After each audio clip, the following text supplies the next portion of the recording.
der Livestream der Nürburgring Langstreckenserie. Präsentiert von Falkenreifen.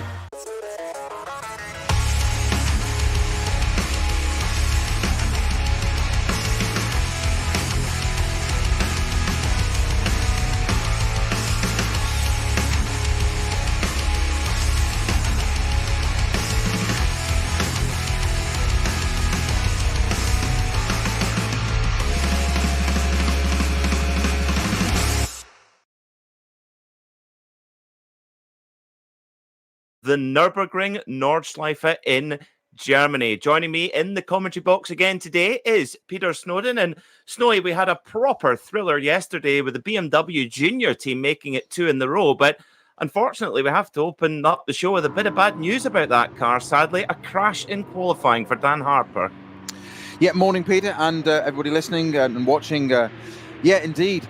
Peter, we were thinking possibly a hat trick. Not going to happen, unfortunately. Dan Harper at the wheel of that number 44 BMW when it's had its incident this morning. Mercifully, and the best thing to report is that Dan is okay. The car is decidedly second-hand, though, apparently, in a non-starter. So the hat trick, it's off the cards for the moment. So we're not going to see we're all going to see a different winner today. Yes, and that does guarantee that now. I mean, they were just imperious yesterday. I mean, winning by a much larger margin than we come to expect now in the Nürburgring Langstrecken Series. Over a minute yesterday. They were so good. Neil Verhagen, Dan Harper and Max Hess all taking their share at the wheel. And I have to say, Snowy, having seen the footage of Dan Harper's off at Hoa Act, the barrier doing its job and the safety equipment doing its job as well. And I must say I'm delighted to hear that Dan's okay, because it was a quick one. Yes, as you say, unfortunately, we mentioned this a couple of times yesterday, didn't we, that not many slow places at the Nürburgring. There are a few, but in reality, there's not many places you want to be going off at all. It's not ideal in a racing car, let alone at the Nürburgring, because there's a little runoff. But Dan's okay. Still not quite clear what caused it. But as he himself has said, time to focus on the next one now. Just unfortunately, it is what it is, and let's get on with it. We've got today's race, though, as you say, and what a thriller it was yesterday. We had all sorts of dramas and things down the line. Conrad Lamborghini for a start, Peter. That's a story in itself yesterday, wasn't it? Pole sitting car and leading for the first 30 minutes. Yeah, that's right at the top of my talking points list this morning. The number 7 Lamborghini run by Conrad Motorsport. An amazing lap by Kubica Misiak to put the car on pole position, and he was clearing off. I mean, really checking out at the front of the field in the early stages of the race. But unfortunately, a slow puncture meant a very long drive back to the pit lane from all the way from Kesselchen, which is right at the other end of the circuit. So got the car back. The Conrad team did a top job to repair what was needed and got a new tyre on, and off they went. And then thwarted by a fuel pump, we understand, later on, Snowy. So again, very good pace in qualifying for the Conrad Lamborghini. P3. Their one lap pace is there. It's just got to come together in the race for them.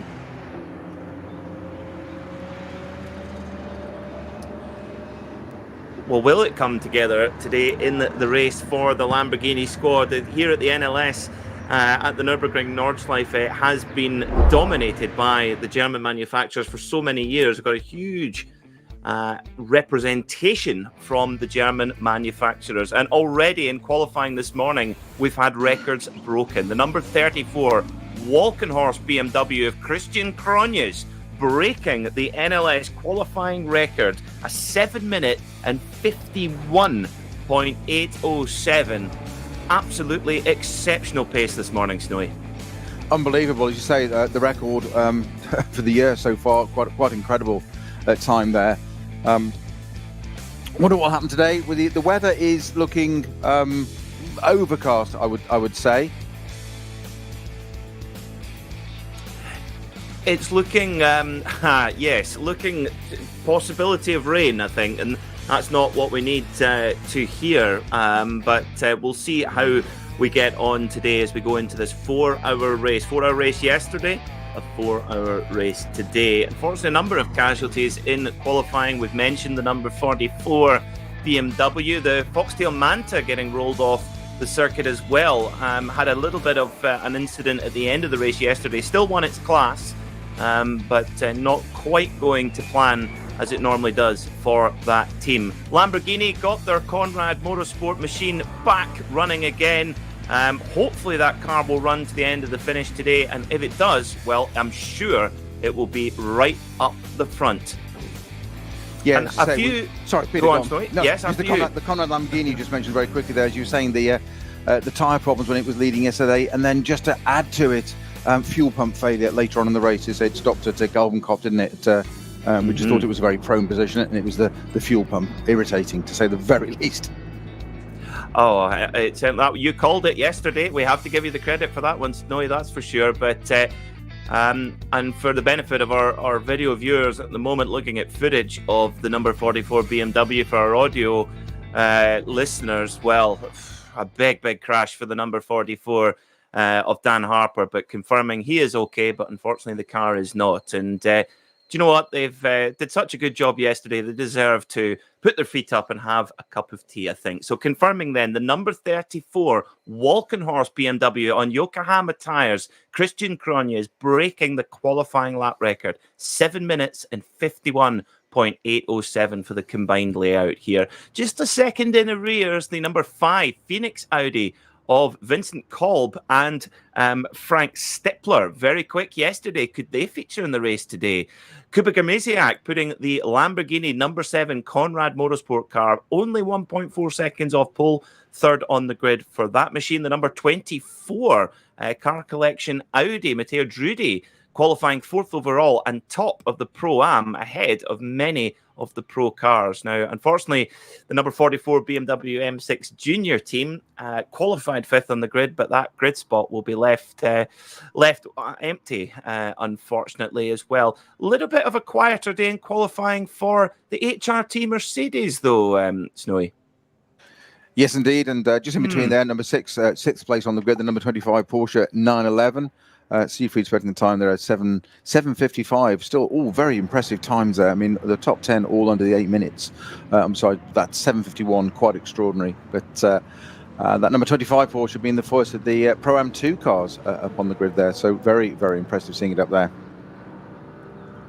Very good indeed. And of course, the one thing that makes me very pleased is the number 35 Alpecin anti-balding shampoo car, the Walkenhorst Motorsport, 8th overall, 6th in the pro class. The Ferrari, good run for the Ferrari yesterday, the sole Ferrari in the field, number 22, that's in the pro class, with the number 3 Porsche 911 GT3R for Falken Motorsports, with Tobias Müller putting that on the 10th spot on the grid. Now, Falken Motorsports, of course, their number 4 car involved in quite a nasty incident at the latter part of the race yesterday, with Martin Ragginger at the wheel. Now, that car is not going to come back out today. However, the drivers will. Alessio Piccarello has joined his colleagues in the number 3 car, and the number 4, and Martin Ragginger will go over to Fricadelli Racing. So poor old Klaus Ablin doesn't have to do the 4 hours on his own. Well, you were talking about this yesterday, weren't you, Peter, that he was doing the LMP race. It was Monza, wasn't it? Monza. That Monza, just to make sure you've got a busy weekend. I've got a quiet Saturday. What I'm going to do, I'm going to drive an LMP car at Monza, a nice slow circuit, of course, in an LMP car. I jest, and then fly. We thought all the way back over here. And as you did say yesterday, it's quite a task adapting from one car to the other, let alone doing the whole race on your own. But he's now got a co-driver for that, mercifully. I would imagine that he's somewhat relieved at that.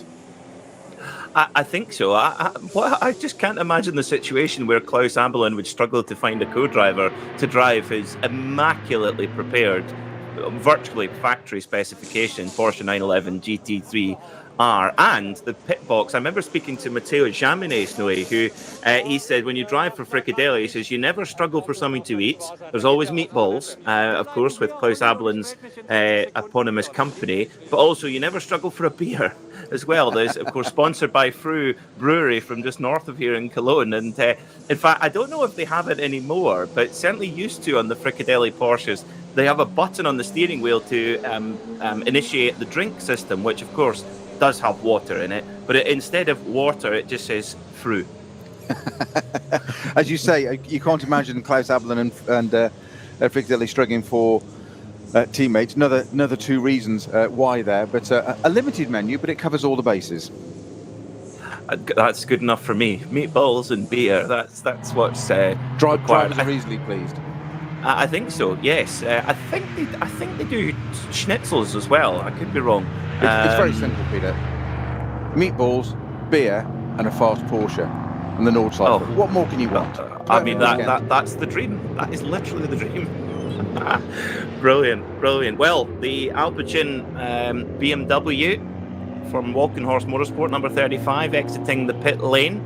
Caffeine shampoo for your hair, or lack of. It's. I must get myself a bottle, Snowy, because I'm running out of options, I must say. Well, sorry, we already assumed that you were the UK supplier and you had the franchise. Oh, I should do. At least I'd get it at mates rates then. There's a thought, you see. Heard it here first. Nice to see the Dacia Logan out on track. Another one of your favourites, Peter?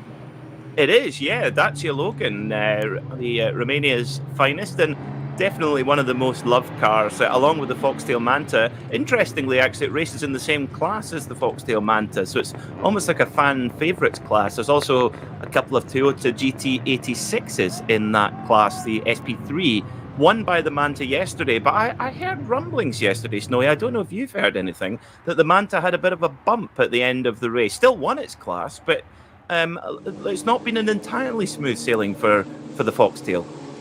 No, it hasn't. I think it might have had a little bit of an issue this morning as well. I'm not sure, but not a terminal issue.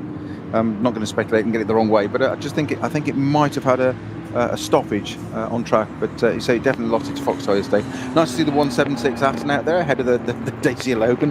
Not very often you see those two cars in the same sentence. I know it's the outlap to the grid, but Dacia Logan and an Aston Martin Vantage together, quite cool. Two exotic machines, indeed.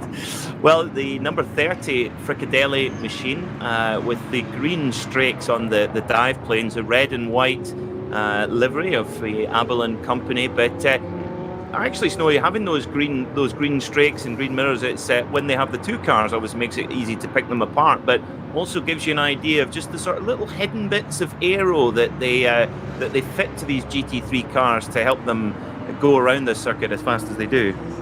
Yeah, it's an excellent point actually, because normally they're in neutral sort of black carbon, aren't they, sort of anti-dive planes at the front there, and you can't normally see them or don't stand out as much, so it is kind of them to highlight. And of course, going back to distinguishing cars, especially at night in long distance races, you say there the base colour of the Fricadelli livery, and then you've got your yellow, your green, your blue, whatever it may be, and that's something that Aston Martin did quite a lot back in the 1950s. If you remember the eponymous DB3Ss and DBR1s that eventually won Le Mans in '59, but they used to have the sort of the grille surround. The cars were the green, they still are on the F1 cars now, but the different coloured surrounds, and that's as far back as I remember it goes. I am sure it was started earlier and sooner than that, and I'm sure somebody will correct us on that and said it was done in a Bentley or something in 1920, whatever. But that's where I remember it from. Not that I was around in the 1950s, just to hasten to add that before you all start thinking that. Before you jumping anyway, Peter.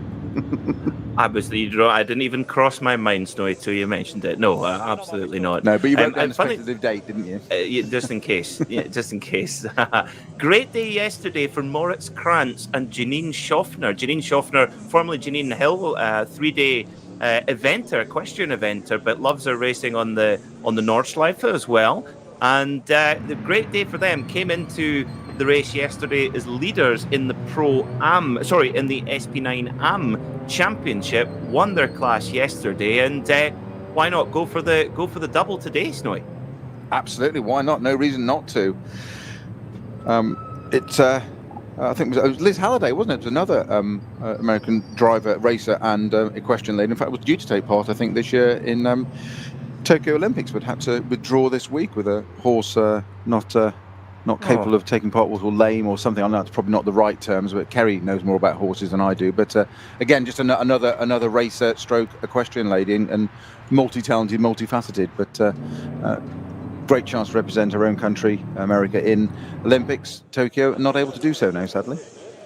That's a great pity, especially after missing out last year, of course, with the Olympics being delayed. Brilliant to have Axel Jeffries back today. For me, he was the he was the man of the meeting, actually, at the Nürburgring 24. I mean, bringing a lot of pace out of the Conrad Motorsport Lamborghini. And he was actually sharing driving duties with Klaus Abelin of Fricadelli Racing in that LMP3 race yesterday at Monza. They've hot-footed their way back to the Nürburgring today, and Axel will make the duo a trio in the Conrad Lamborghini that will start from third. And the one lap paces there, it's just about putting it together in the race. And I guess, Noah, you've been in the driver's seat. You've been through the highs and the lows of motor racing. I guess they've been looking very hard through the data and through every possible avenue to make sure the same errors don't keep happening. Of course, that's part of it. The analysis, isn't it? Of there's problems, it happens, but it's understanding it and correcting it and not permitting it to happen again. It's great to see that Lamborghini out. We mentioned yesterday a few times about the tyre failures, which did surprise us, and I don't know that they've got to the bottom of what that is, but say just an annoying fuel pump error in the end, or issue in the end. Let's hope that car has a better run, because as you quite rightly said earlier, Peter, that just as that car's coming onto the grid now, that evocative Lamborghini of Conrad's, that it has the pace. It's certainly got the pace, but it just doesn't seem to have that last little bit required to get it to keep that pace right to the end of the race, which is what it needs to do to get the points. We're often asked, why is it that the Nürburgring Langstrecken series is so dominated by the German manufacturers, BMW, Audi, Porsche, Mercedes, etc. And for me, I'm more and more convinced that it is strength in numbers, that on a one-lap pace, the Lamborghini is just as quick as as all of its German rivals. However, Lamborghini are on a bit of an uphill struggle with having just the one car, sometimes two, but often the two cars are on different tyres, and it seems to be punctures and slow punctures. It seems to be an issue that they're contending with, but they are up against it. But I guess, no, that would make it even more sweet if they're able to finally get that win. Sorry, Peter, I missed you for a second there, my friend. I was saying that, of course, it is very much an uphill struggle for the Lamborghini team. They haven't got the strength in numbers that Mercedes, Audi, and BMW have, for example, and indeed a number of cars on the same tyre. Because, of course, here at the Nürburgring, you've got an open choice of tyre. Yes, it's a very valid point. Collective data, knowledge base, etc. The order teams can go and talk to each other if they do. And tell us what's happening and not. In this case, they're doing it on their own. But I think what the Conrad Lamborghini needs today is a good, strong result, wherever that may be. And to be honest, if it might sound an odd thing to say at the beginning of a motor race, but if it finishes where it starts now, i.e. third, that's probably as good as a win. It's all very good leading it, but it needs some results and it needs some data, doesn't it, under its belt, so they've got something to go and understand. That's just my gut feeling of it, sitting there on the grid in P3. I agree. Yeah, I think it's all about working up to it, and I think that win will come. I think they're now it's not a flash in the pan, the one lap pace. It's always there, and hopefully they can put it together over the next 4 hours here as well. Of course, at the Nürburgring Langstrecken series, we have not one, not two, but 3 waves of cars which go past the green flag, and they come in all shapes and sizes. We have at the very front of the field the SP9 class, which is FIA GT3 cars. So that's the same cars you would see in the top class in British GT, at the Bathurst 12 Hour, at the Spa 24, in IMSA, in GTD, and so on. Then we work our way all the way down. We have GT4 specs, we've got Porsche Cup cars, and all the way down to BMW 3 Series. And in fact, Snowy, as you mentioned a few times yesterday, those are actually the cars that normally find themselves at the top of the overall VLN championship. But you must explain to us why that actually is. Well, it's the way it's structured, isn't it? It's a very clever system. And as we said yesterday, we tend not to focus on them too much because we get embroiled in the glory of the GT3 cars, and they're at the front of the class there. But the championship winning car, the number 1 BMW there, we saw that going around yesterday with some. It was absolutely great to see that car. That's the car that can win it, and it's aimed at. It's multi-class racing. That's the point. So you do get your pro lineup, your pro-am lineups, and pro-am 2 even.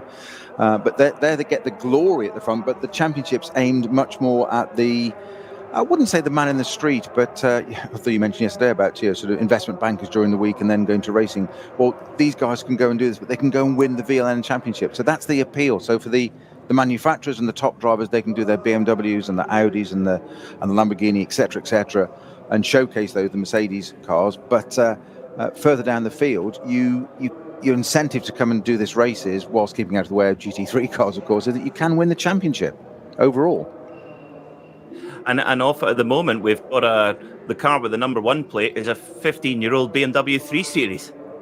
My point proven exactly, yes. Yes. I hate to say a relatively inexpensive racing car, because racing cars and inexpensive don't usually go together. But no, it's usually ruinous, catastrophically expensive. Yeah, bankruptcy, etc. Yes. Well, Frank Stippler belting himself into the Audi R8 LMS GT3, a beautiful machine, Phoenix Audi with blue and red paint scheme, very distinctive car. And Stippy actually has a banana in at the moment, so he's got his helmet on but tilted up slightly so he can enjoy a pre-race banana. So no fancy energy gels for Stippy. A good old banana does the trick, Snowy. Absolutely, old school for him. There you go. I hadn't realised that the lid was slightly raised, and I was just wondering how on earth he was going to do that. But I'm glad you spotted that. But Frank Stippler, pre-race energy in there, get ready to go. He said no shakes, no drinks, just get on with it. Good old-fashioned banana. And didn't he have a cracking race yesterday as well? And indeed the race before, NLS4, where he was hunting down Dan Harper in the junior team and putting him under all sorts of pressures and tactics, just working out what he could do and where he could get there, where he could unsettle a kid, and didn't manage to. But unfortunately, that battle won't happen today, as we know. But Stippy out there in the Audi, look forward to that as ever. I really am intrigued, Peter, though, to see how the Lamborghini fares today. As am I. I don't want to sound ever. We're obviously entirely impartial in the commentary box, but they deserve a good run today. They really do. They were so unlucky yesterday, and they've been unlucky a few times. And yeah, I think they thoroughly deserve it. The grid now clearing, so it won't be long before the drivers get going. Of course, a full formation lap of the entire 25 kilometers or so of the combined Nürburgring GP and Nordschleife layout as well. They go off in 3 groups with the fast cars at the front, and then to the next 2 groups after that. So hopefully Stippy will finish his banana. Now, yesterday, our catchphrase for Frank Stippler was, it's not his first rodeo, i.e. he's very experienced. Today, I've got a new one for today, Snowy. He doesn't have duff races, does he?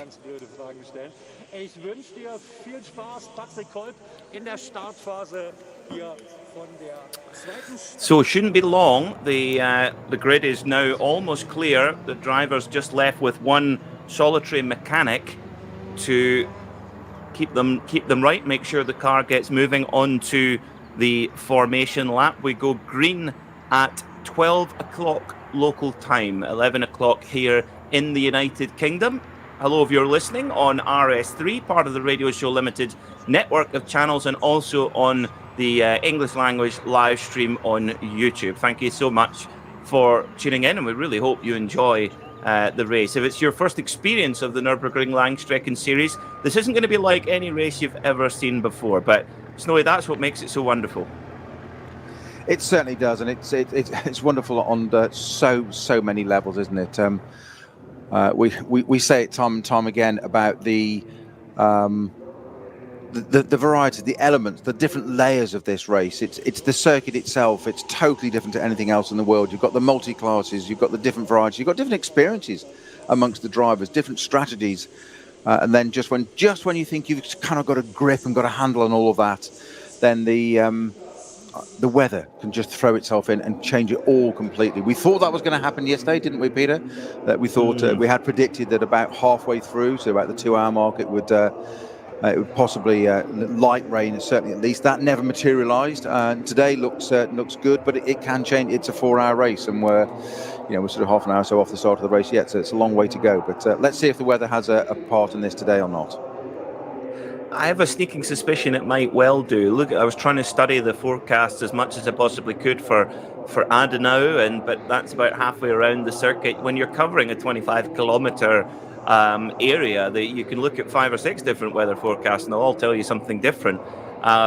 So the teams, this is where the real top teams come into their own, because they've got a lot more firepower in the garage, technological firepower, to try to anticipate what the weather's going to do. But this is the challenge, where if you're going to be a Nürburgring expert, you kind of have to, a bit like driving at the Monte Carlo rally, actually, Snowy. You've got to be used to driving on the wrong tyre at some point in changeable weather.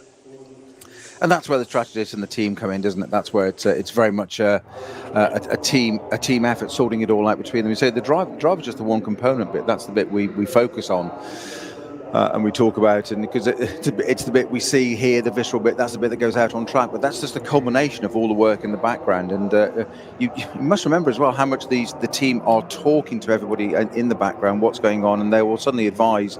You might be sent out as a driver, or one of the drivers will be sent out to be told to do a certain plan or strategy, and then that may change because of various things, weather, the most obvious, but also what other teams are doing. We saw it yesterday, didn't we? You spotted it with Neil Verhagen in the what became the winning BMW Junior squad car. It suddenly dropped back quite a bit in a couple of laps in a row. Now, a couple of laps around here is quite a long time, and we were a little bit perplexed, weren't we, that the kind of why has it dropped down? Why is it so many seconds? The gap's gone up so much. And then you absolutely nailed it with fuel saving. And he would have got that instruction and been told, right, hang on a minute, this could work for us, play the long game. A driver wants to drive flat out.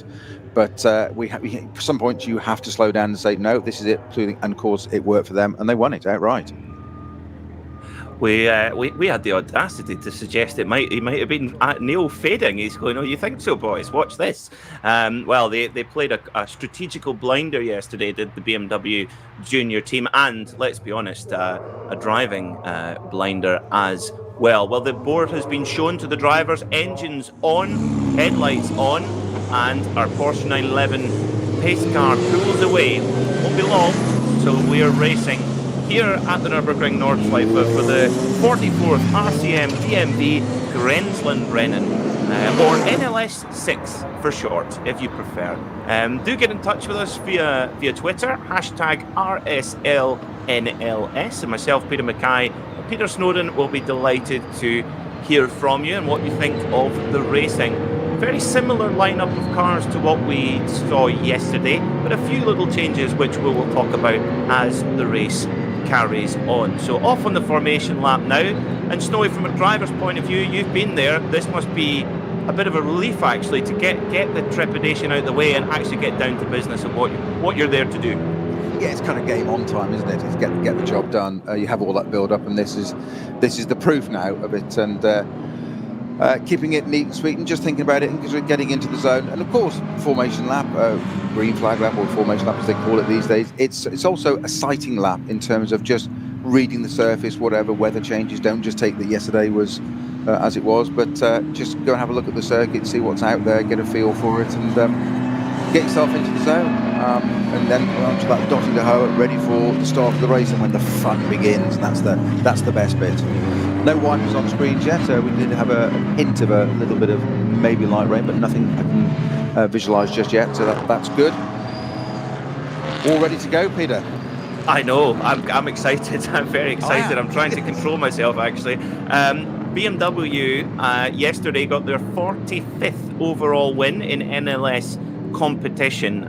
Will they make it 46 today? They're currently third in the all-time standings. Mercedes on 62, Porsche on 221. However, BMW lead the overall class wins before yesterday's race, 2,034 class wins in VLN and NLS competition. What an incredible heritage of motor racing for these German marques, but great to see the likes of Lamborghini and Ferrari in there. We've got the Wochenspiegel team here today, so in fact we have two. I said earlier we had one Ferrari, in fact we have two. We've got the Wochenspiegel newspaper car, a Ferrari with a newspaper draped over the top of it, if you like, and the Hella Paget Ferrari as well, which had a strong run yesterday. 4 hours of racing here in the NLS Langstrecken Series. Who's your pick? BMW, Audi, Porsche, or one of the Italians? We'd love to know. Let us know via the hashtag RSLNLS.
Zwei Familien. 40 Jahre Firmengeschichte. Unsere Produkte entstehen zu 100% in Deutschland. Mit Herzblut und Hingabe. Wir schaffen den Technologietransfer von der Rennstrecke auf die Straße. Handwerkskunst, Erfahrung für diesen einen Moment. Das ist die Nürburgring Langstreckenserie. Das ist H&R. Performance made in Germany. Sicher ans Ziel. Auf allen Straßen, bei jedem Wetter. Mit den zuverlässigen Sommerreifen von Falken. Jetzt Falkenreifen kaufen und Tankgutschein sichern. Weitere Informationen auf tankgutschein.falkenreifen.de. Falkenreifen.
Number 34, BMW Walkenhorst machine leading the pack around the Nordschleife for a full pace lap before we go racing here in the 44th RCM DMV Grenzlandrennen here on what is going to be a lovely afternoon on the world's greatest racing circuit. I almost feel like I should put arguably in front of that, Snowy, but I'm so confident that this is the greatest racing circuit in the world. I'm going to say it anyway. I think you're absolutely right. I think you're right on both accounts, but certainly on the latter part, it is. Arguably, yes, if if you're going to be polite and kind or whatever, but stand by it. Put your colours on the mast.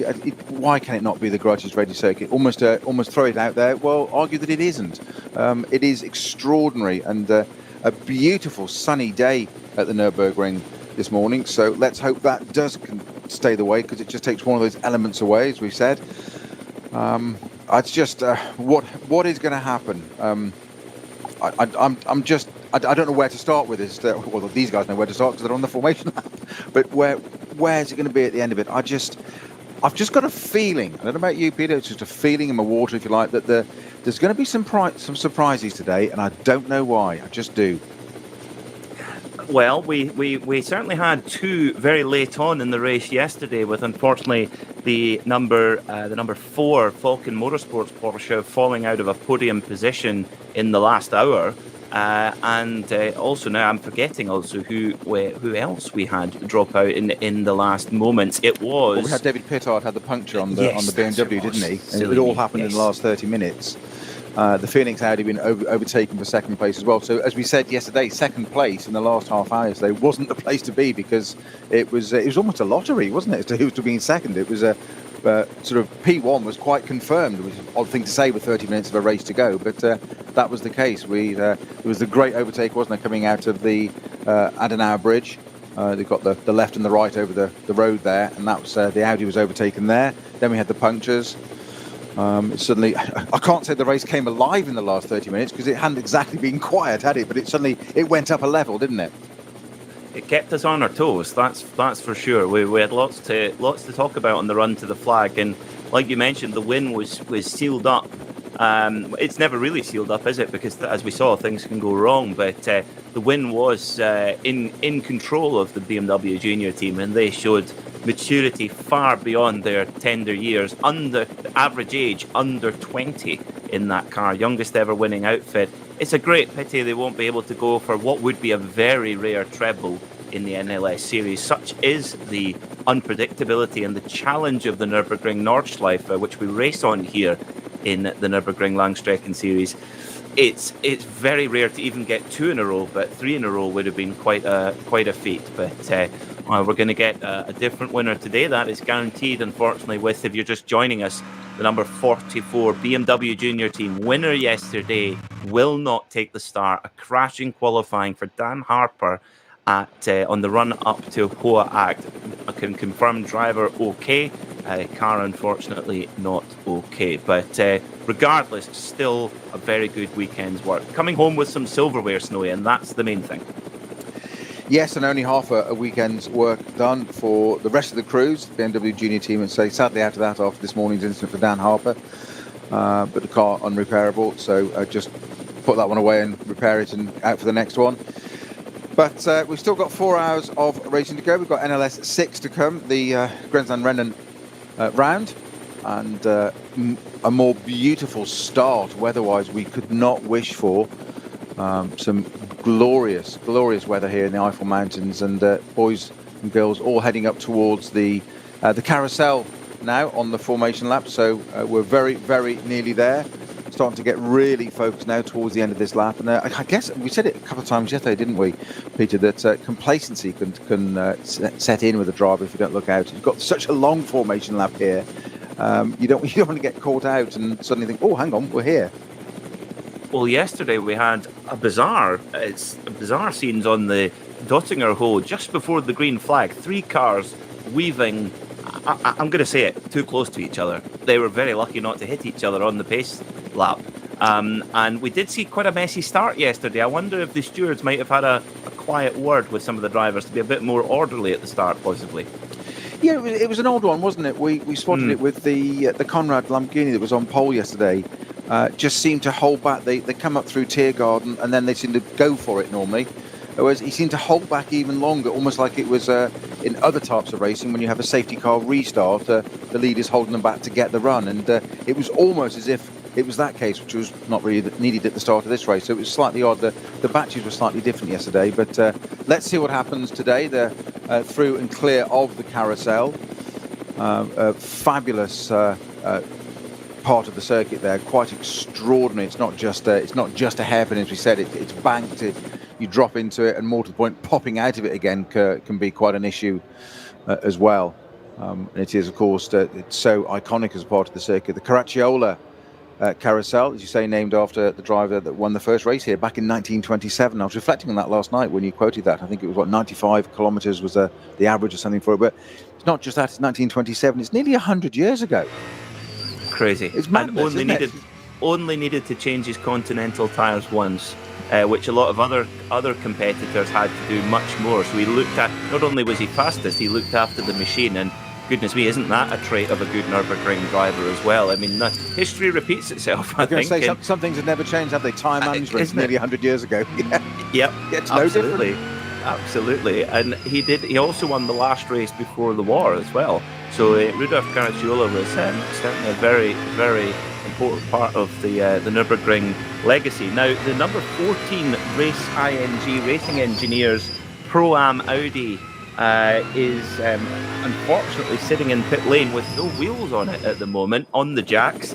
That's never good, Snowy. And with us about to go green in the next couple of minutes, that doesn't look like that car might be making a start at all.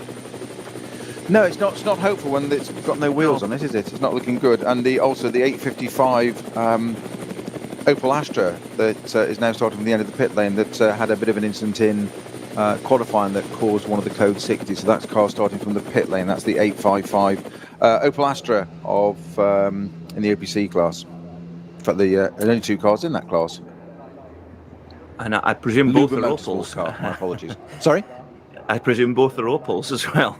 Well, yes. In the OPC class. I thought we had a lot of classes to run through in the Nürburgring 24, but here in the NLS takes it to another level entirely. So I think we might split up the class run-throughs just to give people a break of the sound of my voice, Snowy.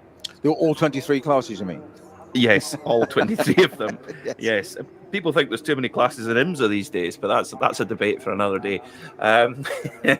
So just a couple of minutes to go then before we are racing here at the Nürburgring Langstrecken Series, the 44th RCM DMV Granslandrennen, the 34 Walkenhorst BMW will lead us away into 4 hours of racing. A couple of pit stops required in that 4 hours yesterday.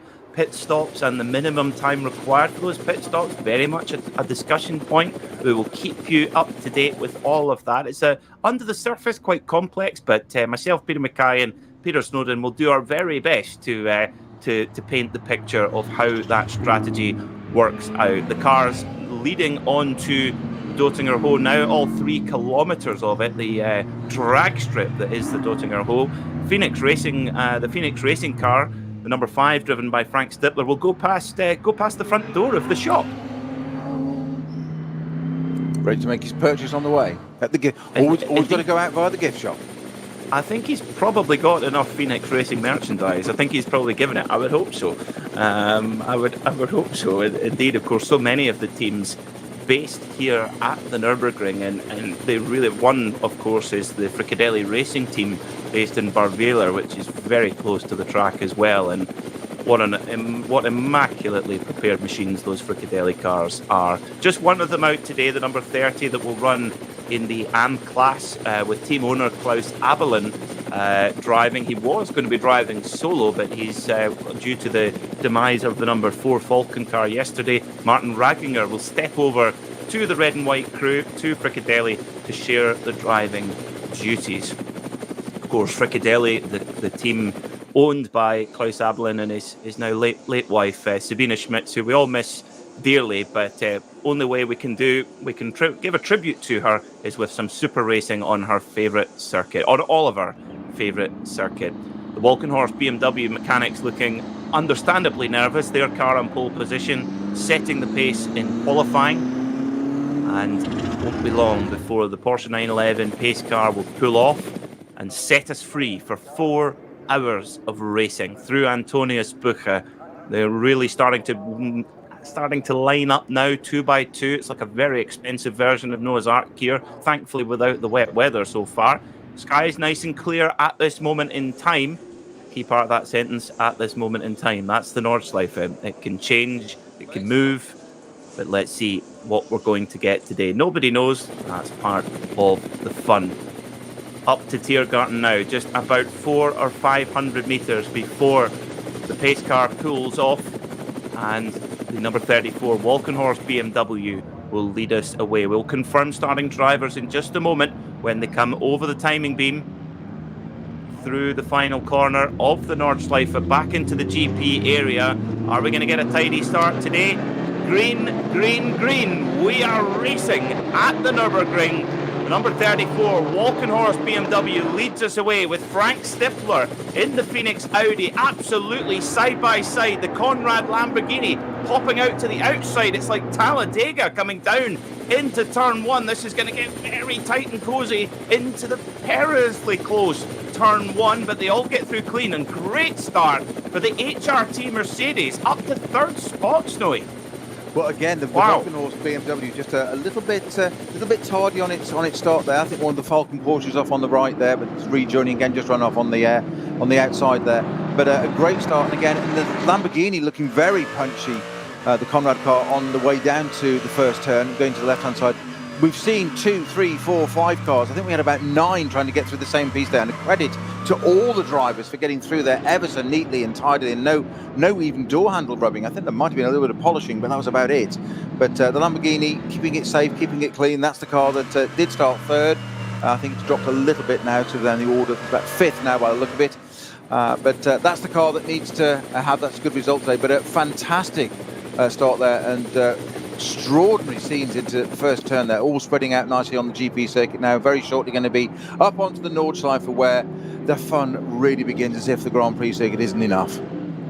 Yeah, you say they tighten the belts once more again going on to the Nordschleife, just physically and mentally preparing for the onslaught of tarmac that is the green hell, dubbed by Sir Jackie Stewart. And what a name to give this place. I would call it the green heaven personally, but anyway, bit difference of opinion there.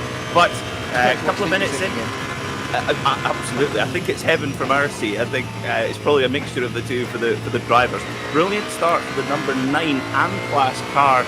That's the Moritz Krantz and Janine Schaffner Mercedes. Super weekend so far for them. Came into this weekend as the SP9 AM Championship leaders. They won in class yesterday, and they're right up there in the overall classification at the moment. No difference in the spec of cars. It's all SP9 cars. The difference between the Pro-Am and the AM is based on the driver and the driver teams in the cars. Now, as we saw yesterday, the pole sitter absolutely disappearing at the front of the SP9 grid, but already, Snowy, Group 2 are about to get going. Yeah, back to 2. Again, the KTM's at the front of that, and nicely disciplined. One of the Porsches shooting down the inside there. The KTM just waiting for that green light, or ready for the clearance to go, and just that moment's hesitation, and the Porsche taking advantage of that.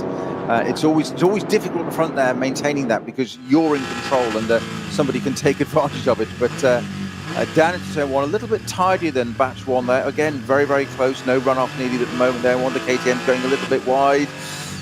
Just a tiny bit of contact there, I think, almost between one of the KTMs and the 75 Porsche, I think it was. I would say contact as in slow speed right at the apex of turn 1 there. I think it's just that pinch point. The Porsche trying to go around the outside, the KTM holding position into that as they go off down towards the latter part, the second part of this first lap of the GP circuit.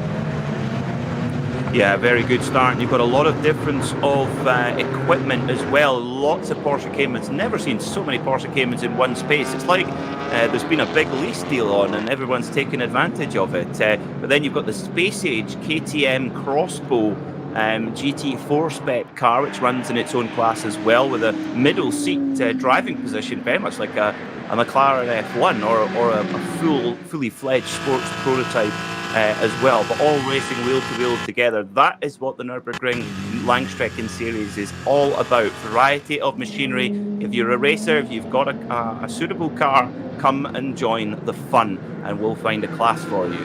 And I love that approach as well. And if you're, for all of us, we love cars, we love racing. You want to see that variety, and lots of TCR touring cars in there as well. Cupras and Golfs, Snowy. Absolutely, and a category again that we quite easily can overlook. No disrespect at all, but it's a fabulous category in that. Of course, we've got a third batch about to start. They're arriving at Tiergarten now, nearly nicely controlled again. The for BMWs at the front. You said it's like a very expensive Noah's Ark, isn't it, Peter? Batch 3 about to start, Peter.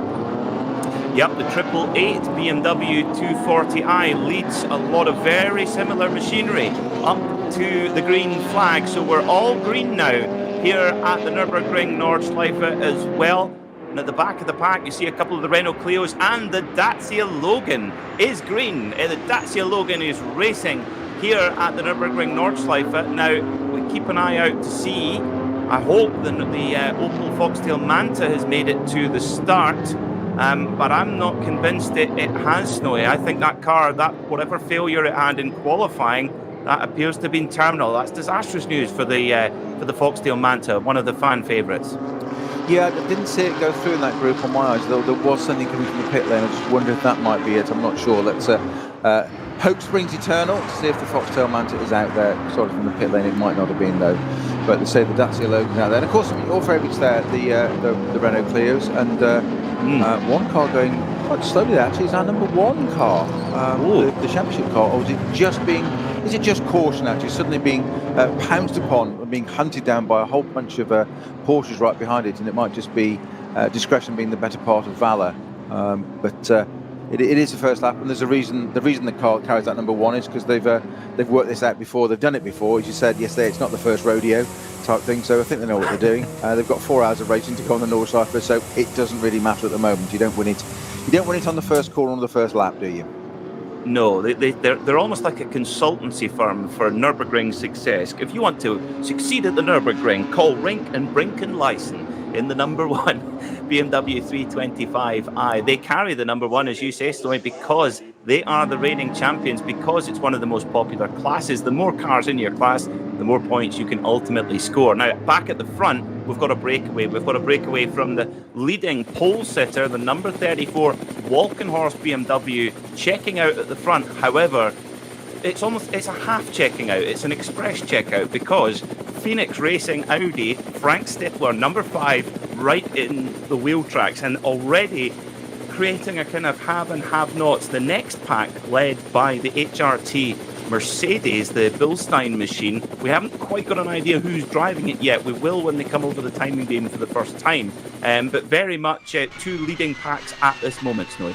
Yeah, and can confirm that the Opel Manta, the Foxtail car, sadly isn't on the GPS, so it hasn't started the race today. But, not quite sure why, but obviously whatever took it out of yesterday's race, which was not an accident. It was something mechanical, electrical, whatever, as in it ceased to move and was put behind the barriers. Obviously, then they're not running today. So unfortunately, the fan favourite, the Opel Manta, has not taken part today. Our race leaders, the SP9 GT3 category cars, are on the Dottinger Hoa at the end of the first lap already. There's going to be a change for position there. One of the Falcon Porsches, I think, can only be the one, can't it, today? It's, my apologies, number 25 car going past the Get Speed Mercedes up towards Tiergarten at the end of this first racing lap, Peter.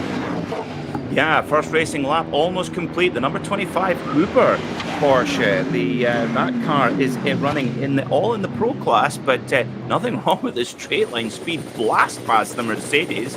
So our leaders will be coming over the timing beam now. We'll get an impression of that first flying lap. This is the opportunity to lay down the really quick laps, because currently no slow zones, no yellow flags, and no traffic as well to deal with. First lap by an 8:07.5 for the BMW M6. Oh, contact! My apologies for cutting in there, folks. The contact there between the number 6 Mercedes and the Wochenspiegel Ferrari, and the Mercedes just gets best there, and I wonder if there's a problem for the Bilstein HRT Mercedes, which is driven by Hubert Hout, the team owner. Now, he's the man paying the bills, and I wonder if he's thinking, oh, dearie me, watch the paintwork, guys.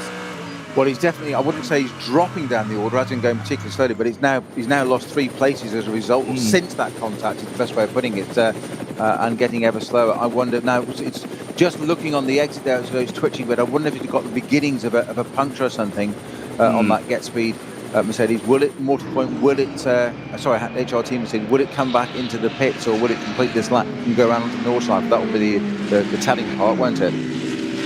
I think so. You've nailed that one spot on, Snowy. I had my suspicions, but didn't have the confidence to say, but that's what you're here for, to keep me right. I think we might see, this is going to be telling, if the HRT Mercedes carries on to the Nordschleife. It does. It does indeed. So there it is. That's Interesting. Queen Schmidt's curve now, so it can't be that. You might be absolutely right in your first assumption that it's the only state there. So mind the paperwork, boys. Well, Hubert Haupt, one of the elder statesmen of the SP9 class, but certainly very, very quick. Raced in the DTM for many years. Raced in Indy Lights against Greg Moore, so he's got serious. And James Weaver actually raced against James Weaver in Indy Lights.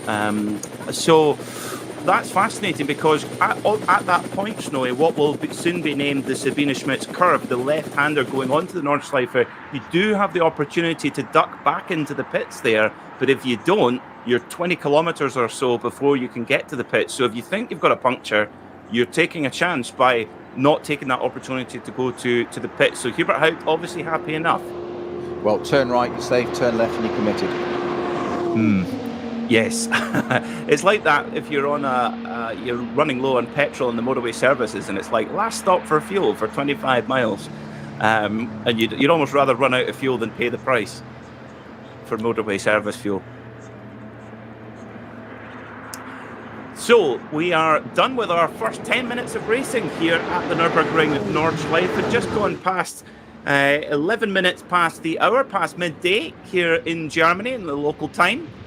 And the second group already making their way through to complete the first laps. Let's have a run through of who the starting drivers are at the front of the field.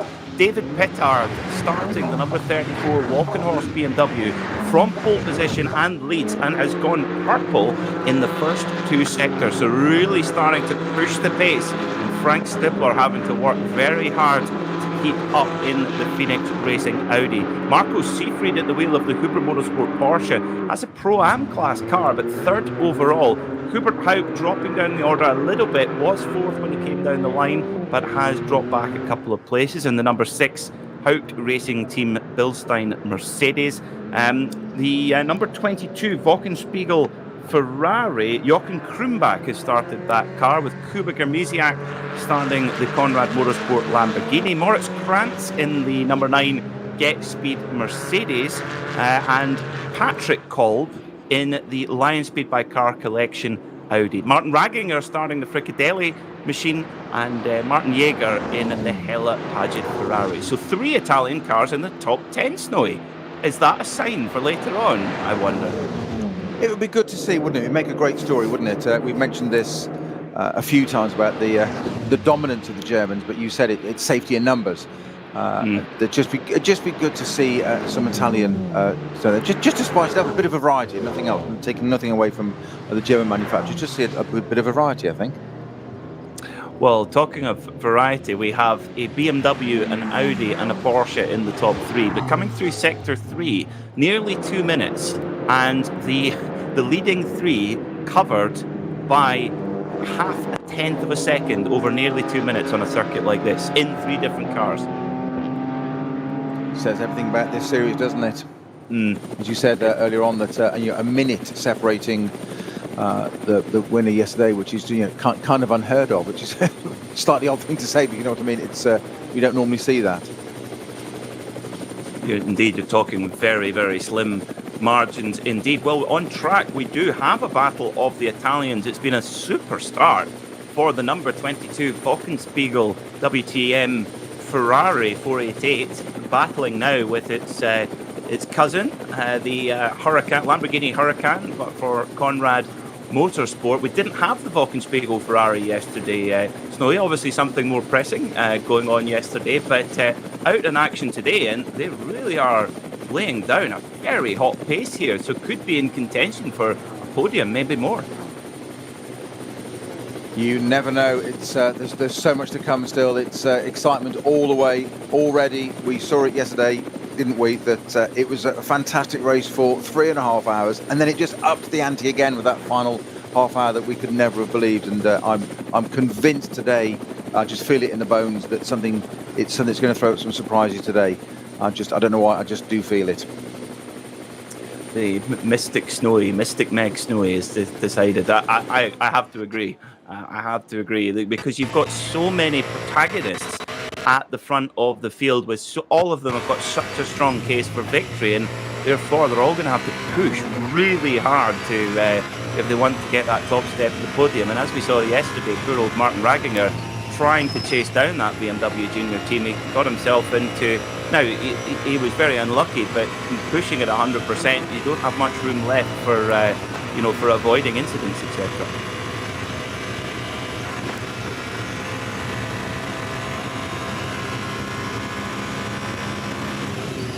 So at the moment, we have BMW Walkenhorst number 34 leading from Frank Stippler in the Phoenix Audi, number 5 from Marco Seefried in the Cooper Motorsports Pro-Am machine as well. But the number 22 Ferrari up into 4th position already, and this could be a very, very quick lap for that number 22 Wolkenspiegel newspaper-backed machine. Of course, one thing at the Nürburgring Nordschleife, which the cars are put through their paces, the suspension, Snowy, the technology required to deal with the lumps and bumps and sometimes jumps, exceptional, the technology required. Absolutely, and I think that's one of the things that's developed so much in these cars over the last few years, certainly the last 10, 20 years.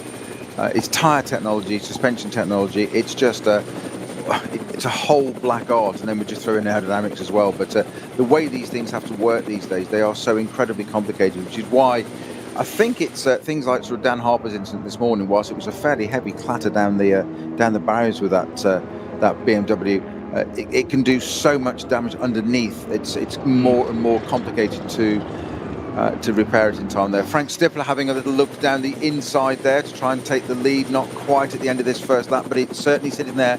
Frank Stippler, I did say earlier that he may well be in line for a better result this time. Let's not jinx it too far ahead, but number 5 Audi there, Phoenix Racing Car, having a good look at the Wolkenhorst BMW. David Pittard, I did say, didn't I, that the Pittard and Stippler were due a better result, and here they are first and second, but it's also early in the race. They've got to keep the powder dry. We only have got 3 hours 43 minutes to go yet, Peter. Indeed, and one thing I would mention as well is driver lineups. You know, the Frank Stippler and Vincent Kolb are covering the all of the track action themselves, whereas the 34 Wolkenhorst car leading Christian Cronjes, David Pittard and Ben Tuck, who there's no weak links in that chain, and that strength in numbers could well come in handy for the Wolkenhorst crew. Of course, there's a difference in tyres. Speaking of tyres, unfortunately, our suspicions may be correct for the number 6 Mercedes-AMG Bilstein car, driven by Hubert Haupt. It's come into the pits, and the mechanics taking a very close look at the back left of that machine, which is where the contact was with the Wolkenspiegel Ferrari, actually. So not ideal, but good to see, though, at least the car has got back around and hasn't got stuck on the Nordschleife. Yeah, but vastly experience, as you said, you ran through just a little bit of what Hubert Haupt has done in terms of his racing credentials, never mind running the team and sitting in the car there. So he would have felt that. He's got enough experience to know. So there was something. We said he didn't just slow down dramatically. We thought he might dive back into the pits. He didn't. He obviously felt it was safe to carry on around the Nordschleife, and if anybody would know what he's doing, he would.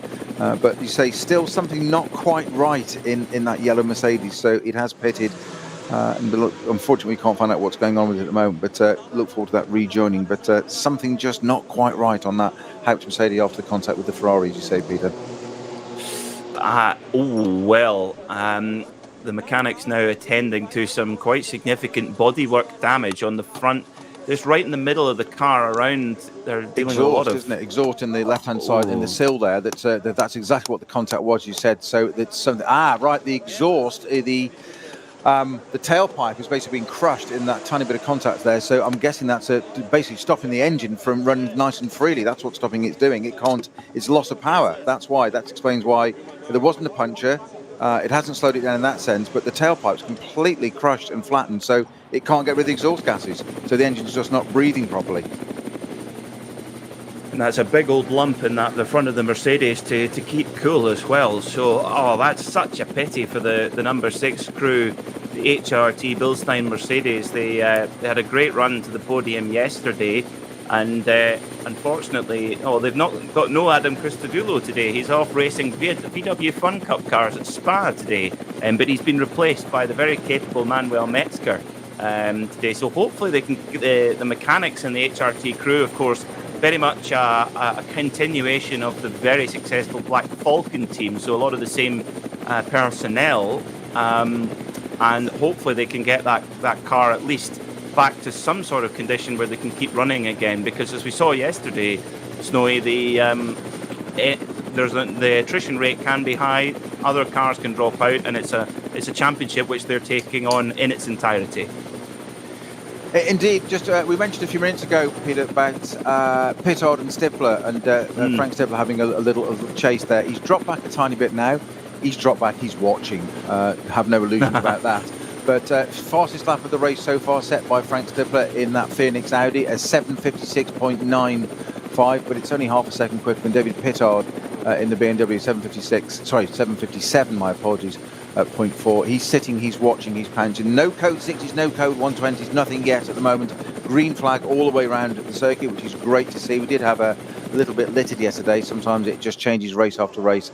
And I'm absolutely convinced that Frank Stifler is sitting there watching, learning and waiting for his opportunity to pounce on David Pittard, but it is quite early.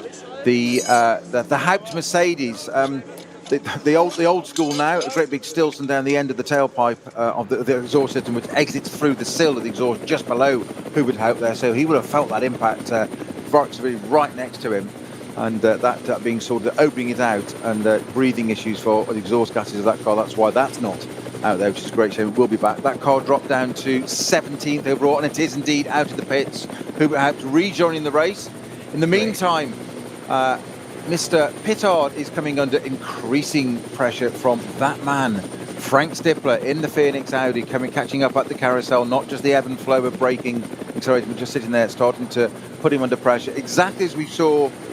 Not yesterday, but the round before NLS4, Frank Stifler doing exactly the same thing on a different BMW then. It was Ben Harper in the junior team. He's doing exactly the same now.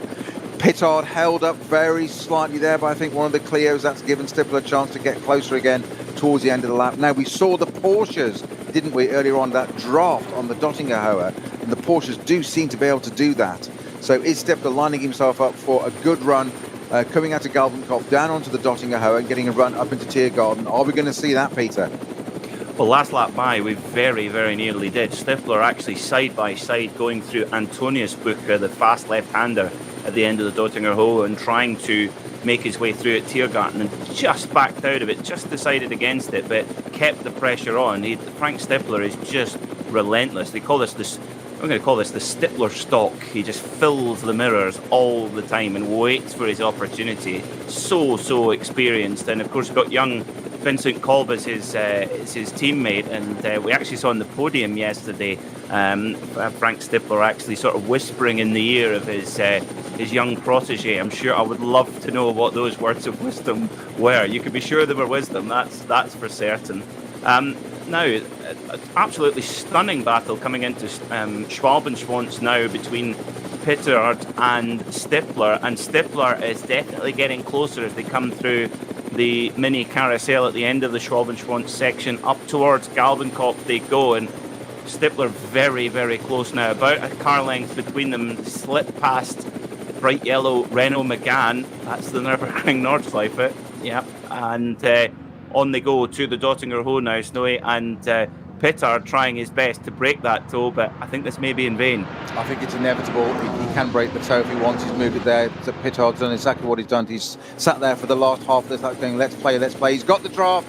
He pulls out left-hand side. Pittard makes it tight for him, gives him an Audi R8 width of room on the track. That's what it does. Pittard immediately then joins straight in behind, tucks in behind the Phoenix Audi and says, I'll try and get it back again. He can't quite get the draft, so you're going to back out of it. He'll disturb the air on that car for the moment. He's going to sit by, waiting to do that extraordinary climb up into Tiergarten, and you can't describe what a kind of climb it is. It's like a roller coaster. Suddenly you think it's the end of the lap, but it's suddenly there. Pittard now going to try and reverse it, get a draft down the pit straight. Can Pittard do it? Can he pull out, nip down the inside into there? Frank Stifler it is. It's got the lead in the Phoenix Audi. He's got it done. He lined that up for about half the last lap. And Pittard looks down the inside, just shows shows a look in the mirror there, just shows him, I'm here still. Stippler running a little bit wide.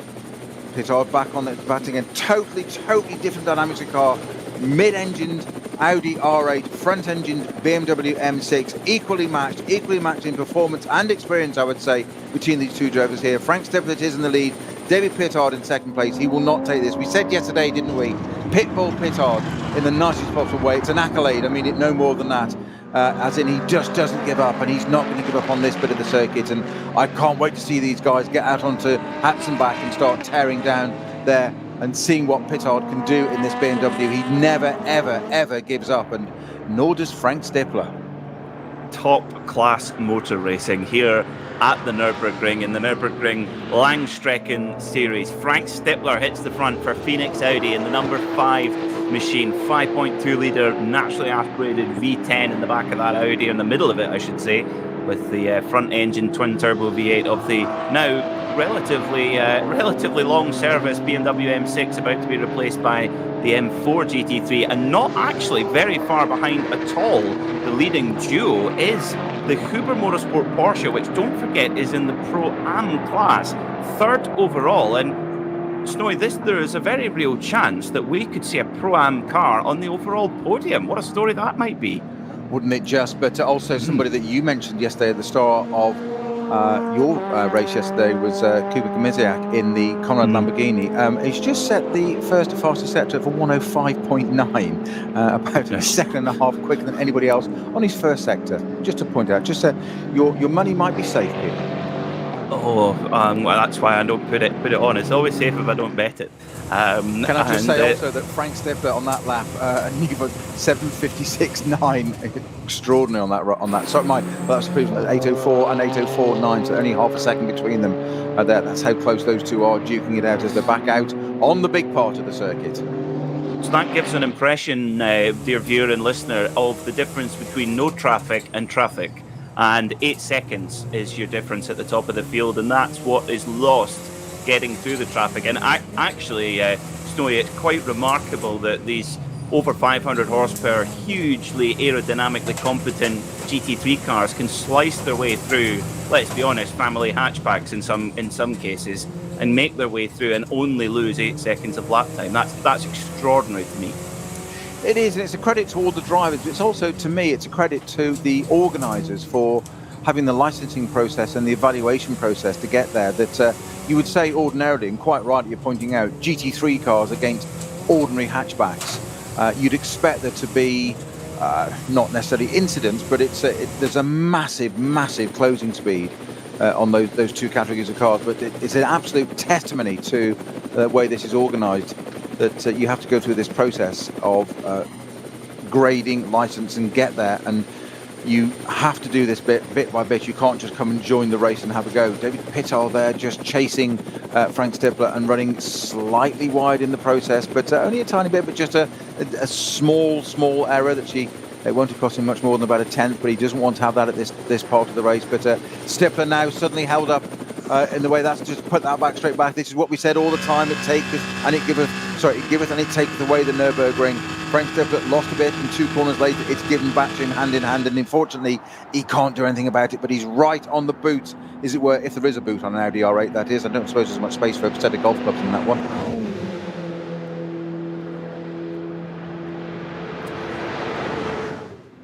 So our race leaders back into our view very shortly. Frank Stippler it is at the moment. He set the fastest lap of the race, 7:56.9.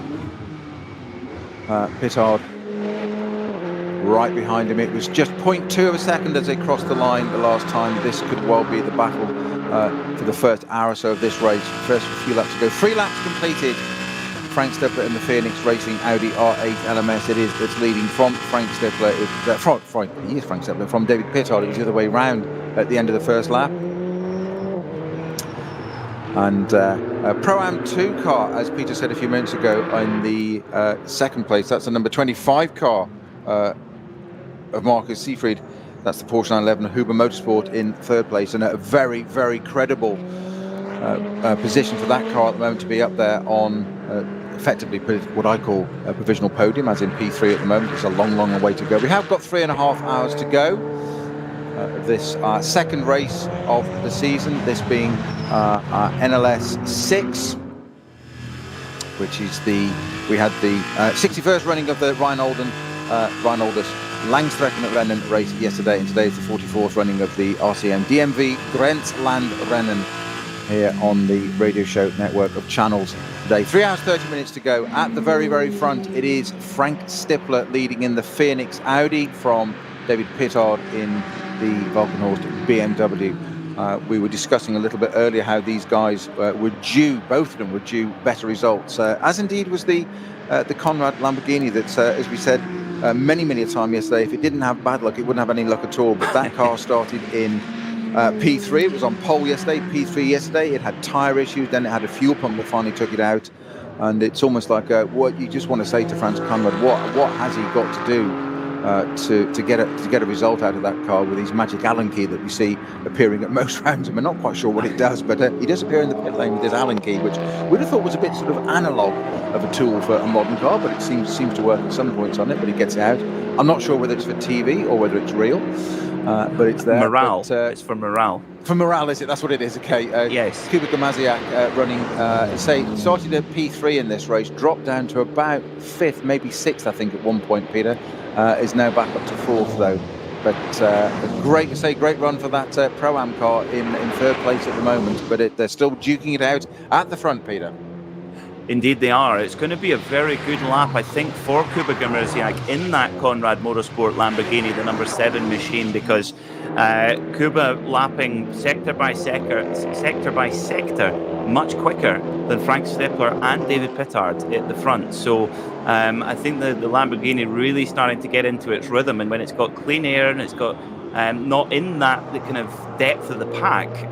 Kuba particularly, he's had a great weekend. Nothing Kuba can do about the technical issues, and he's just been superb behind the wheel of that Bologna Sant'Agata machine. Of course, runs exactly the same engine as the Audi R8 LMS, but the cars themselves are developed independently of one another. So if you think it's just a rebodied Audi R8, it is not, from what I am reliably told.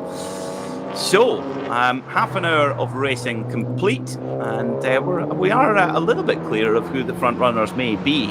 Certainly Stippler and Pittard in the number 5 Audi and number 34 BMW are leading the way at this moment in time. Now, silly novice question from me, Snowy. The HRT Mercedes, which had a deformed exhaust pipe on the side of the car, would that cause an audible difference for the driver?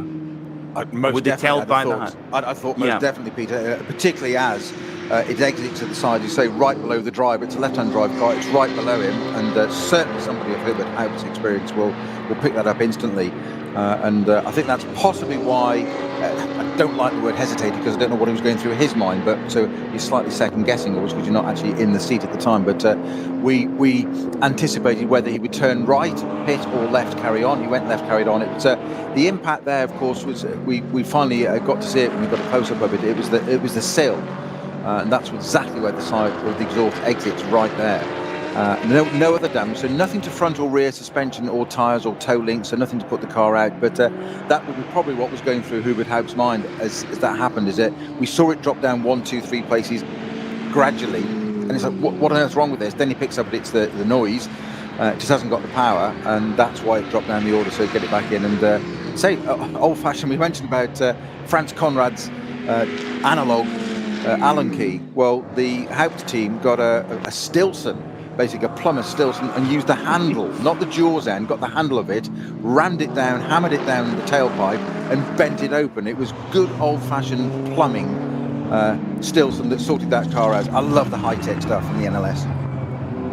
If it works, don't question it. Yeah, absolutely. Nothing that a good whack with a hammer can do.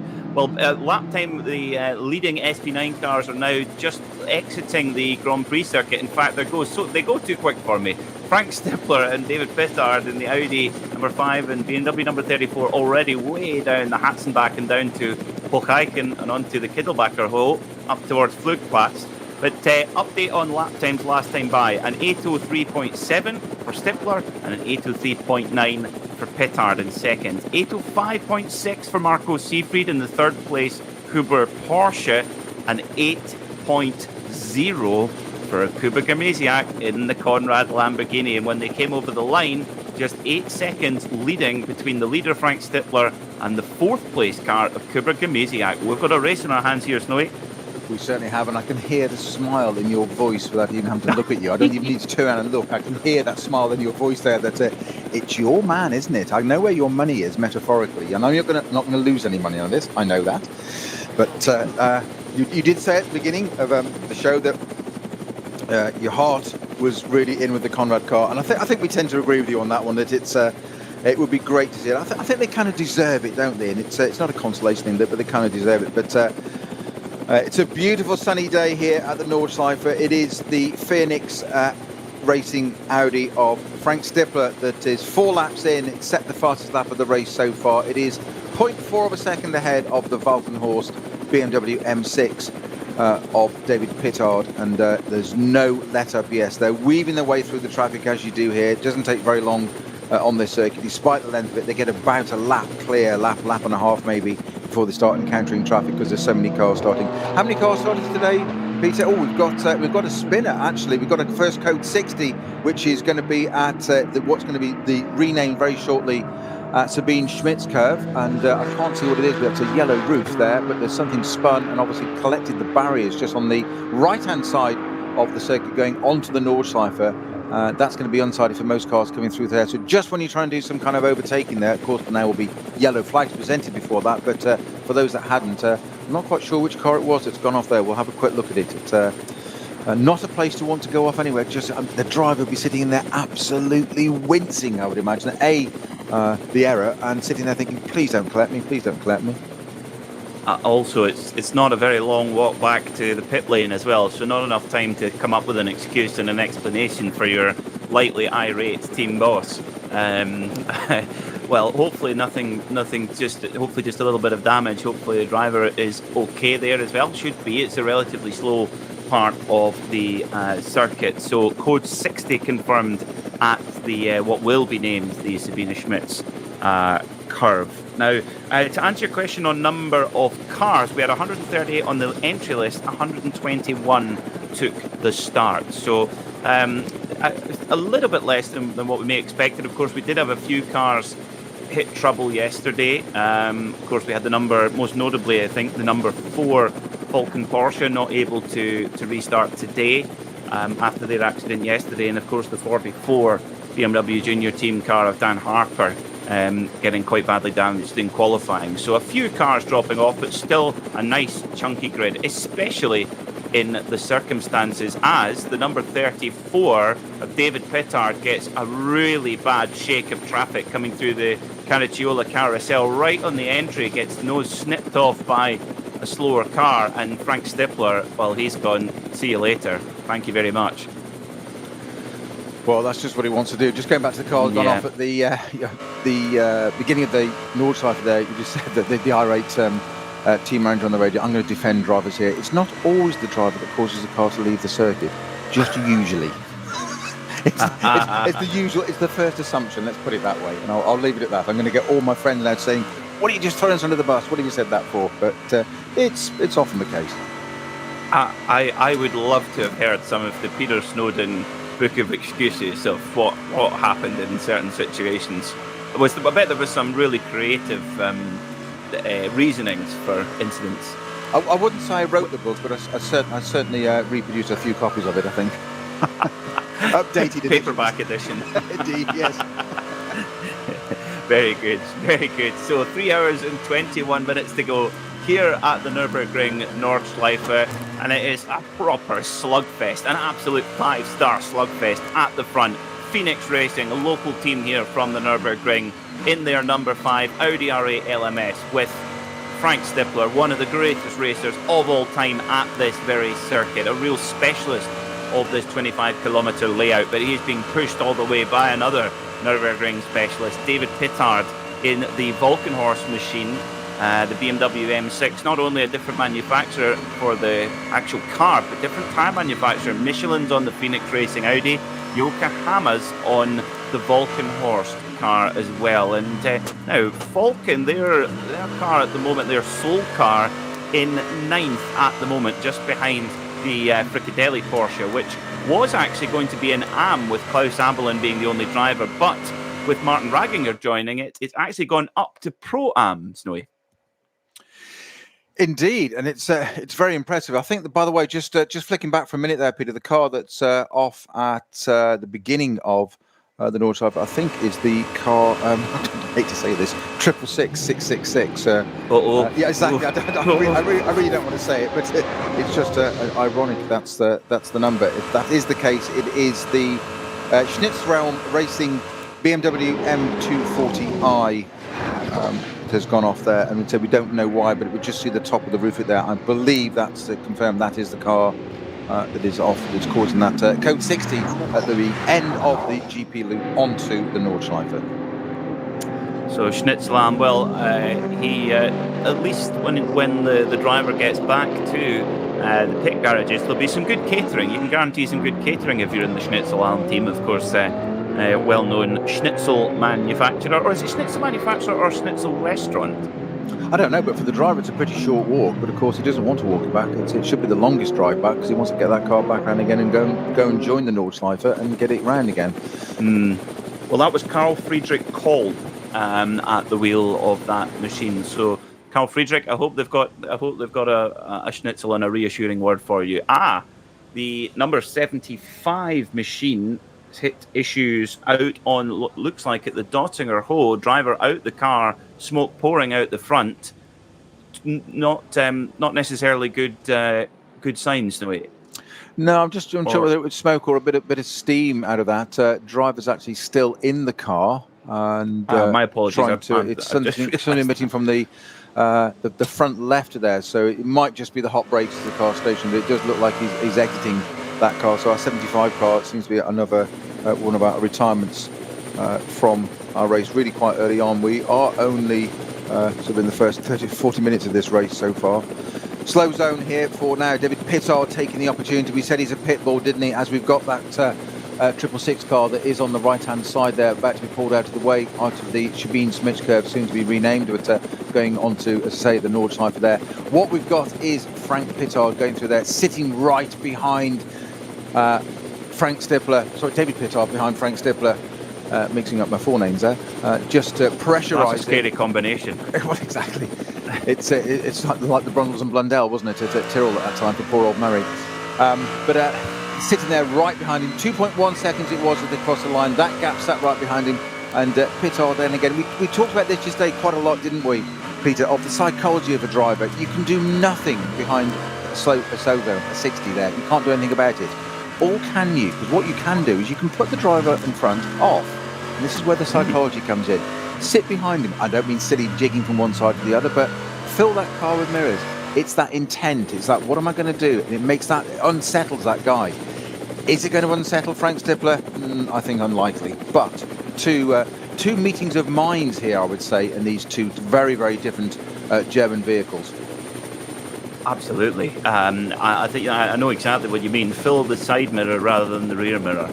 It just be loom large. And there's nothing much more imposing than a BMW M6 GT3. It's an imposing vehicle. And like you say, Frank Stippler, he's ice cool under pressure.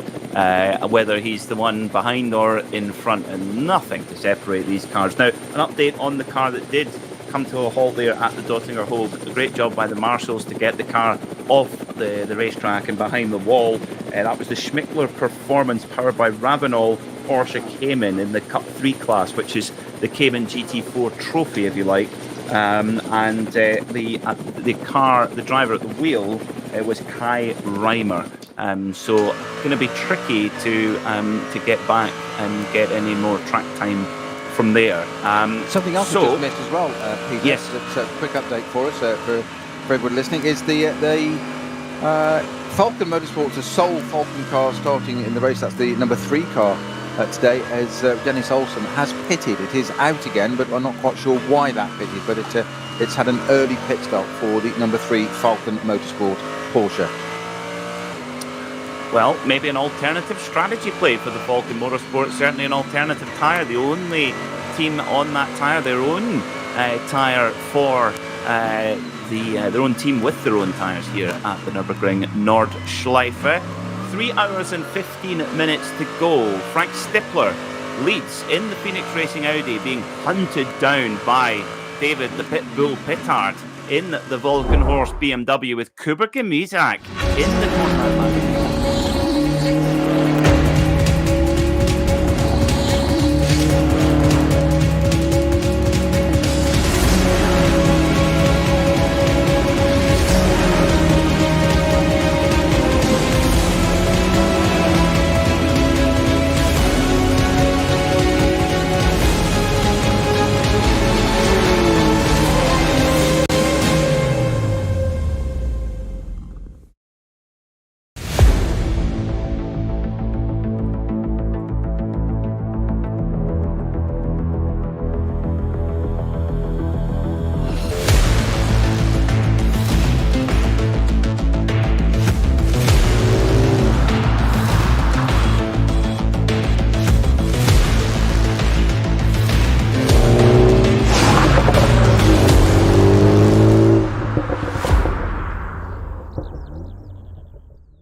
Zwei Familien. 40 Jahre Firmengeschichte. Unsere Produkte entstehen zu 100% in Deutschland. Mit Herzblut und Hingabe. Wir schaffen den Technologietransfer von der Rennstrecke auf die Straße. Handwerkskunst, Erfahrung für diesen einen Moment. Das ist die Nürburgring Langstreckenserie. Das ist H&R. Performance made in Germany. Sicher ans Ziel. Auf allen Straßen, bei jedem Wetter. Mit den zuverlässigen Sommerreifen von Falken. Jetzt Falkenreifen kaufen und Tankgutschein sichern. Weitere Informationen auf tankgutschein.falkenreifen.de. Falkenreifen.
or whether it's Christian Cones or Ben Tuck going into the car. I didn't quite get to see that, but one of those two is going in because Pittard is most definitely out. So 6 laps in, Pittard brings the Valkenhorst BMW in from second place. Frank Stippler it is that's still leading in the Phoenix Racing Audi, and that promotes at the moment your man of the weekend, Kuba Kamaziak in the Conrad Motorsport Lamborghini, up to second place for the moment. I so want that car just to have a solid result.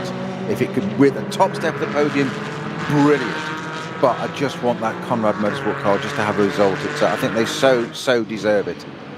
They do, and do you know what? I'm convinced, Snowy, that if that car has a clean run, it will be in the fight. That's the thing, is that their pace is there in all conditions, in all circumstances, and if they have the clean run, and I think they'll do the rest. If we can give them a clean run, they'll do the rest.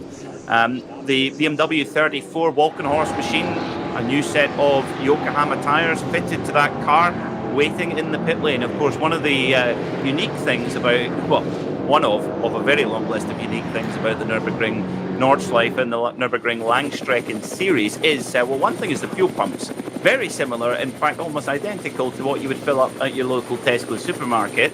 Similar speed as well, but the teams have a minimum pit stop time that they must adhere to from entering the pit lane to exiting the pit lane, and that's something that the teams have to keep a very close eye on, and plotting that is very, very important indeed. And when we get towards the end of the race, we will see just how important that can be. And in fact, that was a big key to BMW Junior Team number 44 winning by such a margin yesterday, Snowy, because they actually managed to stretch their fuel a bit longer per stint, and therefore their last stop was shorter than the rest, and that gave them their comfy margin.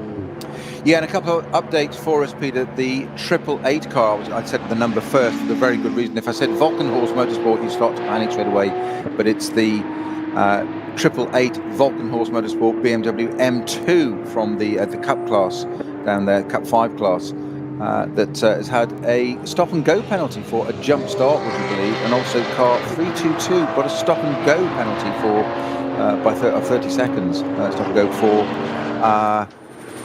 a overspeeding in the pit lane. Oh well, it's we saw a lot of that yesterday, and a lot of penalties yesterday handed out for not respecting code 60. Sorry for the raising my voice. One of the SP9 Audis getting into a bit of argy-bargy with the BMW 3 Series.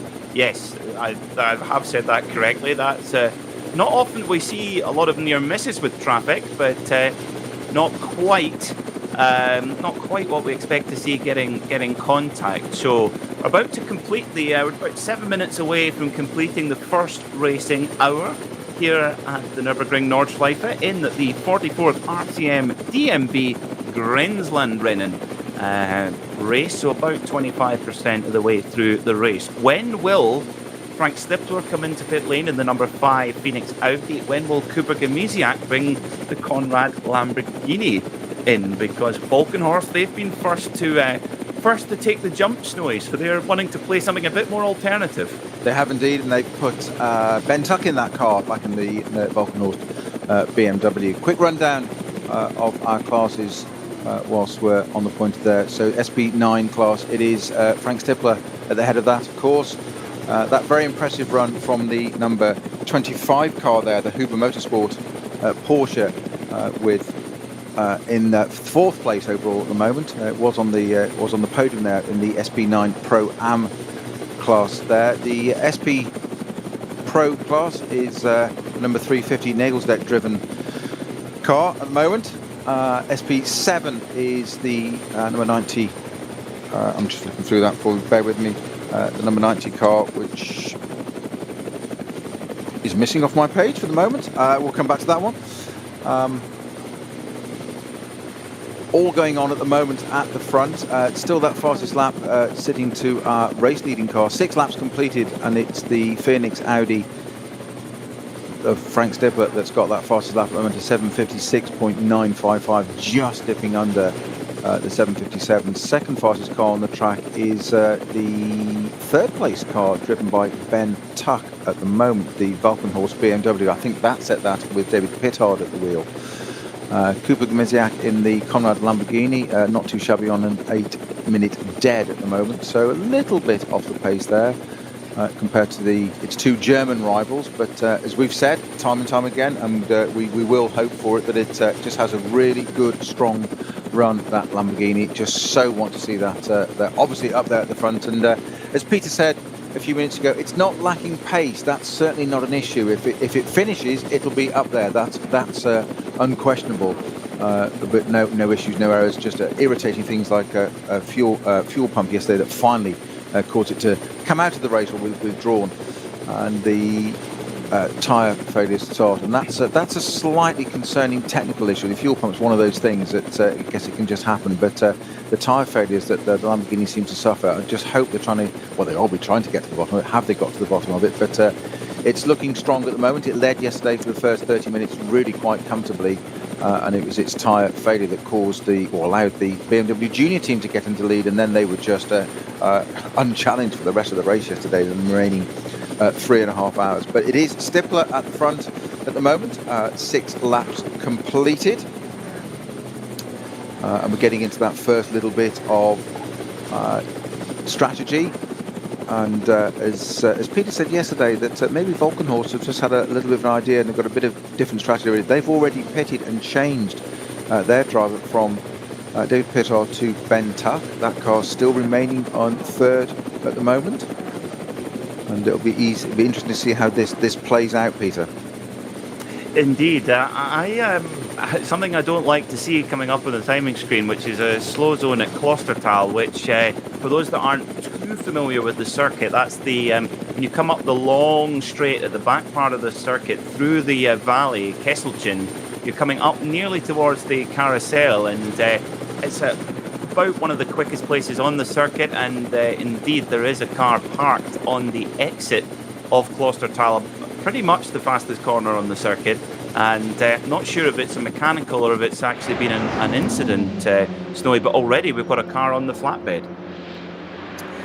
Yeah, always a shame to see that. You want cars running to the end, obviously, and just hope it's not. I mean, we said many a time that this will.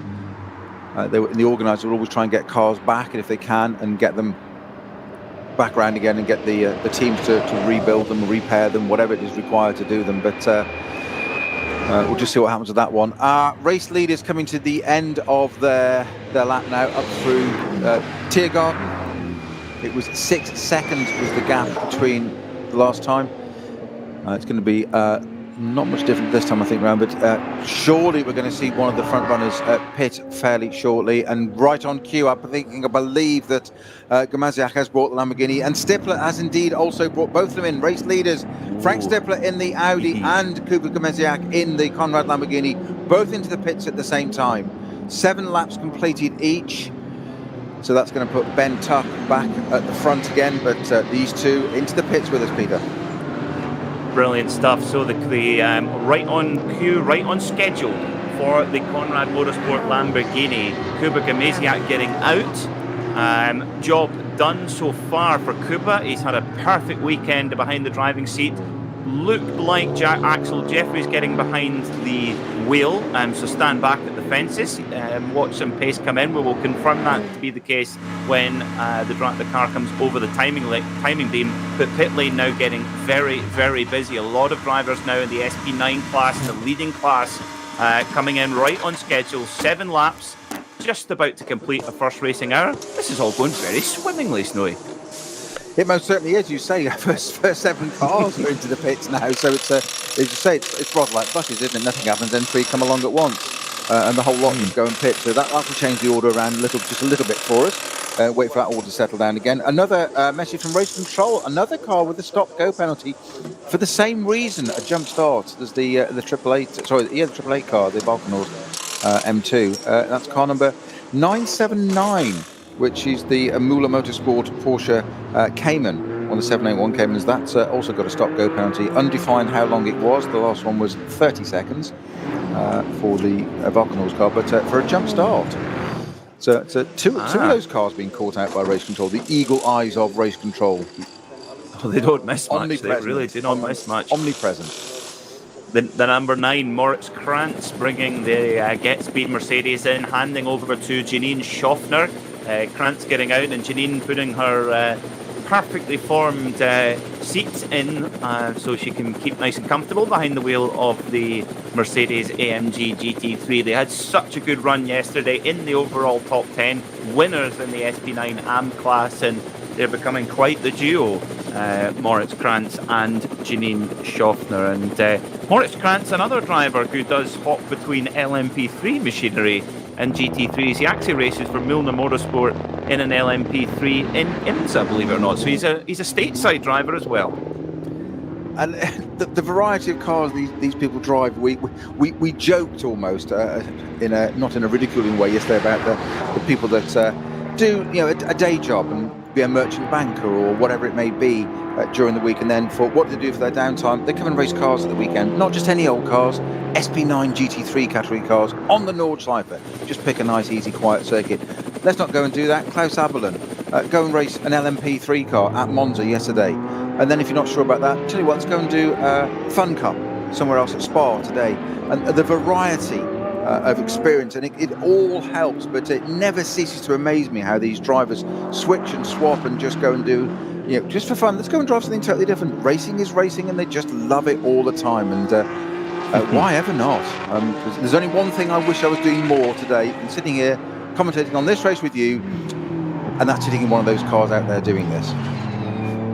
Well, and it's amazing. You get some professional drivers that will be all over the world racing very different cars and different tracks, etc. And when they get home, they hop on their sim, their home simulator.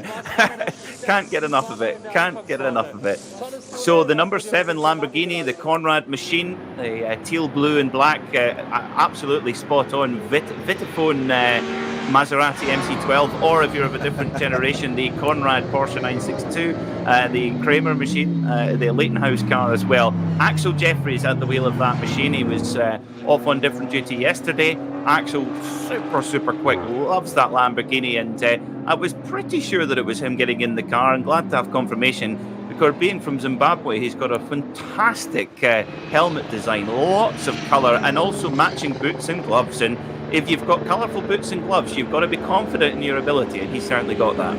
Yeah, but they're worth half a second a lap, each of those. We all know that. It's written in stone. It's one of those rules. I would go for ambitious privateer black, I have to say, just to stay out the way. Okay, so Janine Schaffner at the wheel of the number 9 Mercedes, duking it out with the Wachenspiegel 22 Ferrari and the 24 Lion Speed by Car Collection Audi, which has Matteo Drudi at the wheel now. The 22 Ferrari has George Weiss at the wheel of the Ferrari. George Weiss, the owner of Wachenspiegel, so it's I think it'd be safe to say it's his car. I think it's a fairly safe bet, that. Yeah. The clue's there, isn't it? Yes, quite. But he's driving with his son today, and then the number 22 Ferrari is George Weiss. He's racing alongside Leonard Weiss, a 22-year-old who has been, again, it's these LMP3s. He's been racing in LMP3s quite a lot in European Le Mans series and stuff. Yeah, a couple of driver changes as we settle down. Some of the cars going out of the pits now. Well, obviously, most have gone out of the pits, but driver change. Vincent Kolb takes over from Frank Stippler in the Phoenix Racing Audi, which we saw yesterday. Axel Jeffries, one of your favourite drivers, that hops into the Lamborghini. He's a special driver in my book. I think I just hope he gets the opportunity. Here is the 24 Audi moving past. The 24 Audi driven by Matteo Drudi, that's the Lion Speed by Car Collection, going past Arenberg, past Milan Donche. Sorry, my apologies, going past George Weiss in the Ferrari, and Janine Schaffner just behind, getting up to speed in the Mercedes AMG.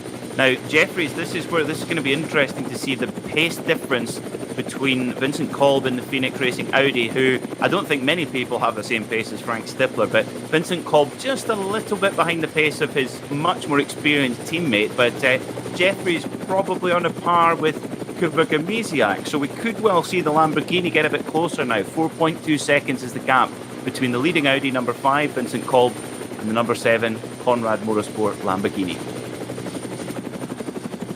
Indeed, all to play for here. Just on driver changes, the number 22 entry, which is our WPM powered Ferrari 488.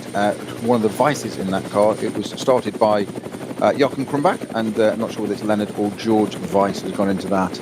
But one of the two is in that car. Currently running in 5th position now, number 22 Ferrari. And Klaus Raeder has got on board of the Huber Motorsport Porsche, taking over from Marco Siegfried. They lead in the SP9 Pro-Am class and actually in 3rd overall. The number 30 Fricadelli Porsche, always a fan favourite as well, driven by Martin Ragginger. Martin Ragginger has stayed on board, so he's gone for a second stint. And we'll see, when will he hand over to Klaus Abelin?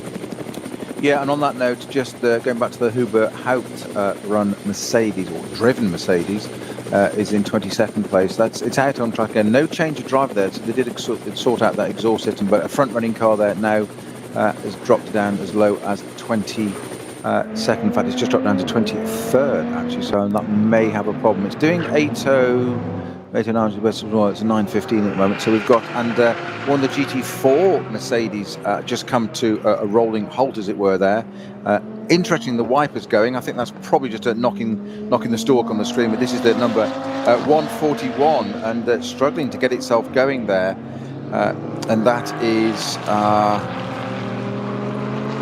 Helpful if I could find it. I've got a 140 and a 150, not a 141. That's helpful, isn't it?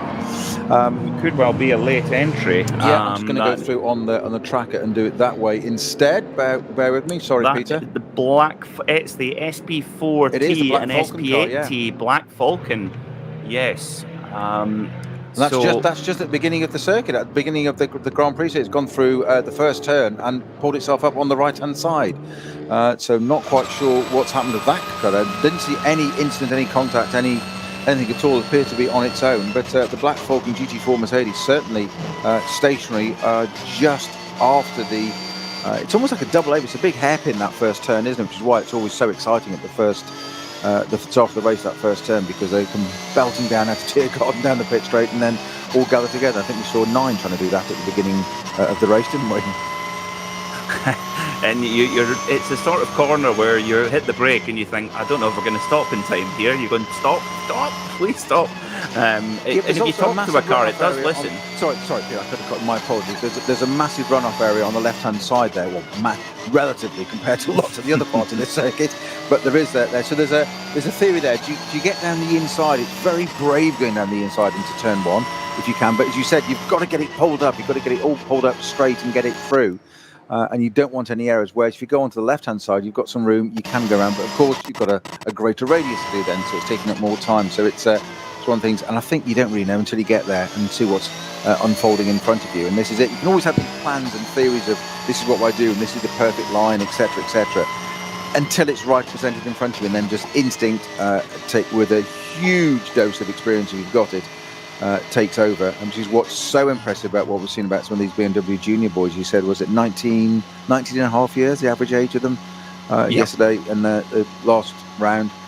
Just, they don't have as much experience, but they've certainly got ability and talent in abundance, and just bring it all to the fore.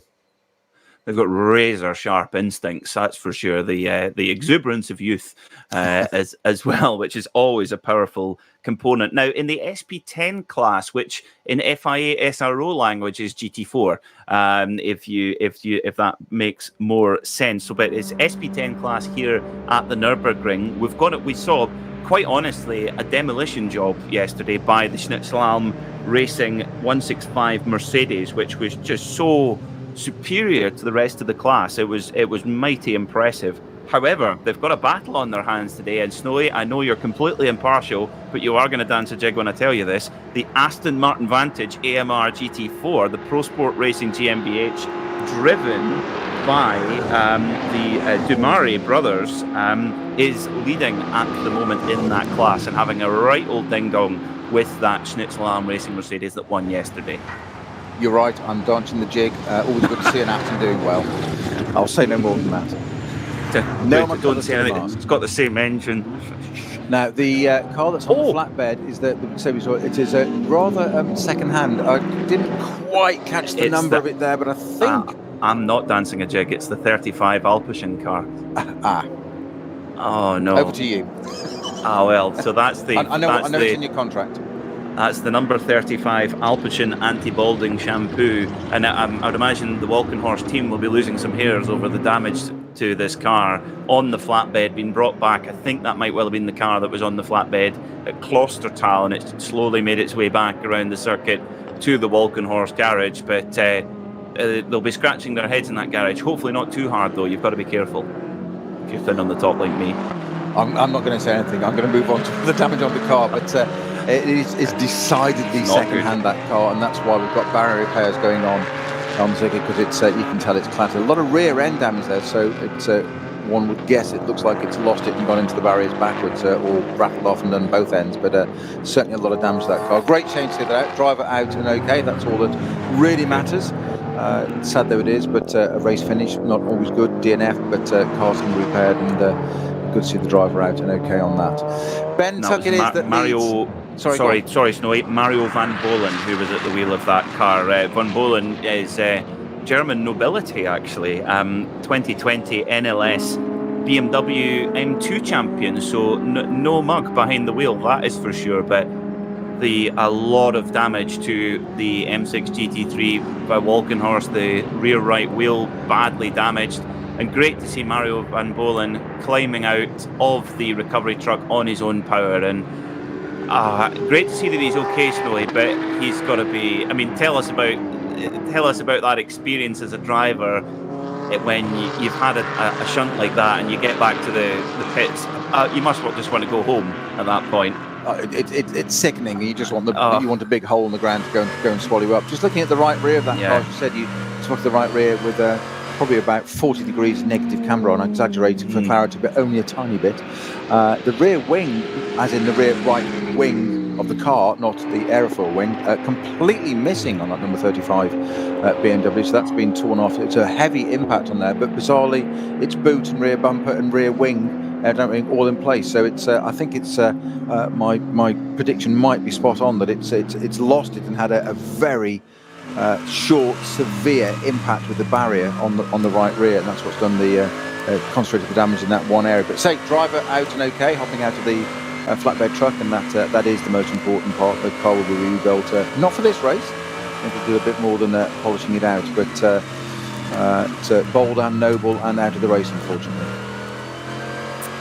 So yeah, great to see Mario Van Bolen getting out of that machine okay, and the number 9, Janine Schaffner, leading in SP9 AM. In fact, I tell a lie. Yes, I was right the first time. Leading in SP9 AM. Now, she would have been battling with the Fricadelli Porsche, which is about 10 steps ahead if that car was being driven solo by Klaus Abelin, which is what it was planning to do. But now Martin Ragginger helping out with the driving there. But because Martin Ragginger is such a hot shoe, it's put them up a class into Pro-Am. So Janine doesn't need to worry, certainly as far as class concerned, but as always, running in the overall top 10 at the moment. And at the front, the gap that was enjoyed by the Phoenix Racing Audi has eroded completely. Vincent Kolb is now in second place, Axel Jeffries in third, and Ben Tuck into the lead now, Snowy.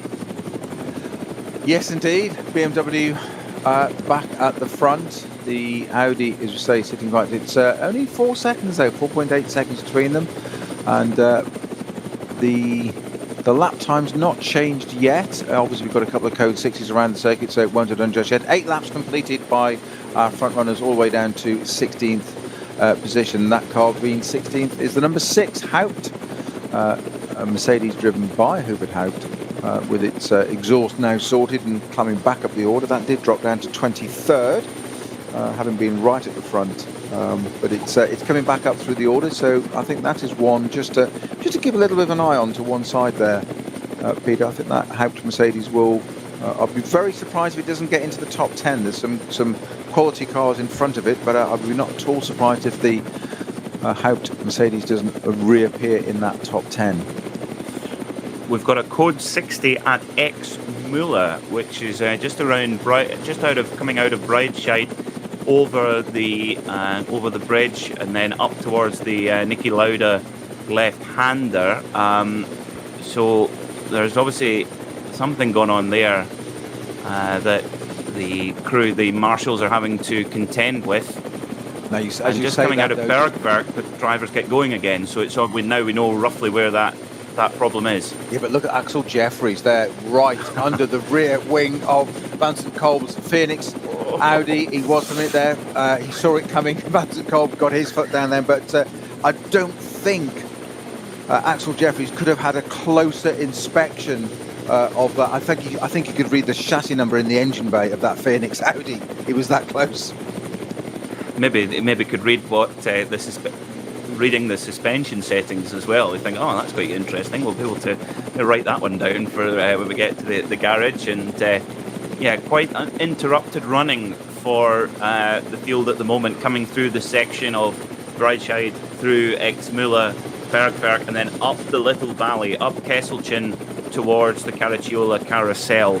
And Axel Jeffries now making himself very visible in the back of the mirrors of Vincent Kolb, the leader in the SP9 Pro Championship, teamed up with Frank Stifler. Now Ben Tuck is quite a bit up the road, to the tune of about 5 seconds. We'll get an update on that when they come over the start-finish line, but I doubt Vincent Kolb's a fan of that Vitaphone Maserati-esque paintwork right now, because it's looming large in the mirrors, Snowy.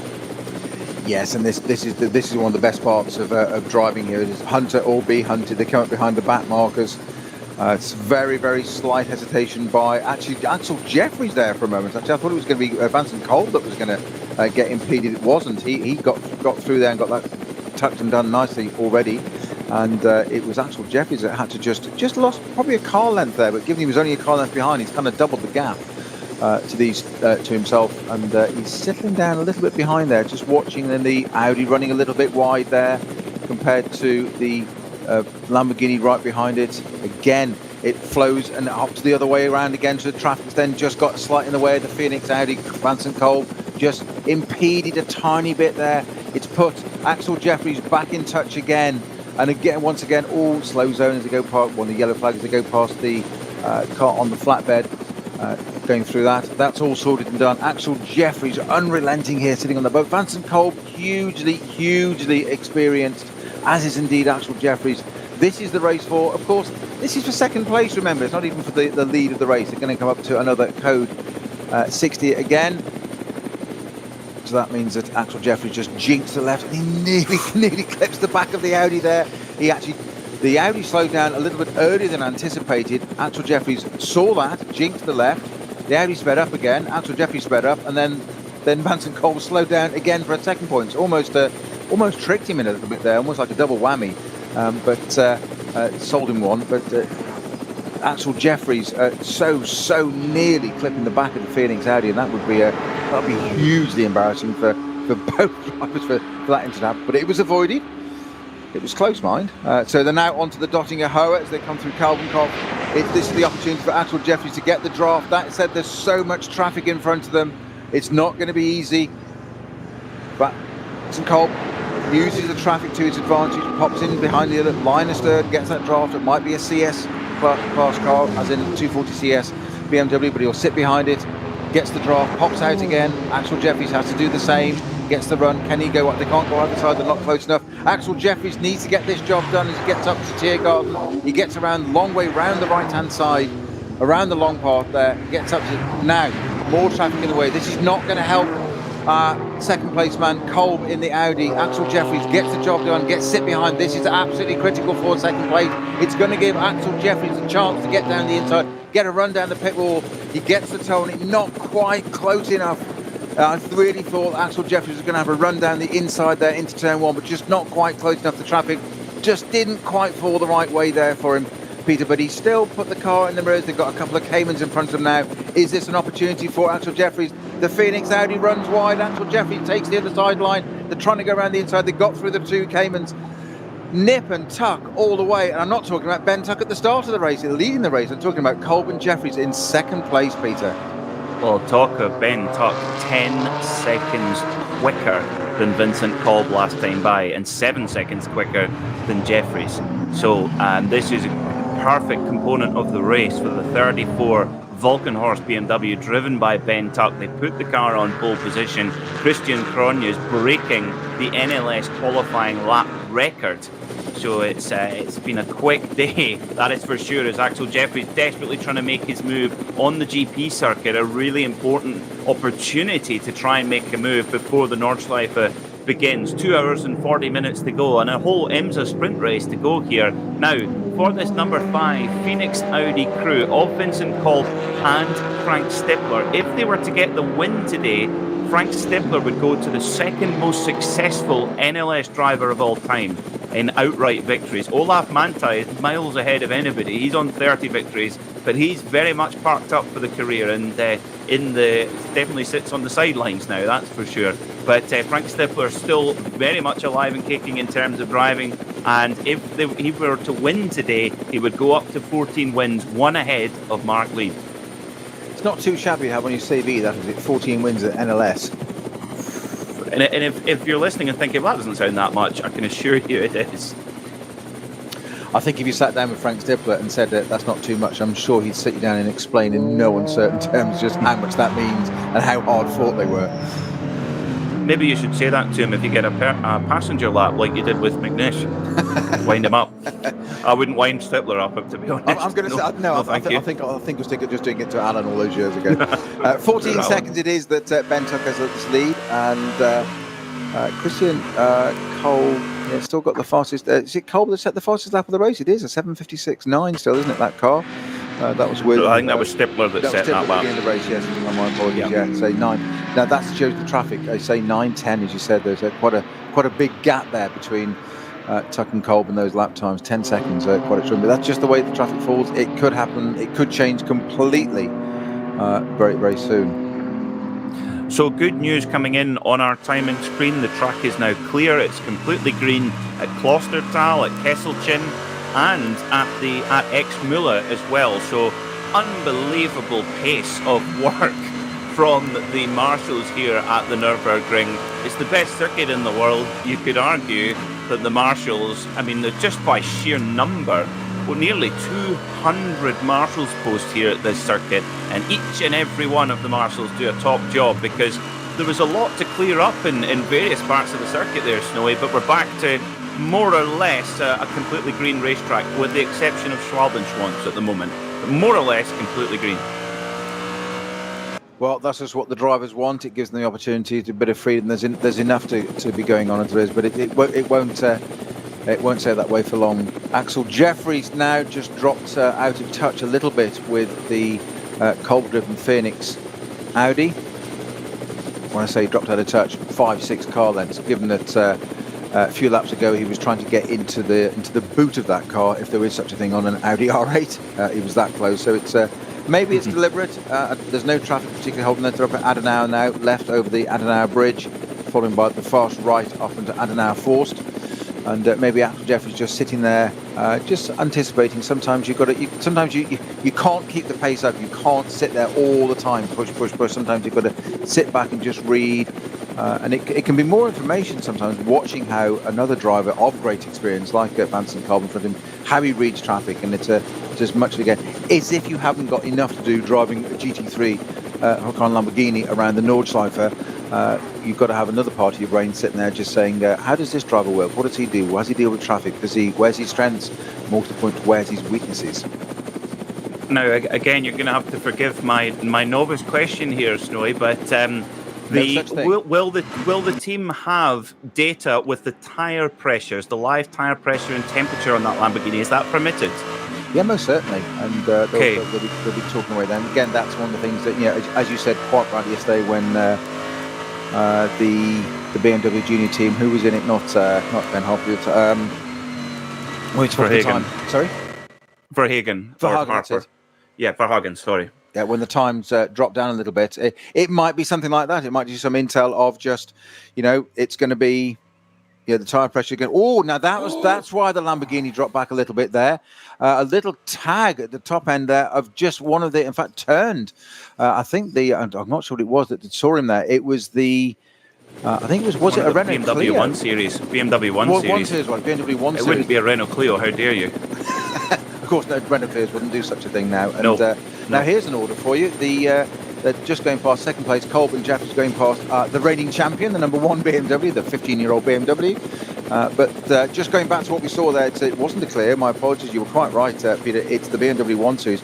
Just tagged the back of the Lamborghini, the Huracan, and it just made that twitch. It sent the BMW into a full 360 rotation, which will have caught him out. Just getting clipped by a GT3 car. That's why he dropped back then the order. So, but all back up and again now. But let's hope that hasn't caused any problem, any bodywork, any carbon damage that's going to start to impede on the tyre there. And we don't need that. They seem not to have their tyre issues as they did yesterday in this race, and that would be such a shame if that's caused any problem. I don't think it has, but it certainly worked well for our BMW 1 Series driver there.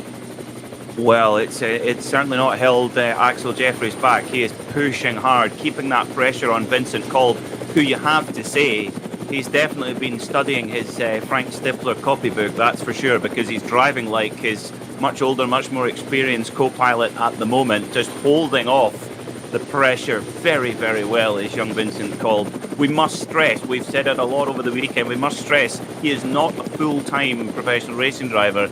During the week, it's a very high-pressure job. He's only in his mid-20s and works for a private equity fund in Munich and driving a full factory-spec R8 GT3 with a full professional driver in the form of Axel Jeffries right on his boot-lid. And really impressive performance so far from Vincent Kolb. Now, we've got a really funny tweet come in here from Yoda's uncle, who's tweeted us on hashtag RSLNLS saying, looking at my fruit-based phone, which I think we can tell which that is, I think I'm going to invest in the shares of the local Armco company at the Nürburgring with all the replacement work that's going on. Would that count as insider trading? It might do. I don't know. Fruit-based phones could be one of two brands, though, couldn't it? Could it? Oh, you've stumped me now. Another one I'll leave with you to think about. Oh, cool. Oh, I'm going to have to write these down and come back to you. That's like homework. I'm not trying to test you either. I promise you, it's not deliberate. I'm from the hills and the countrysides of Scotland. I'm not used to this sort of technology. I love the idea of Vincent Kolb being in his 20s, driving this Phoenix car and just not probably too old for the BMW Junior team already. Axel Jeffries, though, comes out of Tiergarten, sits up the back of the Audi. They have to go either side of a back marker, stays completely still. That hasn't helped. Axel Jeffries goes to the left. Vincent Kolb goes to the right. Jeffries tucks back in again. He still can't do it. He's going for the long shot, going all the way around at turn 1. No, he's not. He's going for the cutback. Yes, he is. He's going all the way around. He's got the lead of the race. Axel Jeffries, sorry, not the lead, the second place. I got so excited I forgot this. It's actually Ben Tuck's leading the race. I thought this was the lead. It's for second place. They're mad. I wonder if, I don't know what the, track limits is funnily enough not a word we really use in the Nürburgring Langstrecken series for obvious reasons, because, well, if you break track limits, you'll pay the price there and then. I can tell you exactly where the track limits are. It's called barriers. Indeed. However, that doesn't necessarily apply. That doesn't necessarily apply to the Grand Prix circuit, which is where the cars are now. And Jeffries was all four wheels off the confines of the circuit there to get that move done. I wonder if Race Direction will have a look at that. Snowy, you've got more experience of the series than me. The GP circuit, the track limits could be an issue. It's obviously not on the Nordschleife. What do you think on that one? Well, everybody tends to use that bit there, so it depends what becomes sort of accepted practice or not. But you're absolutely right. Track limits are as far and as much as a driver can get away with until the stewards say otherwise. Yeah, push on and hope they didn't notice. They won't be listening to us, that's for sure. Well, I hope somebody is.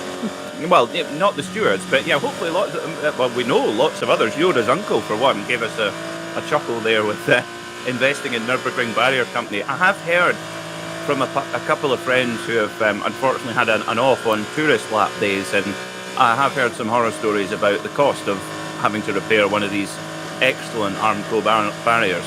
I wouldn't want to be picking up that tab, that's for sure. It just adds insult to injury, isn't it? If you go and do a tourist lap of the Nürburgring and go off and damage your pride and joy, assuming one, you're okay, two, your pride and joy isn't quite so okay, so you've got that repair bill, unless it's insured, but then you have to pay for the repairs to the circuit you've done as well. So, yeah, it's a great holiday, isn't it? Come and have a tourist lap of the Nürburgring. Just don't go off.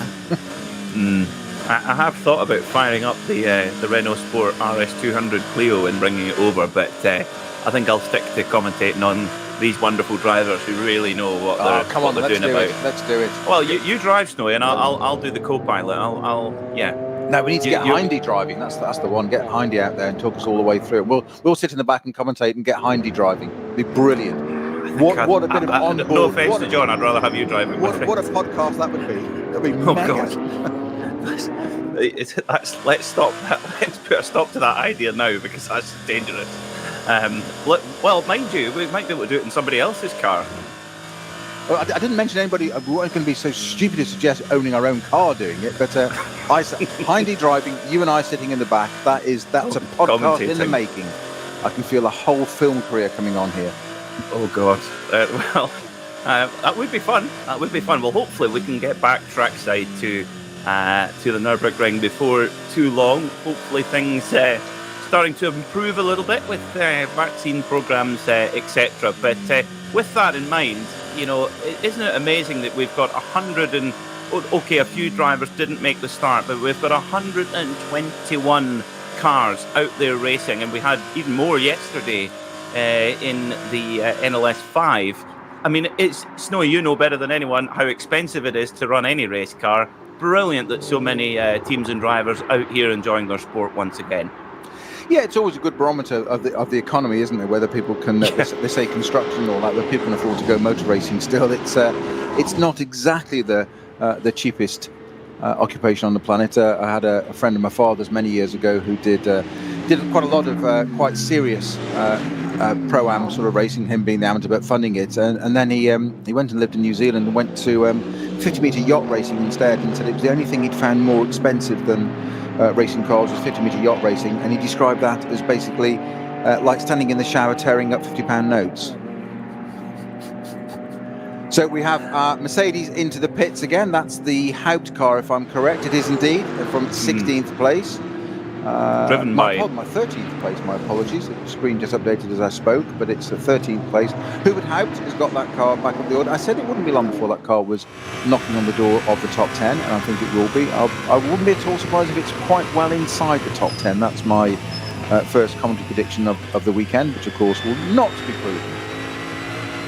I have one of many apologies of the day to fans of Fricadelli Racing. In fact, Klaus Abelin did get on board that number 30 Porsche 911, taking over for Martin Rangiger at that first pit stop. So I do apologise, just a little blip on the tiny screen. So it is Mr. Klaus Abelin, Mr.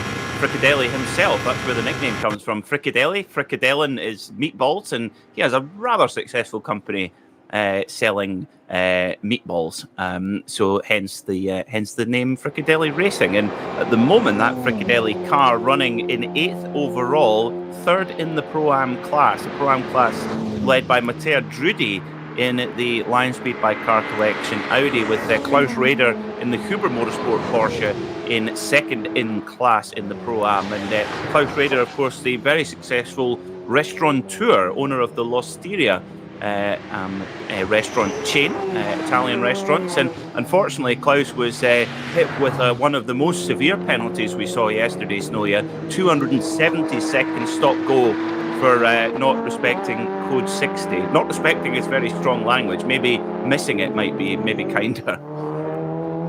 Yes, it's a definite slap on the wrist there, isn't it? And yes. The authorities here are very, very strict, and quite rightly so. That's exactly why this race series continues and runs so successfully, because it is very, very disciplined and very organised, and there's a set of rules. I think it was John Hindhaugh himself that said during N24 coverage that, to put it into perspective, Lewis Hamilton, 7-time Formula One world champion, cannot just come and do this race. His credentials in that world do not matter one jot. Here at the Nürburgring, you still have to go through the licensing process and build up to it. You can't just jump in an SP9 GT3 car to Lewis Hamilton is probably like a road car to most people. Did you want to come do the N24 hour? No, you can't. I don't care that you've won 7 world championships, Formula One level, the highest and most successful world champion Formula One in the world. Doesn't matter. You've still got to go through this category, and you'd have to start in a lower category car and build up and earn the credentials, and quite rightly so. And that's why it's so safe. We do see incidents, and they're just normal racing incidents, but that's exactly why it's so safe. And I think it's great that they run it that way, and long may it be so. And that would be the same for Charles Leclerc, for Fernando Alonso. Take your pick, it would be the same, indeed. And I think it's a great point you make there, Snowy, because we are really fortunate to have racing on the Nürburgring Nordschleife in the 2021 world that we live in, and where there's obviously it's very important to keep people as safe as possible, but this is something we must preserve, and the safety is important.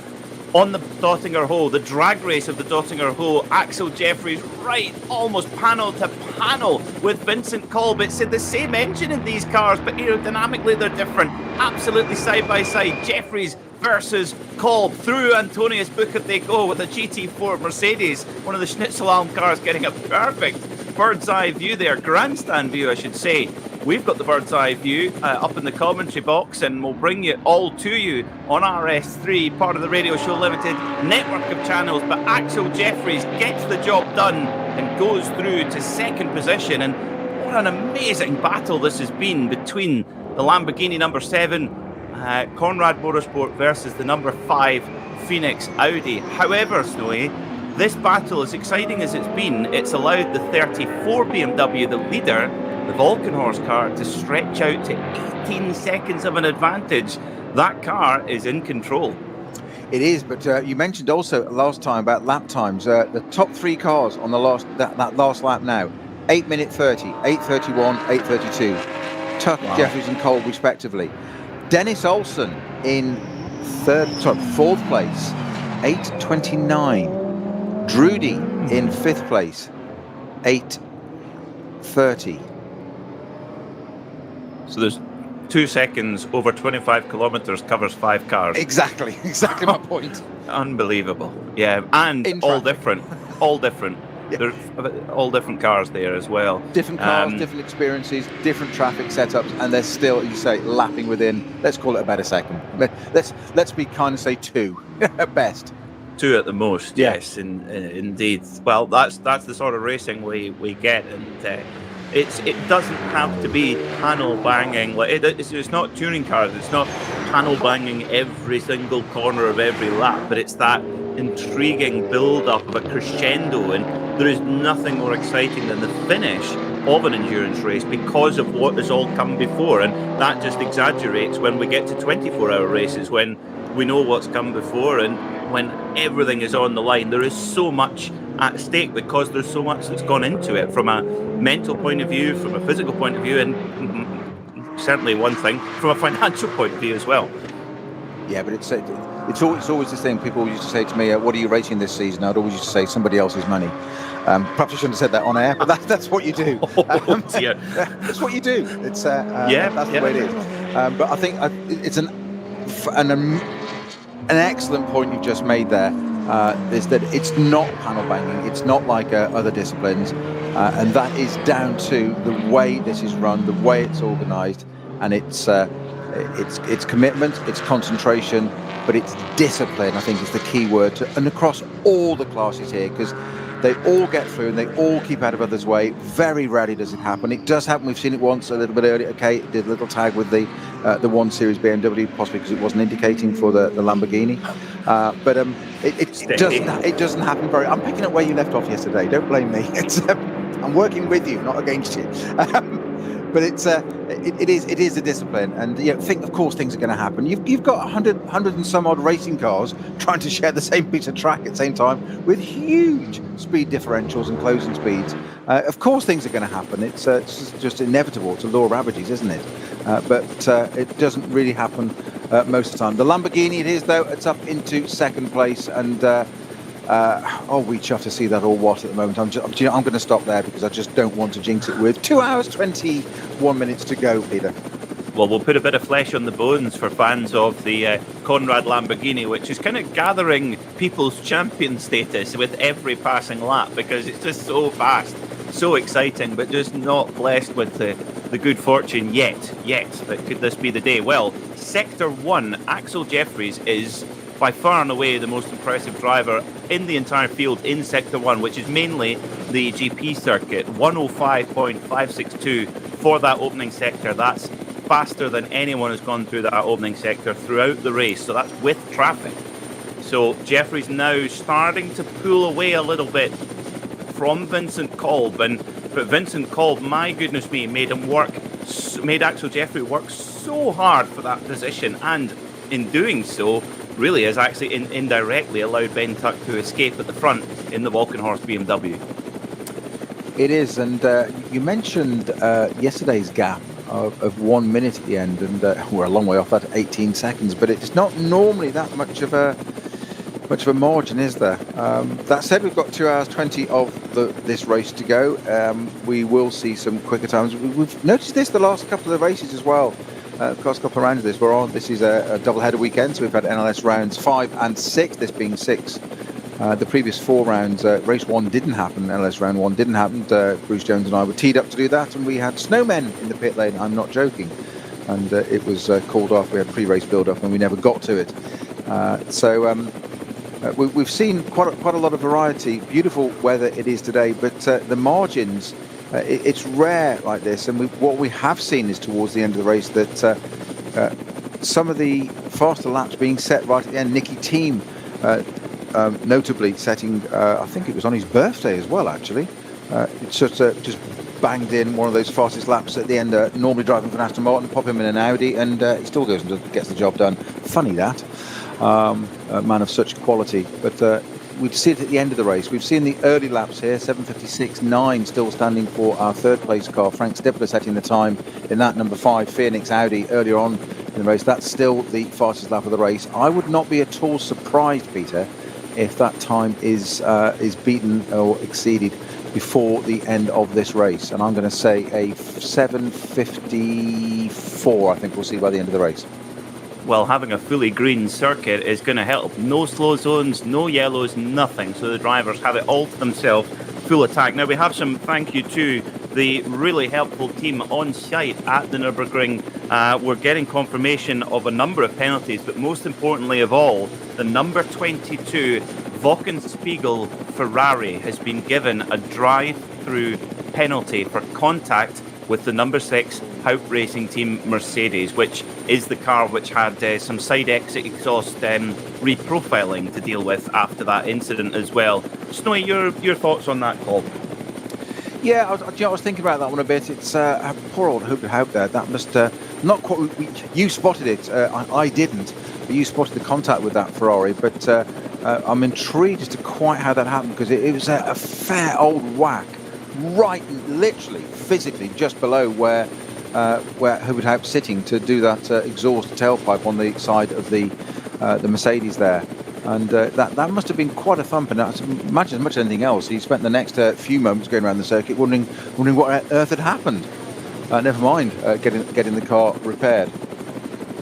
Going, that's not the noise it normally makes. That's not handy indeed. Well, it's Peter Mackay and Peter Snowden here, bringing you all the action from the 44th RCM DMV Grenzlandrennen here at the Nürburgring Nordschleife. And we've got all the action for you here on RS3, part of the Radio Show Limited network of channels.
2 Familien.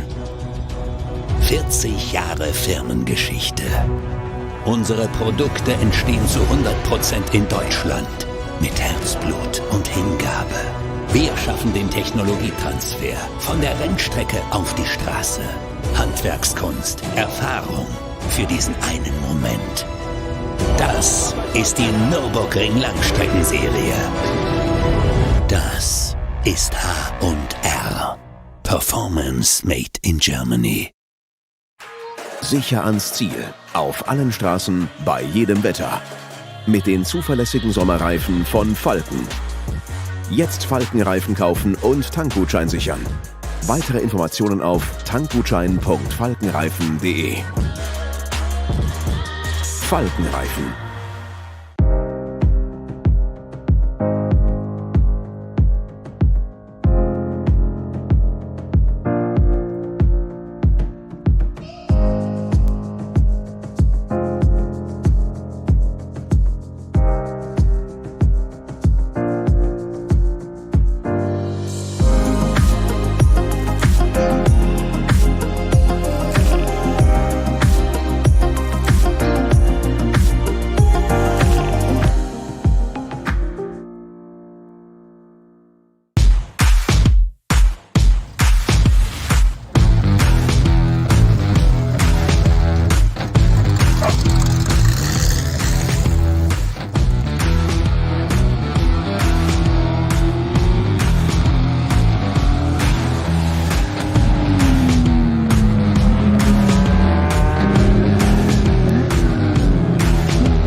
Spot on, Peter, that it was Piccarello that did indeed jump into that number 3 Falcon Motorsports Porsche. He, of course, hopping out of the number 4 car from yesterday that exited the race with Martin Ragens at the wheel and had that big incident.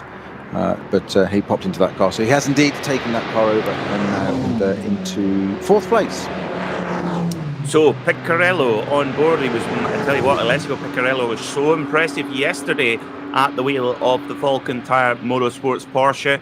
Can they make an impression on the race today? The battle for second still rages on between Axel Jeffries and Vincent Kolb, and those cars can't be far off coming in for their next stop as well. We're only 11 minutes off the halfway point of this race, reaching the point of the second racing hour. And, well, what strategy point will they play? The Conrad Lamborghini, started by Kuba Gurmesiak, then handing over to Axel Jeffries. Michele Di Martino, the other driver in that lineup, former class winner here in the Nürburgring 24-hour, but also the overall 2015 VLN champion, so an expert around this place. That's quite a statement, and quite a correct one as well. But an expert around this place, it takes a lot of time to learn this circuit, and its complexities. Klaus Abelen back in the number 30 Ficadillo car. Ben Tuckett is leading. We keep forgetting to mention that. As you say, we've got so focused on Axel Jeffries in the Conrad Lamborghini and Frank Stifler and Vincent Kolb now in the Phoenix Audi, having their duking it out little battle that we keep forgetting to mention and overlook, very unfairly perhaps in some ways, that Ben Tuck's just getting on with the job. 22nd lead in the number 34 Valkenhorst BMW, quite happily just sitting there as if it's a walk in the park. I'm sure it's not. It's very unfair to suggest it is, but because he's just out there doing the job, just getting on with it, which at the end of the day is the idea of motor racing. It is to win, after all. I think that's the greatest praise for a racing driver, is if you're leading a race and no one's talking about you. That's the greatest praise you could possibly ask for, because that means there's no dramas, everything's going to schedule, and the run is flawless. So 2 hours and 9 minutes to go, and we saw BMW winning yesterday with the BMW Junior team in the number 44 car on Michelin tyres. Well, it's a BMW leading, but a little bit different. It's the Walkenhorst team on Yokohama tyres, and at the moment here in the Nürburgring Langstrecken Series, we have 2 wins apiece, for 2 for Porsche and 2 for BMW. So a victory for the Bavarian marque today, Snowy, would nudge them ahead, and I am sure of it that in the big boardroom meeting on Monday morning, that's got to be at least a point of any other business going, well, we did one over our rivals over the roads. That's got to be a discussion, surely. Surely not. It must be. Between rival manufacturers, never. Yeah, they'll have a coffee. Do you live in? Which craft do you talk of, my friend? Just looking at stints now, the leading car you mentioned there, the Valkenhorst Motorsport Pittard, it was that started that car and did 6 laps. Interestingly enough, now Ben Tuck has just reached the same point. He's done 6 laps in that car. So, how soon before we start to go? And this is an interesting phase of the race, isn't it? That we talked about this quite a little bit yesterday. That it settles down, then you get the middle bit, and we start to get some ideas of strategy. Who comes in early, who doesn't, whatever. And you can see some pointers, so the beginnings, the foundations, if you like, of where the race end is, and strategists and the teams working out, not just sitting out there doing the lap times. We've just mentioned that Ben Tuck sitting there. You were saying quite rightly, they're not even talking about it. Brilliant. Well, I spent a whole career racing, I wouldn't even call it a career. A lot of time racing cars, and nobody ever talked about me. That was for totally different reasons. Ben Tuck doing a great job out of the front there. 7 laps now completed. So, my point being, it can't be that long before Ben Tuck brings that leading car in, and it's 13 laps completed as of the top 3 now. So, it could be a change of order. This is where we can start to see some of the strategy that we plays out towards the end of the race, Peter. Indeed, this is where, you just needs to get into the last hour before we really start to see the full picture, and that's when it's almost like a poker game, when the player that's been quiet the whole time just lays down a whole handful of aces, and that's exactly what the BMW Junior team boys did yesterday.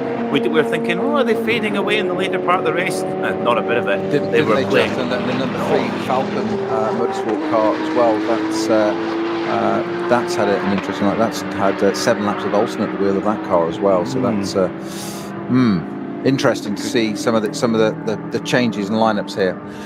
My screen has a slightly. We've got Picarello in that car on the timing screen, but not on the driver changes. So I might be slightly out on that one.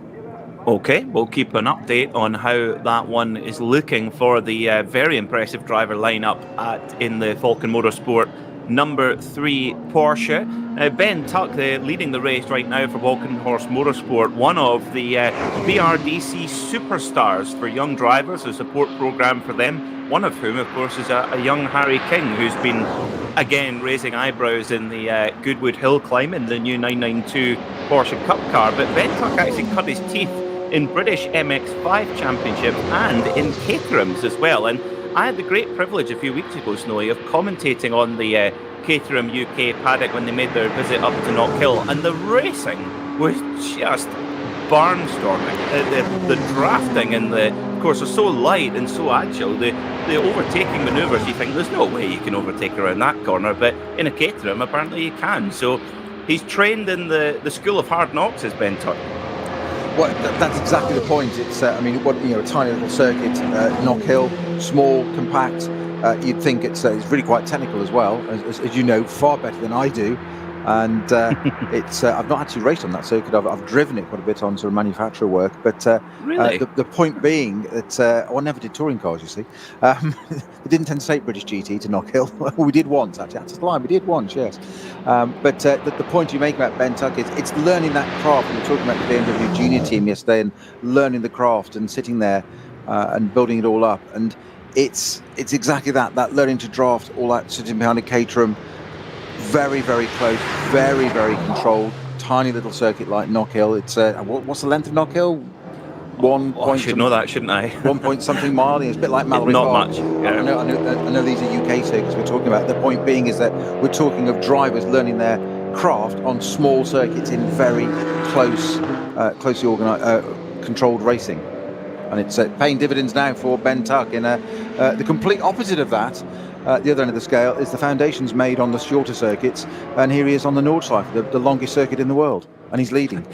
So and obviously also it was car. good work, wasn't it? A BMW M6 GT3 is not a Caterham. It That's has a my massive most footprint, obvious, doesn't it? That's the most obvious thing I've said all day. But valid. But yes, indeed, often obvious things often are. Now, a couple of penalty updates. The number 69 SP7 car, that's the Porsche 911 GT3 Cup class, has been given a 30-second stop and go. That's quite punishing.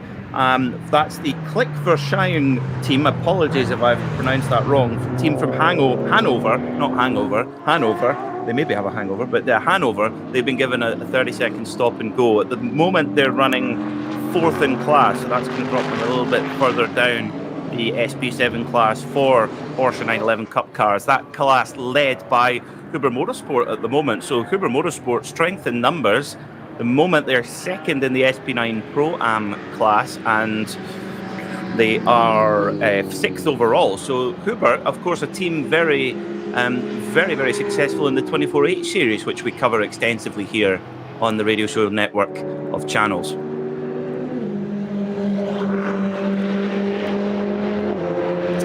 So we also have another penalty in for the number 740 car, and that's a number I need to go a little bit further down at the entry list. The number 740 car over speeding in pit lane. So that will be a 30-second stop and go. That car is the BMW 325i MSC Wallscheid Kevin Sports and Racing. Nice short name there. And they're from Schweden. Which is that the same Schweden as Schwedenkreuz, Snowy? Do you know, I was just going to say to you that. Didn't quite catch that. Can you say that again, that team name? My apologies. Yeah, very good. Yeah, you nearly got me there. That would be me. You nearly got me there. Yeah. Peter Snowden there, great teammate, thank you. Now, don't be like that. Don't be like that.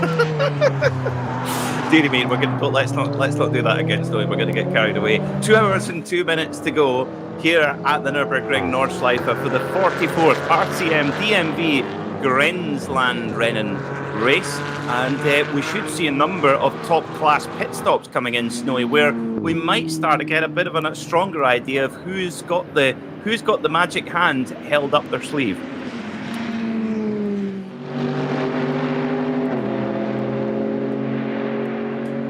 Indeed, and we're coming up to, unbelievably, can you imagine this, Peter? We are approaching the halfway point in a couple of minutes' time. Half gone, half to go. We saw yesterday how this race, we never normally have this, is just our one double header of the year. It came into play last year.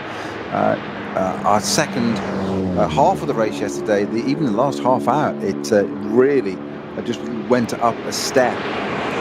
And we've got half of this race to go. So I think at the top of our, Peter, you're going to take us through a bit of a run through as to what the class order is at the halfway point.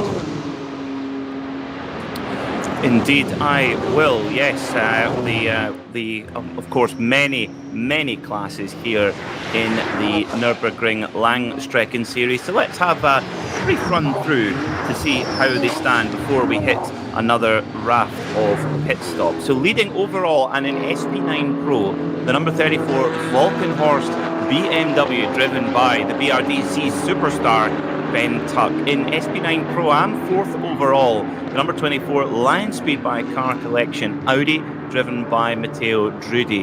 In SP9 AM, it's Janine Schaffner once again in the Get Speed Mercedes. They came into this weekend leading the championship, won yesterday in class, and again on course for another victory. So Janine Schaffner and Moritz Krantz looking very good in that championship at the moment. In SP Pro, it's the number 350 Porsche 911 GT3 Cup MR, standing for Manti Racing. That's Black Falcon running that machine. In Cup X, the Tycoon Racing KTM Expo leads. That's the number 920 car. In SP7, it's the number 90 Huber Motorsport Porsche. For the alternatively fueled cars, this is one of my favourite classes to study. The 4 Motors GmbH car, the Porsche 911 GT3 Cup, the number 320 machine leads that experimental class. In Cup 3, it's the WNS Motorsport Porsche Cayman, number 960. In SP10, well, they were victorious yesterday. The number 165 crew, Schnitzelalm Racing, the Mercedes AMG have moved ahead of the Aston Martin squad and lead in SP10 for GT4 machinery. The sister car, the number 150, which completed a slightly unwanted spin in the wind yesterday in SP4 and SP8T, the Schnitzelalm Racing 150 Mercedes leads in that class. In Cup 5, it's the 870 Adrenaline Motorsport BMW M2. SP3T going the way of the number 10 Max Cruz Racing Volkswagen Golf GTI TCR with, one of the another fan favourites, the older BMW M3 GTR, the model of car that won the 2004 Nürburgring 24-hour, run by Hofer Racing, leading in H4 at the moment.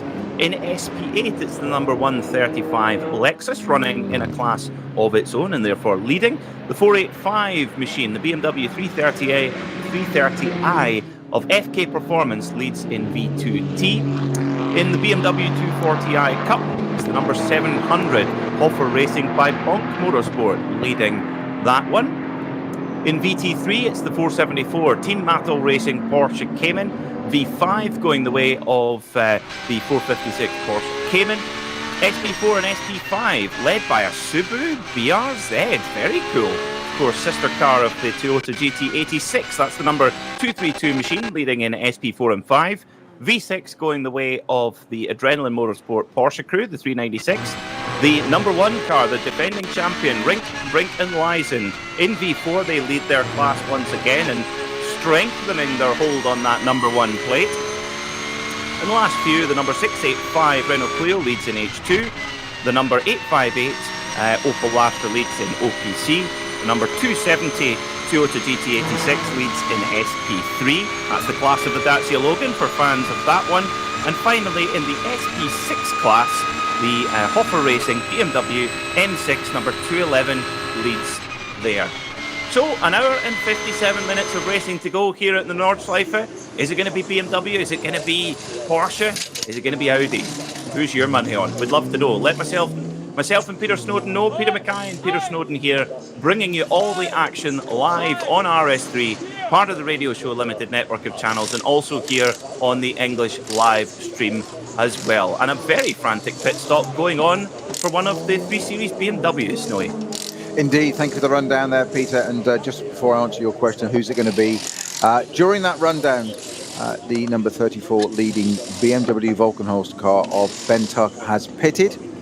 So I'm sure that's going to be a driver change. 14 laps completed. That will indeed put, I believe, it's going to put the Christian Carnes getting into that car just at that exactly second it's updated. Axel Jeffries in the Lamborghini will be technically leading the race at the moment. So it's great for Conrad at the moment. Just fingers crossed. In fact, everything you can cross, just keep it all crossed, including Franz Conrad's Allen keys, I believe. Well, if the Lamborghini wins, I'm going to send them a tribute by having a massive Italian dinner tonight. Just, I think that's the right thing to do. It's the honourable thing to do, don't you think? Well, what do you mean? You're ordering pizza, you mean? Absolutely not. I'll go to my local Italian restaurant. I do like a Milanese, actually, which, of course, has got a slight German tinge to it as well. It's effectively a schnitzel with pasta. Of course, you being a prime racing driver, Snow, you won't know of such unhealthy choices. Of course, I have no idea what you're talking about. No, So, no. Change of driver for the leading car. The Valkenhorst BMW has pitted. Ben Tuck bringing that car in and handing over to Christian Krohns. David Pittard, I'm sure, will be back in the car a little bit later on. Axel Jeffries it is that's in second place currently, technically on the road. I'm sure that'll be into the lead, but the BMW is the leading car. And we've got Axel Jeffries into the Conrad Lamborghini. I've been there for quite a while, actually. I've watched the stint he's done in that car. Just bear with me. I will tell you in a second. It's certainly 7 laps.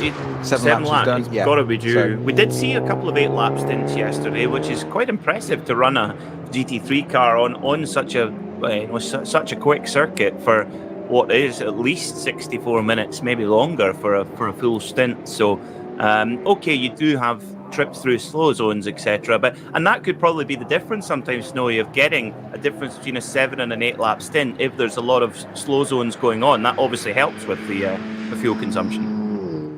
It certainly does, and that was the point I was leading up to. We saw the fact Ben Tuck did do the 8 laps as well, didn't he? Because Pittard did 6 and Ben Tuck did 18 in that in the Valkenhorst, the leading cars. It seemed to work for them. 7 laps apiece for Kuba Gamaziak and Axel Jeffries currently in the Conrad Lamborghini. I would not be at all surprised if that Lamborghini didn't come in at the end of this lap. Klaus Abelin brings in the Fricadelli Porsche and swaps over to Martin Raginger. He was in the number 4 Porsche yesterday, the Falcon car. Swapped down to, as you said, pointed out earlier on, he popped down to the Klaus Abelin driven car, so they've got a partner after that. I'm sure that Axel Jeffries is going to have to pit this lap. I'll be very, very surprised if it doesn't. And indeed, I think Vincent Kolb will probably join him as well. They're just half a second apart on track at the moment, and has been much of the way this race. Those two, they've been duking it out, and it's swapped a couple of times, but at the moment it's in the Lamborghini's favour, which is just a great phrase to hear myself saying, that it's in the favour of the Lamborghini after the luck they've had yesterday and a couple of previous rounds. Well, Janine Schaffner into pit lane as well in the number 9 Get Speed Mercedes. I wonder if she will hand back over to Moritz Krantz, her co-driver who started that machine. So Raginger now at the wheel of the Fricadelli Porsche, and we could see that car come alive. You'll see no neater a prepared car than the Fricadelli Porsche. They are a team that race hard and party hard as well. They really enjoy their racing, but everything to do with making the car go quick. It's the, as we would say up here in Scotland, the best of gear, Snowy. Indeed, and a driver change, you're quite right, for the number 9 car. It's now got Moritz Krantz at the wheel, taking over from Janine Schaffer in that's the Get Speed Mercedes. It's number 9 and 9th in position as well. So yeah, running in the top 10 with an AM lineup, very impressive indeed. So Axel Jeffries now on to the Dottinger Ho in the Conrad Racing Lamborghini, not far behind at all. Vincent Kolb has kept in touch with his fellow VAG Group rival. Of course, there is a few shared parts between these, between the Lamborghini and the Audi R8, most notably the engine, the 5.2 litre V10, which one of the most sonorous power plants you'll hear around a racetrack. Now, 5.2 litre. So we've got the Lamborghini coming up to the end of Tiergarten with the Phoenix Audi just behind it. Are they going to dive into the pit lane? Maybe it doesn't. Indeed, it does. Axel Jeffries dives right. It always makes me cringe. The Phoenix Audi follows behind there. What always makes me cringe there, it's not the 60k slow line. It's that bit of barrier that isn't even highlighted on the left-hand side as you go into the pit lane there. And they get so close to it. Axel Jeffries technically takes the lead. Christian Kolb in second place now as they cross or do the trigger the transponder in the pit lane. They are technically first and second overall now, obviously because the BMW pitted 1 lap early. But they've shot into the pits. It's all down to timings and strategy now.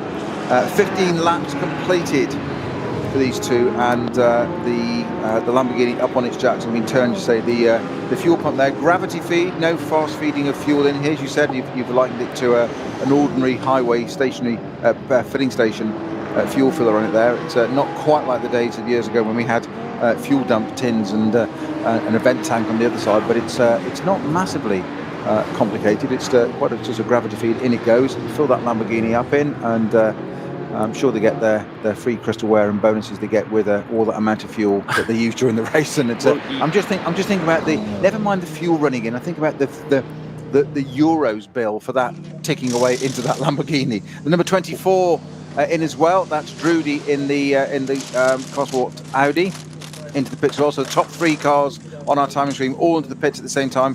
Driver change there. Drudy getting out. I didn't see quite who's going in. I don't recognise the helmet enough to know who that is going into that car. Very quickly blocked out of the way. We'll tell you as soon as we can, of course. But driver change for I'm get all three of the top runners. I think it might be your favourite name, Snowy. I think it might be getting into the 24 car collection Audi. We'll confirm when they come out of the pit lane. But the fuel pump even has a particularly motorway service station ticker as well. It tells you how many litres and indeed how many euros. The teams actually have to put down a fuel deposit before they can use the fuel pumps. And I think if they've got any change, they're given some change at the end of the race. So they put down their deposit to prepay for the fuel effectively. Axel Jeffries out of the number 7 Conrad Motorsport Lamborghini. I would presume that it will be the third driver in the queue there, Michele Di Martino, 2015 VLN champion. He will be getting on board, I would presume, on board that Lamborghini. Vincent Kolb. Now, I didn't see it. Did Vincent Kolb get out the car, Snowy? Did you spot? Didn't see that. Didn't have eyes on that at the moment, but I wouldn't be surprised if it was a change from that. And when you say my favourite driver, you don't mean Lorenzo Rocco de Toro Padula, do you, by any chance? I may do. I thought you might be hinting at that.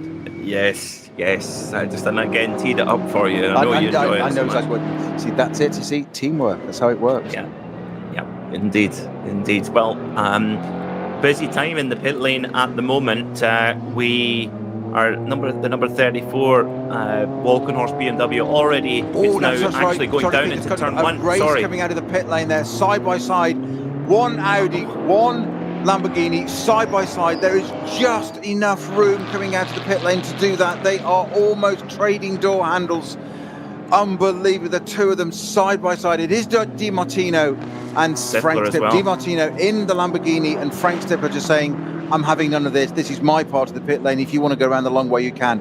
Basically, keeping it to the right-hand side, putting Di Martino right on the edge of the blend line, which, of course, you cannot cross. It's one of the sacrosanct rules of the pit exit. You do not cross that. So Di Martino there, actually a fantastic piece of discipline driving there, not crossing that blend line. But just watching those two cars coming down out of the pit lane side by side, you shouldn't really be racing in the pit lane, if you know what I mean, as it's not a normal place to be racing side by side. Do that on the track. They've got 25 kilometres of track to go and race.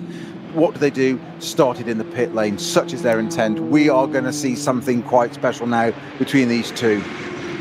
And well, it is Rocco in the. It is Mr. Chopper. Oh, we've got a spinner. We've got one of the KTMs at the end of the Grand Prix. It's the 920 KTM it's had a big old spin.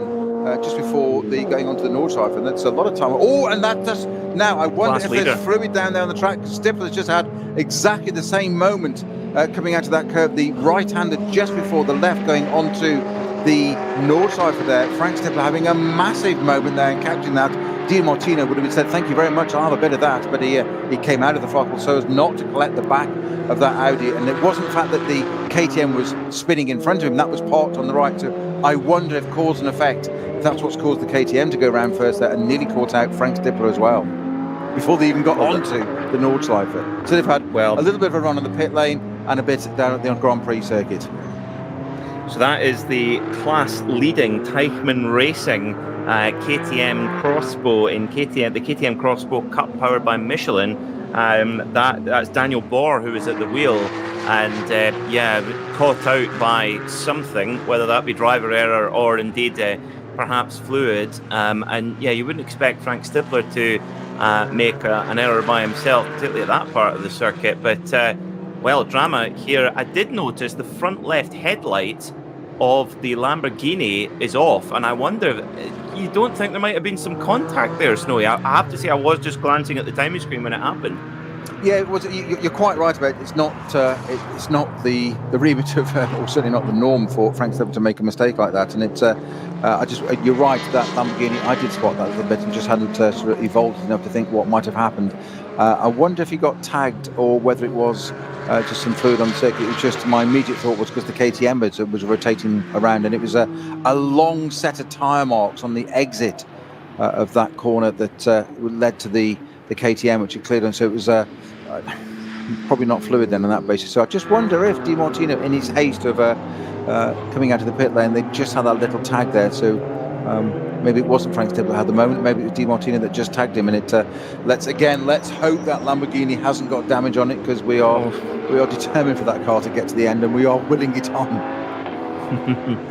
I tell you, poor Franz Conrad, I don't know if he's a smoker, but if he is, he must be around the back of the garage going through packet after packet at the moment, because if he's not, he's a vapor by now, isn't he? Either that, or if he's chewing his fingernails, he has to get rid of the stress by something. My goodness me. And you can imagine his crew, the Austrian-based crew, they've put so much effort into bringing such a sophisticated race car here, and well, it's more drama here at the Nürburgring Nordschleife for the 44th RCM DMV Grenzlandrennen, or NLS6 if you prefer. It's actually NLS5 because NLS1 didn't happen, but anyway, we'll gloss over that one. But watching Frank Stepler and Michele Di Martino coming out of pit lane, it's like that race on pit lane. They've both got the pit lane speed limiter on. It's kind of like when you're in those 50 mile an hour roadwork average speed sections, Snowy, where your cruise control is just that 0.1 of a mile an hour quicker than the car next to you, and you edge closer away from it. Yes, but unfortunately on the highway we have speed cameras and they do horrible things to your license.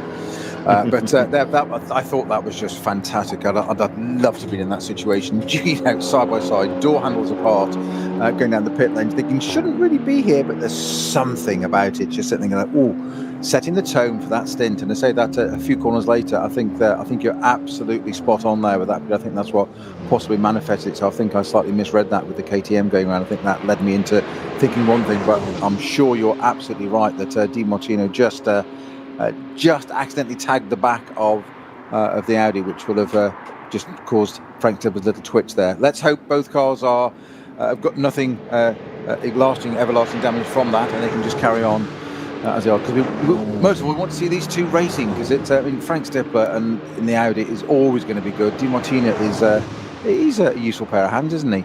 To say the least, in that Lamborghini. That'd be absolutely fantastic to see that. Well, the opening couple of sectors going in the favour of Frank Stepler, from what I can see, and the race down pit lane, a symphony. Well, we've got not a 5.2 litre V10, we've got a 10.4 litre V20 there, because they were so close together, the Lamborghini and the Audi. But coming back to the sectors, Snowy, it's looking like, it's looking very close, but Stepler just that little bit quicker, a second or so per sector. So the number 5 Phoenix Audi looking strong. It's looked strong all race, and it's looking like it's delivering at the moment. You say good sector times. Frank Stepler, hugely experienced. I think is it 14 race wins on the NLS, you said? 13 moments. Okay, so about to bring his this would be his 14th if he did. So my apologies, one out, which would move him clear into second overall in outright wins. Yeah, exactly. So the point being there that huge experience, and you don't win 13 events around here without for no reason at all. There's a reason why you've done that, and he's proving his mettle and credentials there right now. But Di Martino in the Lamborghini right behind him is Michele Di Martino, not letting him get away with that for the moment. He's got some other ideas as well, as we saw from that pit lane. He's just side by side down the pit lane, with it ever narrowing to the blend line, and huge discipline from both drivers there not to take each other out. Very good. That shows you the respect and the experience as well. And also shows that you just don't get any quarter given by Frank Stippler. You know, it's absolutely uncompromising. He'll go right up to the limit of what is acceptable, but will never ever cross it. That takes a lot of skill to do that.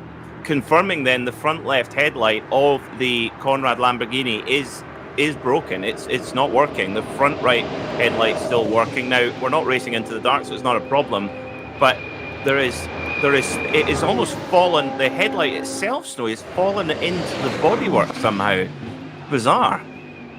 Yeah, there doesn't appear to be too much damage overall to it. So, as you said, I think it might be just quite simply. You're quite right that the sort of the holder unit is dropped down a bit, because there's no, for say, external damage. There's nothing that's pushed it back. The bodywork looks all complete and intact, which is good news, because it means clearly it's undamaged, but it's right by the front wheel there. We don't have anything dragging on bodywork dragging on tyres and causing any kind of issues. So let's just hope. I can't see any particular marks on that car. I think the headlamp's just come loose, actually. Simple as that. But let's hope it doesn't drop down onto the wheel. I'm sure it won't. This is either a complete coincidence or the Conrad team are listening to us, Snowy, because just after we talked about that, the front right headlight switched off. So thinking, turn them both off. Don't draw any attention, so we don't get brought in to fix it. Don't draw any more attention to it. Turn them off. Yes, but there's a middle headlight, almost like the fog lights on a rally car, which has been used for the flashing duty, is still on. Now, headlights aren't going to be required today. We hope not, unless it starts pouring with rain. But in terms of stewarding, Snowy, and scrutineers, etc., how would this be dealt with? Would they let the car continue, or would they call the car in to repair the headlamps? No, as you say, there's no issue. There's no light, as in terms of daylight. There's no issue on that. It's not a night race, so no need for the headlight. It doesn't matter. But just looking a bit more closely at the front of that Lamborghini, there is some damage. The bonnet it is that's loose, so there has been impact above the central light there that you quite rightly say is there. It's an LED white light as opposed to the yellow headlights. The white light is there used to flash. The other lights have gone out for the moment, but the bonnet is damaged and quite excessively so up by the windscreen. So it looks like there has been some contact there, and that would, to me, suggest that he did indeed clip the back of the Frank Stippler's Phoenix Audi, and not likely so. It's had some impact there. So we'll just make sure to keep an eye on that and hope that doesn't develop into anything more. Well, the permutations are shaking out all over the top classes. In SB9 Pro-Am, we have a major development to report. The number 24, that's the leading SB9 Pro-Am class car, which is in 5th overall at the moment. The Lion Speed by Car Collection Audi R8, number 24, a stop-and-go penalty for overtaking under a yellow flag. So also the number 500 Matilda Racing Volkswagen Scirocco R, a 30-second penalty for overspeed in pit lane, for speeding in pit lane, I should say, to be more correct. But the 24 leading in Pro-Am, Snowy, the Audi Car Collection by Lorenzo Rocco, that stop-and-go penalty, that's going to hurt. It most certainly is, and just what they don't need, as you say. It's 5th place at the moment, and I'm not sure. You say it was for overtaking under yellow, so I'm not sure whether it's under his control or whether it's a previous penalty. And that, if that's the case, that's nothing more galling than getting a penalty from. I don't mean against a teammate, but it's a team effort. The penalty is served to the car, not necessarily to the driver. Somebody's got to serve it. So I don't know where that's actually happened around the circuit, but. So the penalty, as you say, stop and go. There's nothing worse, because it's not just stop and go, is it? It's the slowing down time, the picking speed up again. That's the issue. 5 seconds at the end is one thing that's just added to your kilometres of time, but a stop-go penalty, everything that I can bring in, the car slows down, just infuriating and frustrating. But it is what it is. Rules are rules, and it's got to be served. And to rub salt in the wounds, a stop-go penalty does not count towards your minimum pit stop time either. Just in case there was you thought, that's okay, we can just sort of balance it off. No, doesn't count. So a double whammy there for the number 24 Lion Speed by Car Collection Audi. Now the 920 KTM, Oh my word! Right, we've so just. I do apologise for the reaction. No, not at all, Peter. I've just exactly the same. I wonder. Well, now going back to the KTM incident that we talked about a few moments ago, the KTM that started or had the spin, and we thought that Frank Stippler had a moment, and I surmised it might be fluid. Well, it wasn't. I can see exactly what's happened there. The KTM spun, and Frank Stippler, as he's approached, the car's on the right-hand side, on the right-hand part of the track, waiting to go onto the Nordschleife, and Frank Stippler, quite rightly, a little bit of hesitation, has just thought, is he going to rejoin or not? He slowed up on the exit, and that's caught Di Martino out, who's absolutely drop-kicked the back of Frank Stippler's Phoenix Audi. That's what's caused the damage to the front of the Lamborghini. That's what caused, we saw the end of the Stippler Phoenix Audi jinking, as we thought he'd lost it. He hadn't. He'd been drop-kicked by the Conrad Lamborghini. So that explains the damage to that car. Well, the Audi R8 number 5 Phoenix racing machine driven by Frank Stippler must be made of cast iron, because a massive hit from behind from the wedge-shaped Conrad Lamborghini. But the split times absolutely on par, if not quicker, than the leading number 34 Walkenhorst BMW.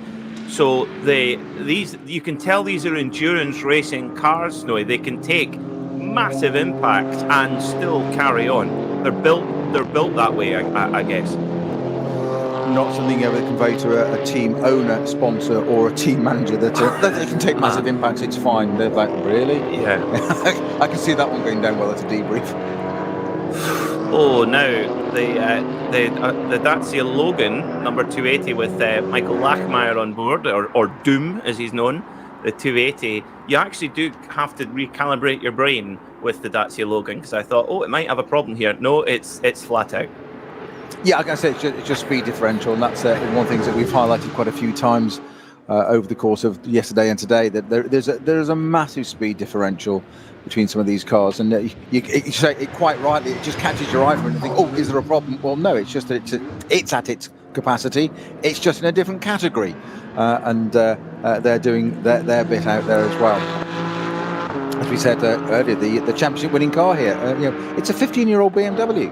But they win the championship. They get to say at the end of the year, it doesn't matter who's won how many races, and Frank Stippler won 13, he may win 14, may win more, but he's certainly won 13 already. That's great. But who are the champions?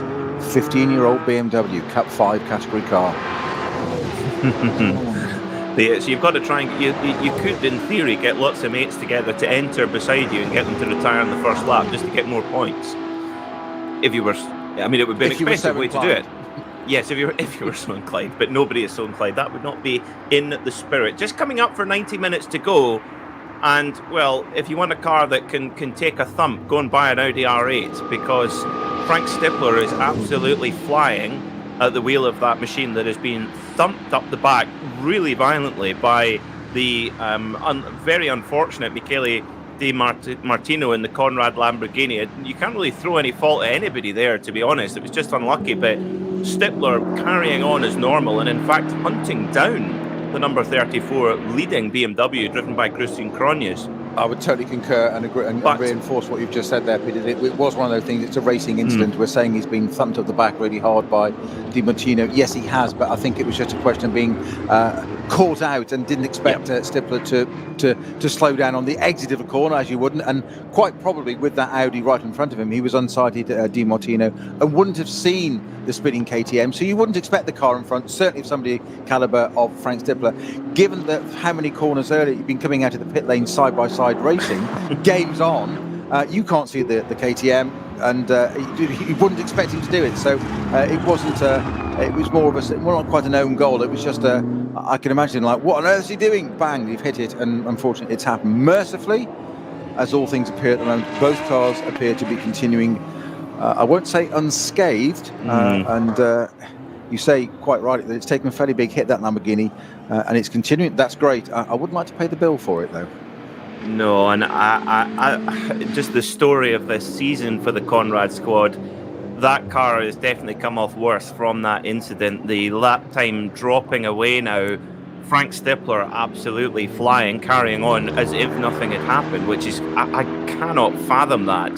But Di Martino in the Conrad Lamborghini, that car is a couple of seconds a sector off at the moment.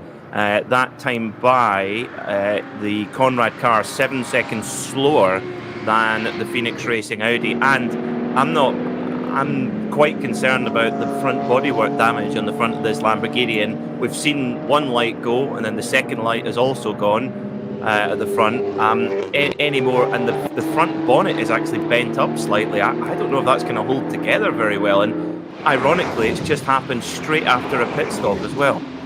It has, as you said, the bonnet is quite badly damaged, but it's moved. It's the flashing light at the front, which is right in the middle there, is still that's still continuing. That's still working because he's just been using it to great effect.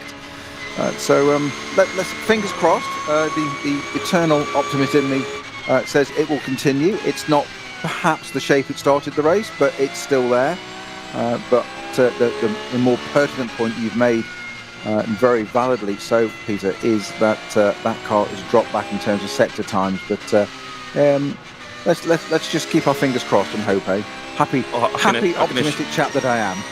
I can assure you that my fingers are going to need, we're going to need some HRT Mercedes levers to get my fingers uncrossed for that crew, because they are crossed. I do think that the number 3, yes, the number 3 Falcon tyre Porsche, the leading Porsche, driven beautifully right now by Alessio Piccarello, the most Italian-sounding Belgian in the world. He is closing down the Conrad Lamborghini, which sits in third at the moment. But fellow teal blue car, the Falcon Porsche, on the charge, and could well be up into the podium places. And 90 minutes to go. This same time yesterday, Snowy, with 90 minutes to go, it was equally sort of stagnant. But then it kind of went bananas in the last hour. It's already started to go bananas here. Hopefully it'll calm down a bit for the driver's sake. Yes, and just going back to your point that you referenced very well about Michele Di Martino in the Conrad Lamborghini, the top times, Chrome Stippler at the front, 8:01.7, 8:01.2. The Alessio Piccarello in the number 3 Falcon Porsche, 8:03 in 4th place. In 3rd place between them, Conrad Lamborghini of Michele Di Martino there with an 8:08. So it's had a slow lap. Now that might be other reasons. Let's not end it for them too soon. But it is a slower lap by those around him, as we said. That said, that Lorenzo Rocco de Toro-Padula in the number 24 Lion Speed, of course, what Audi has in number 24 has an 8:19, whereas Krumbach right behind him an 8:03. And Ragginger 8:04, so you're getting a pattern here.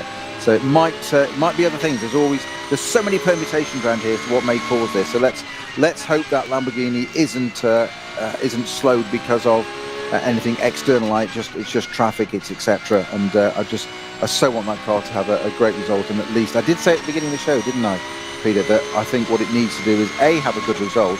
If it could just maintain where it starts, which was 3rd on the grid, that would be. As a team manager, team owner, whatever, that would be my target for the day. And currently, with an hour and 27 minutes to go, that's exactly where it sits, where it started, P3. Yep, and running. And to be honest, both the number 5 Audi and the number 7 Lamborghini are both lucky to be running at all after that impact. I hope that gives our audio listeners an impression of just how severe an impact it actually was. Now, more bad news, I'm afraid. I hate to be the bearer of bad news. The number 24 Lion Speed by Car Collection Audi, which was handed a stop-and-go penalty for overtaking under yellow, has been given another stop-and-go penalty, but this time with a 30-second hold for speeding in the pit lane. So I can only presume, Snowy, that they've sped in the pit lane while serving a stop-go penalty. It's just compounding and getting worse for that squad. That is it's gutting, it's frustrating, it's use all the cliches you want, but it's one of those things. You get a stop-go penalty and you want to get it served, you want to get it done, but you don't want to compound it and add to it when it appears that's what may well have happened. So it's not the luck for the day, is it, for the number 24 car, which is currently running in 5th place. That's going to drop it quite a bit out of the order, I'm afraid. And well, if you're a fan of the Fricadelli Racing team, and I know that the not many racing teams have such a strong following as the team from Barvela, but Martin Raginger for Fricadelli would promote the number 30 Fricadelli Porsche into the lead of the Pro-Am class once that penalty is served for Lorenzo Rocco De Paglia.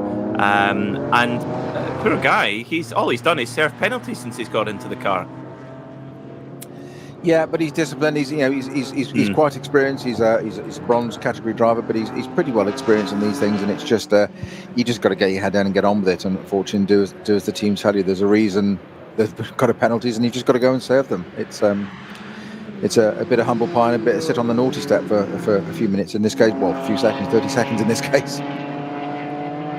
Yeah, those 30 seconds feel like 30 weeks as well.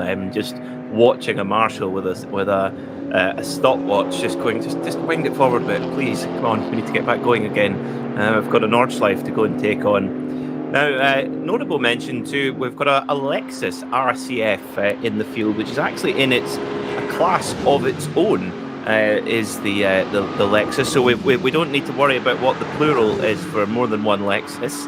If fans of Alan Partridge would know all about that one, but I'm trying to remember the name of the it's not called the Lexus class, Snowy, but I'm trying to find it. There it is. Novo Racing with Toyo tyres, the SP8 class running itself, and in fact raced against the GT tyre Audi R8 in the Nürburgring 24-hour, which was won by Pippa Mann, Celia Martin and Christina Nielsen.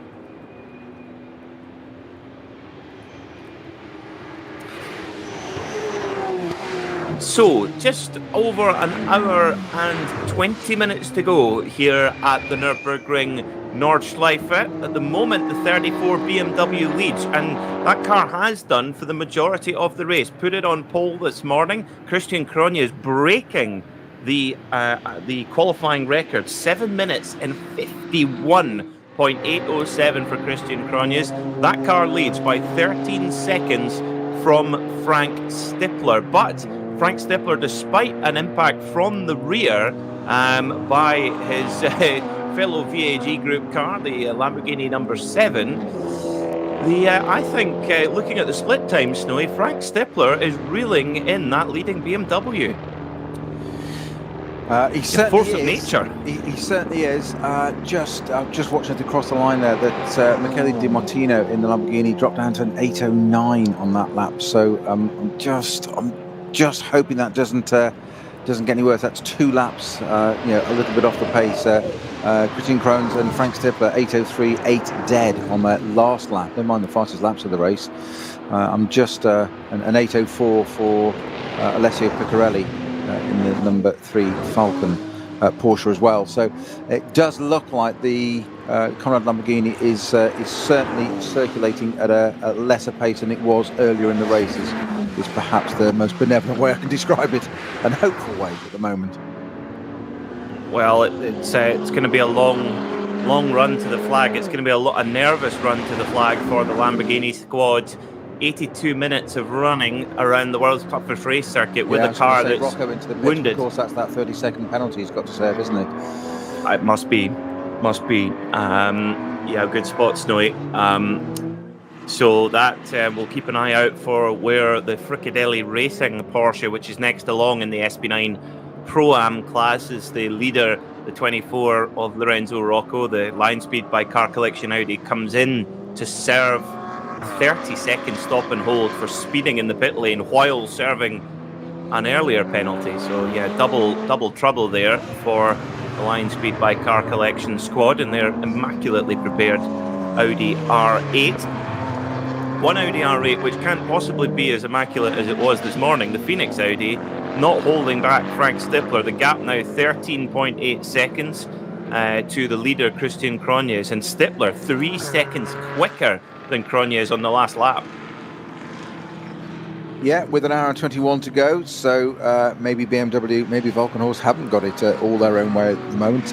You quite rightly said yesterday that sorry, you said this morning about yesterday's race, getting the timeline right, but winning by a minute is pretty well unheard of in this series, and the 13 seconds, even that, it's bizarre to try and explain, isn't it, that on a circuit of such length and such a long race, just the kilometres of the circuit, 25 kilometres, 4 hours of racing, do the maths of how many kilometres that is covered in total, but such is the competitiveness, we don't really expect cars or competitors to be much more than a few seconds apart, which says everything about how it all works and how the structure works. But a minute was unheard of. It's almost like, oh, that's kind of boring, which is a bit unfair to all those out there.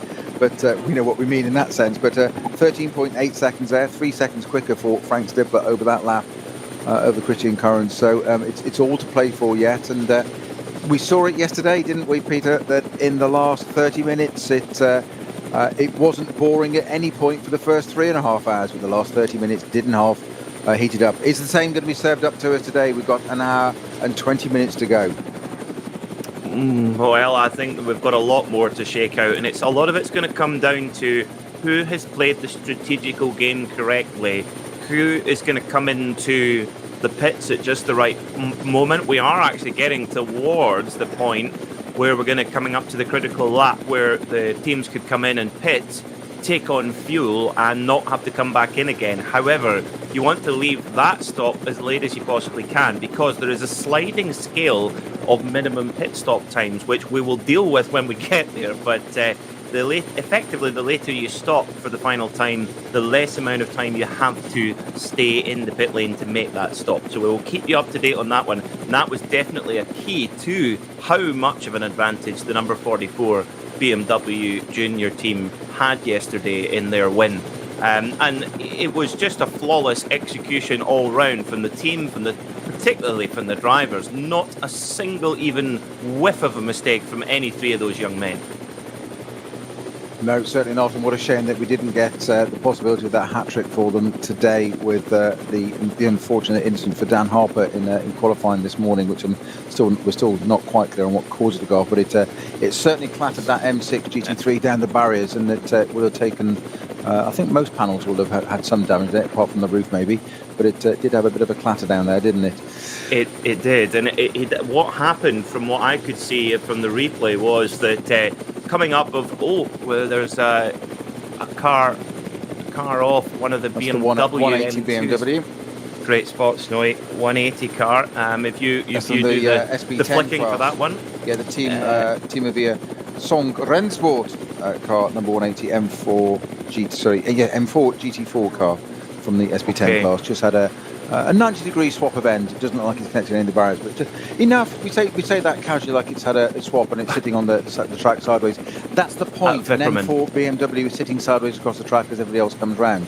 Not what you need when you're trying to concentrate on winning a race. And that's at Vipperman. So for those that know the circuit, if you're coming out of the Caracciola Carousel, up the hill to Hoa Act, and then down what is just like a helter-skelter, that is Vipperman. So very easy to have a swap of ends there, and also incredibly scary as well for the driver crashing and obviously the drivers coming through. But coming back to Dan Harper's incident in qualifying, it looked to me, funnily enough, same part of the circuit, Hoa Act, just put 2 tyres on the grass and then couldn't get the car turned going up the left-hander into Hoa Act onto the grass, and it slid around the barriers and just sort of skittled along the line of the barriers, and the barriers doing their job to keep Dan safe and indeed the people over the other side safe. Meanwhile, back in the actual race, we've now got a battle between Piccarello and Di Martino. He's caught up with that Lamborghini, the Falcon Porsche, right under the rear wing of that Lamborghini. It's woes for Conrad, as in it's not got the pace at the moment. It's dropped it. We've seen this over the last couple of laps where it's just dropped down. It's surely just a matter of time before Alessio Piccarello in the Falcon Porsche gets there. There's some traffic in the way there. He's sitting right up behind it at the mini carousel. He's looking for a way around. He looks to the left-hand side. He can't do it because there's a Cayman Porsche in the way there, but it's only a matter of time before this Lamborghini falls prey, surely, to Alessio Piccarelli in the number 3 Falcon Porsche. It can only be moments away. I think it's got to happen, surely. Down onto the Dottinger Hoa now. We know how the Porsche gets a draft here. Here it comes. He's catching up under the rear wing of it. It's going to go. Which side is it going to go? Di Martino stays to the right-hand side. He just blends to the left. He leaves him just enough room, and it's always almost by on the grass there. Porsche getting as close as you want to go there to being a lawnmower as he gets towards that grass there. He's on the white line, squeezed through. Di Martino didn't make it easy for him, but he's utterly defenseless. As they arrive at Tiergarten, there's a change of place there. So the Falcon Motorsport Porsche pops up into third place now. The Lamborghini, unfortunately, down to fourth. Okay, so off the podium then for Conrad Motorsport, Falcon Tire, Porsche up to third place. We'll have a look at the lap times of the leading runners. An 8:02.4 for the Volkenhorst leading number 34 BMW.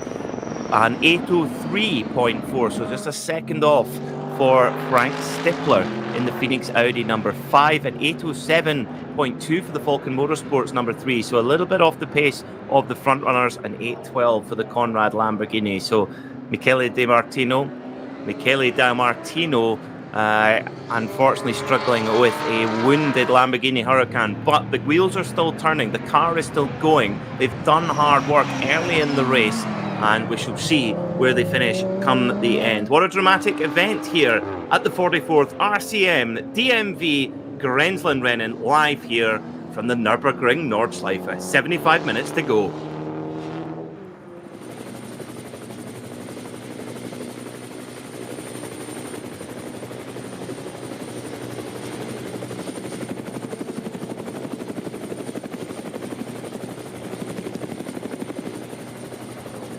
So, as you say, Peter, all the excitement there. I'm intrigued about this Lamborghini, that it's now it's had this issue. What's causing it to slow down? That's the point. It's had that thump at the front.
Zwei Familien. 40 Jahre Firmengeschichte. Unsere Produkte entstehen zu 100% in Deutschland. Mit Herzblut und Hingabe. Wir schaffen den Technologietransfer von der Rennstrecke auf die Straße. Handwerkskunst, Erfahrung für diesen einen Moment. Das ist die Nürburgring Langstreckenserie. Das ist H&R. Performance made in Germany. Sicher ans Ziel. Auf allen Straßen, bei jedem Wetter. Mit den zuverlässigen Sommerreifen von Falken. Jetzt Falkenreifen kaufen und Tankgutschein sichern. Weitere Informationen auf tankgutschein.falkenreifen.de. Falkenreifen.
So, Snowy, your thoughts on who is going to win this All-Star slugfest between Valkenhorst and the Phoenix Audi team? That's a difficult one to call. That is, it's BMW, the Valkenhorst team. It seems to be the car of the moment, doesn't it, on the north side for the BMW, whether it's a junior team or Valkenhorst. Obviously, slightly disabled this one because there's no junior team today, unfortunately, after that incident this morning for Ben Harper. But you can never discount Phoenix, and you can never discount Frank Stippler at the wheel of the Phoenix Run Audi. And you just never know. Piccarello also, the Falcon. It could be anything. You've got a BMW, you've got an Audi, you've got a Porsche running up there in the top three. There's a few gaps there, but some of the times there, I think Frank Stippler looking good at the moment. 8:03 was his last lap, but then again, Christian Krohn's in the Valkenhorst BMW leading car on an 8:02.436 and an 8:03.466, almost identically a second apart. I have to say at the moment, never mind who's going to win, my biggest desire at the moment, Peter, I think we might share this, is that the Conrad Lamborghini just gets a finish, but a strong one as well. Really, really hope that happens for them. They deserve it. Indeed. Well, hopefully at the next and final stop, the Conrad crew can hopefully make a couple of little quick fixes to make sure that car takes the checkered flag. It would just be they've had no mechanical problems, which they did yesterday, so that's the first positive thing as well, and pace has been as quick as ever. The number 34 Valkenhorst BMW approaching the Tiergarten now with an hour and 8 minutes to go. I would suspect one more lap for this car before coming into pit lane. Indeed, Christian Krohn takes the car around for at least one more lap, I should say, much more accurately. Could be another 2 or 3, but Christian Krohn continues on, in fact putting a lap on the Haupt Racing Team Mercedes, which got on the podium yesterday, but not their day today, Snowy, with that unfortunate contact with the Ferrari earlier on. No, but let's hope they can salvage something. We wanted this result. We wanted a strong result. Fourth isn't too bad at the moment. It is. It's relative times. It's not bad. Krumbach and Raginger just behind are also doing 8:18s and 8:14. So it's still a few seconds ahead of that 4 and 2 seconds ahead respectively. So it's not lost entire pace. It's just not got the pace it had. And you quite rightly said earlier on that there was no doubting in that Lamborghini whether it got pace or not. Piccarello it is that's into the pits. Our third place man just dives into the pits, drops down to fourth. That's the Falcon Porsche. Now that could be very, very interesting. That could be pivotal. We've got an hour and 7 minutes to go. That could be a very, very smart move there, Peter, popping that car into that a little bit earlier ahead of everybody else. Well, so the pitting with 67 minutes to go, that Falcon Tire Porsche must spend 183 seconds in the pit lane. So it's a reasonably long stop. However, what that does mean is that when they come back out onto circuit, with a bit of fuel saving, they should be okay to get to the end. I certainly hope they will. Otherwise, that's them out of contention if they can't make it to the end. Now, getting into the car, I can't quite tell from the helmet design. Will confirm the driver once it comes out over once the number 3 Porsche comes out over the timing beam. Piccarello's job done for the day. I would suggest probably Dennis Olsen back into that car now. I would suggest also the same, yes. Yeah, he started the race. No, he didn't start the race. My apologies. Tobias Muller started the race. We had that before, didn't we? Tobias Muller did 5 laps in the car. Dennis Olsen did 7 laps. Piccarello's done 7 laps. So it might indeed be Tobias Muller's back into that car. Once again, okay. So Tobias Muller, 3-time class winner of the Nürburgring 24-hour. His late father, Klaus Muller, won races here in the what used to be called the VLN, now known as the NLS, and drove for the Retronic team, a new team in the Nürburgring paddock. And Retronic had a really strong run actually in the Nürburgring 24-hour with Julian Andlauer, Lawrence Vantor, as well in that machine. Romain Dumas, of course. How could I forget Romain in that machine? And just unlucky, Julian Andlauer getting caught on dry tyres in the wet, and that took them out the race. But they'll be back. the driver at the moment on board the number 3 Porsche, watching the dials on the very sophisticated dashboard on the Porsche 911 GT3 are just giving a look at tyre pressures, the ABS settings, the traction control settings, what gear the car's in, and also critically, Snowy, the pit time and how much time to be sitting in the pit stall. I was going to say none of the rest of that matters in the pit lane. It's that pit lane timer that matters, that countdown. It's in red in the background already to say red, don't go. Then it counts down at 20 seconds. It goes to green inside the car on the dash in that particular car. And that's the countdown with a big minus there because drivers, they're concentrating, but that's the bit to do. Tyre pressures and all that, it's all relevant when you're out on track. And teams will talk to drivers out on track and just they'll want intel, they'll be able to read it themselves. But also it's good practice as well for drivers to be able to scroll through the screens and read different things and give them input, have a feel of the car. And the team managed to say, right, what's it doing now? What's this happening? Give us a diff temperature, whatever it may be. And it's good for them to do that and to multitask, as if you haven't got enough to do around the Nordschleife for driving a GT3 car. Indeed. Well, it is indeed. We can confirm Tobias Müller firing up the 4-litre flat 6 engine in the back of that Porsche and out and onto the circuit now. An hour and 4 minutes to go.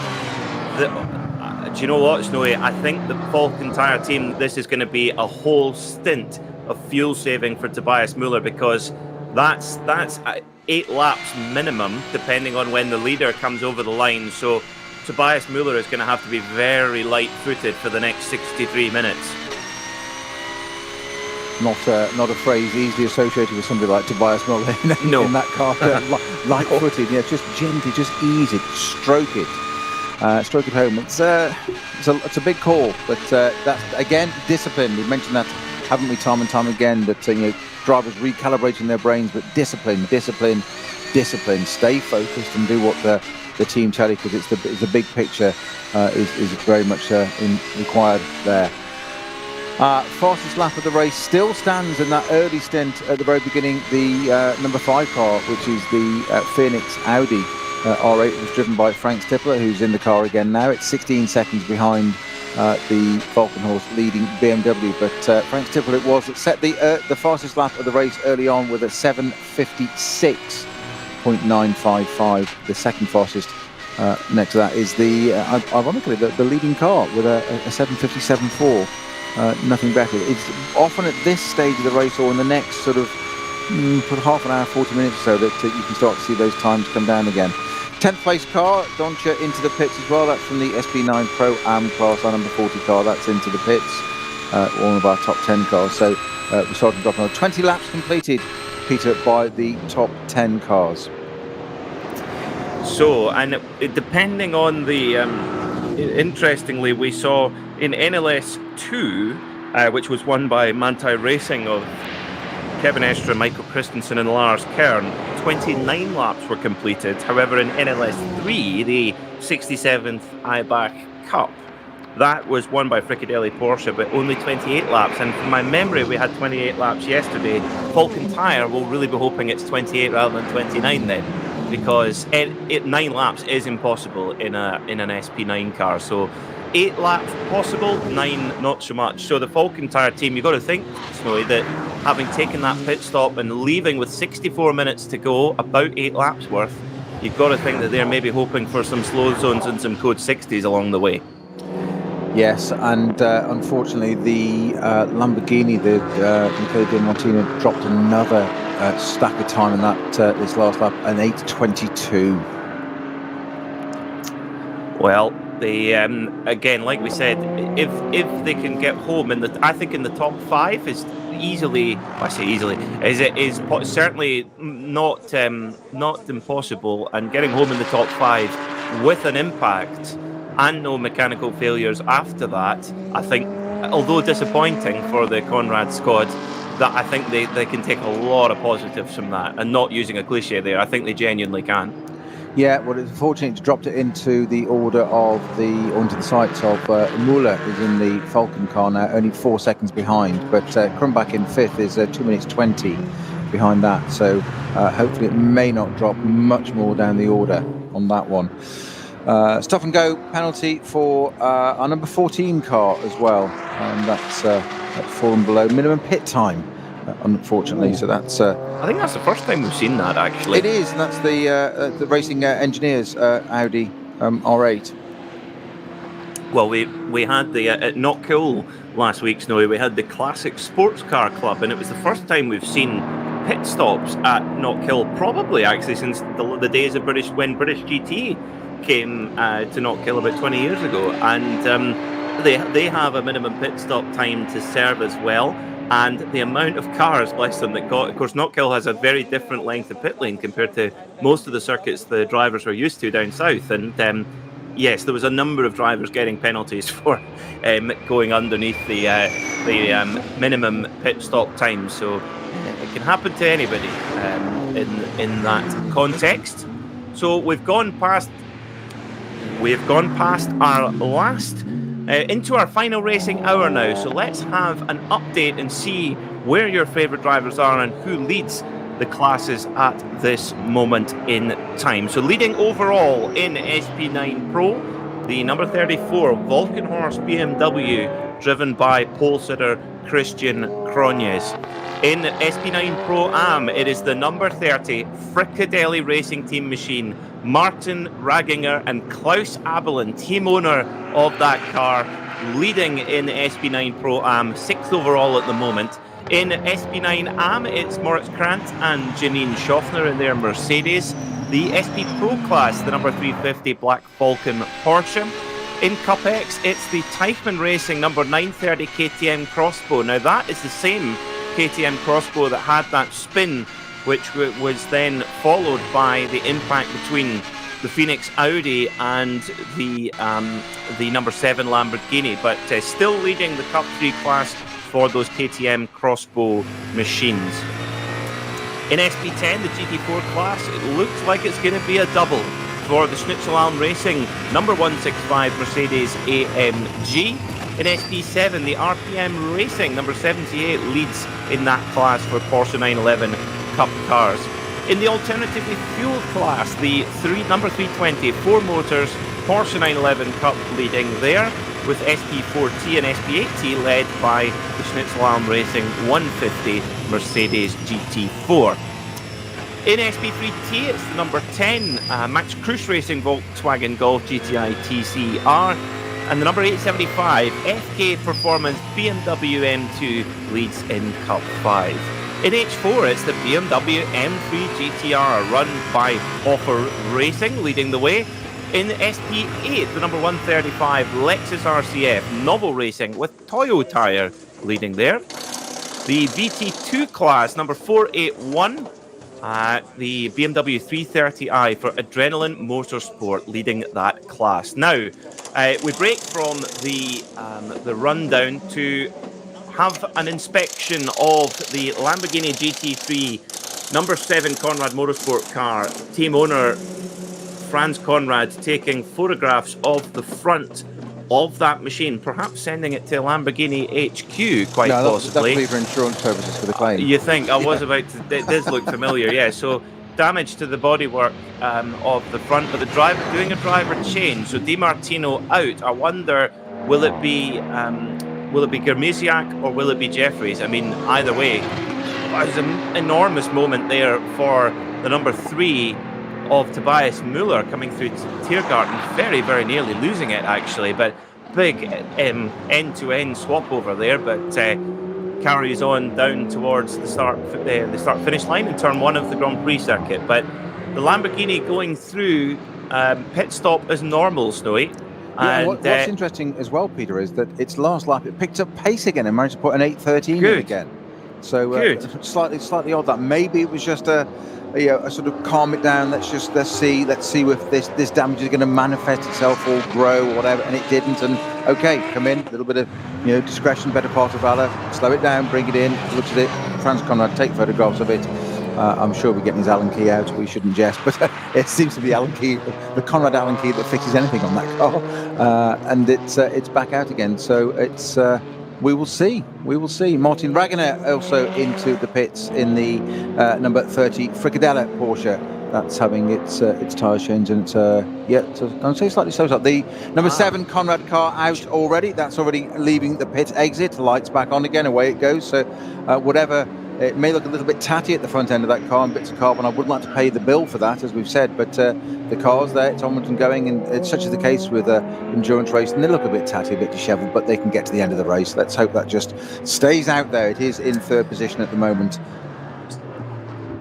So the number 7 Conrad Racing Lamborghini with black tape all over the front headlights, or the headlights of that machine, but the should we say the flasher, the white LED flasher on the middle of that car still burning brightly. So a little bit of forward illumination should it be required.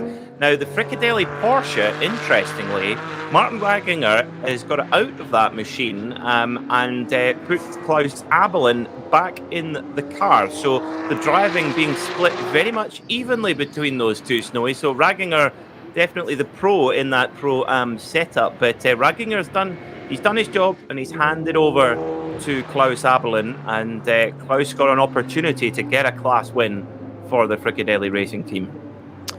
And at the same time, the number 9 Get Speed Mercedes into the pits.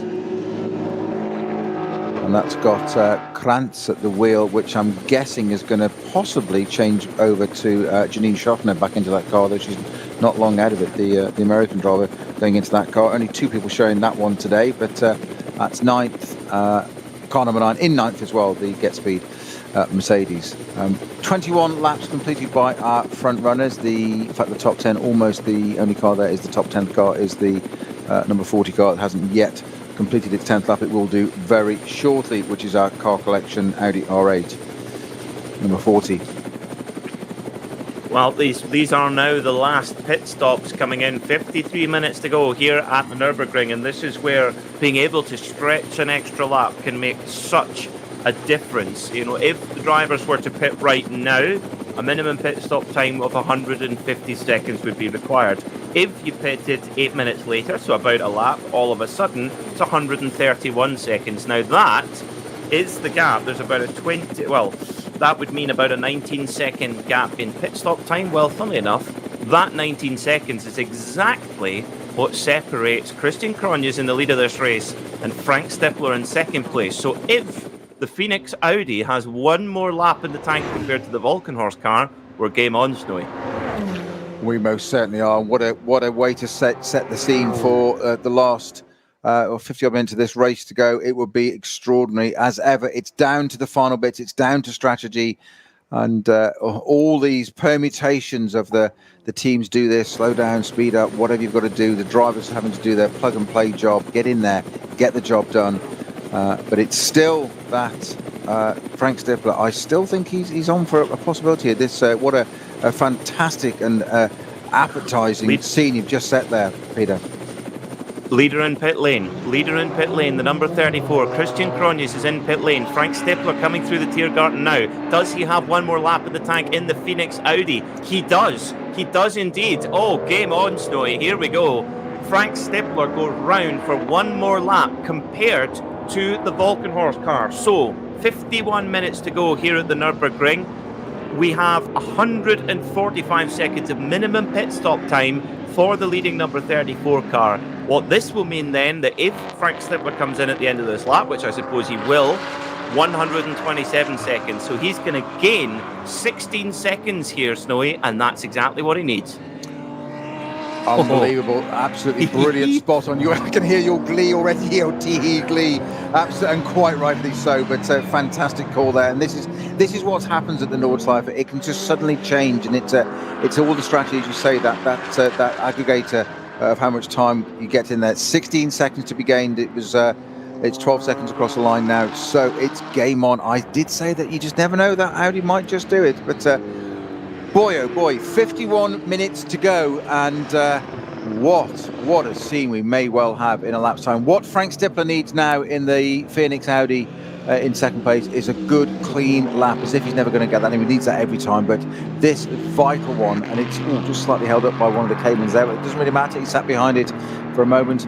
Again, good and clean, tidy, disciplined. He's won 13 of these races. He knows what he's doing. He hasn't won those 13 by accident. You don't win one by accident, let alone 13, do you, Peter?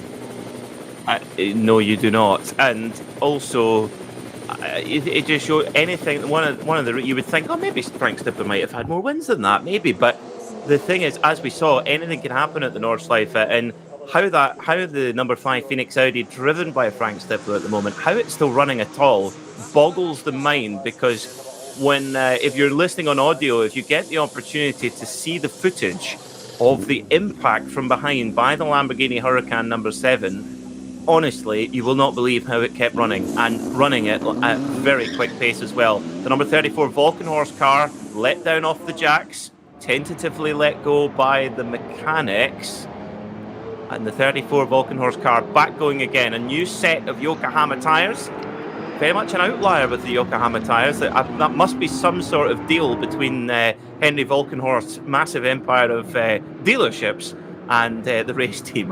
One can only imagine. Yeah, and I was expecting Pittard back at the wheel of that, but no, it's Christian Krohn staying in that car. Okay, right. Okay, well, do you know what? Sometimes a bit of continuity there's lots of.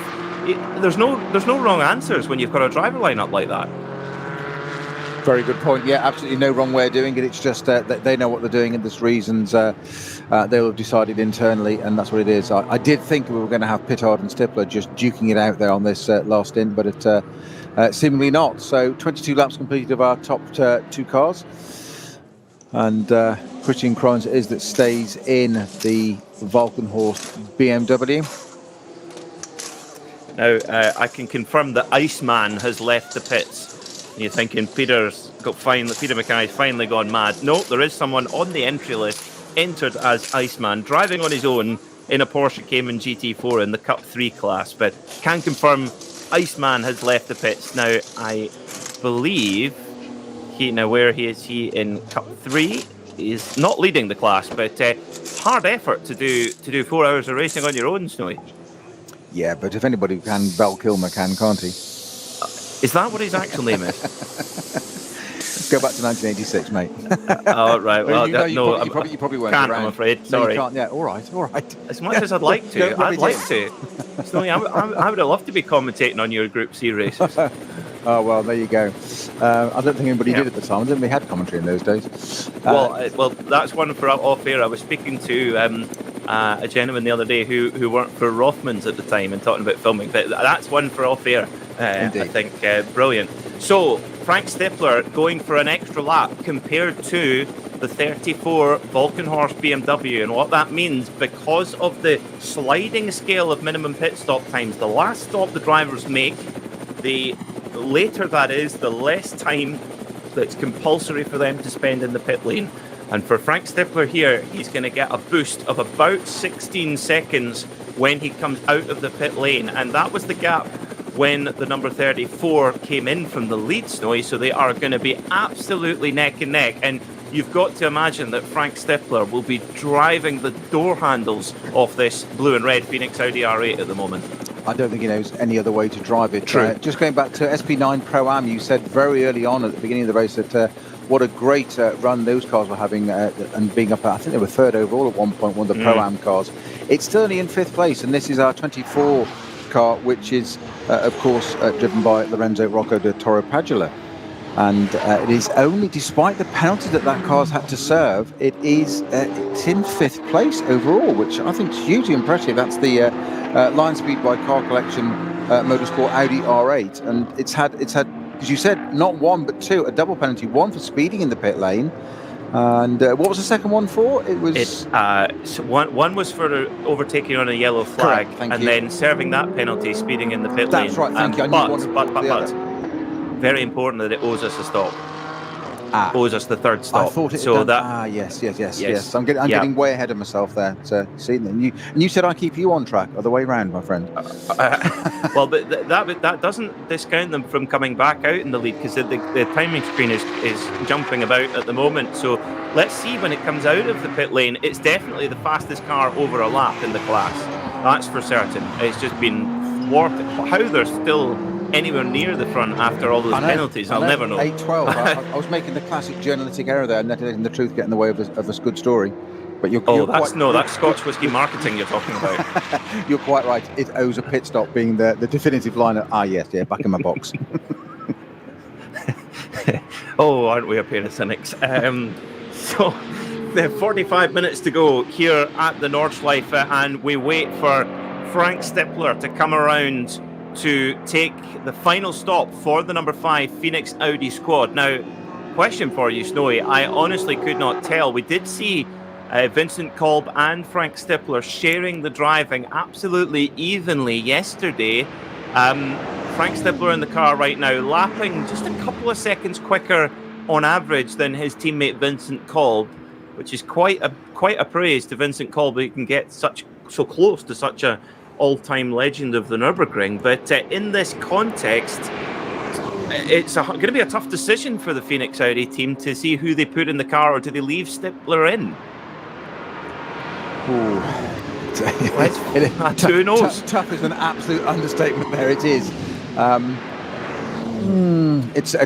you know what? I'm going to pass on that one for the moment. I'm not prepared to go either way with it, as Frank Stippler does indeed bring that Phoenix Audi up over into Tiergarten.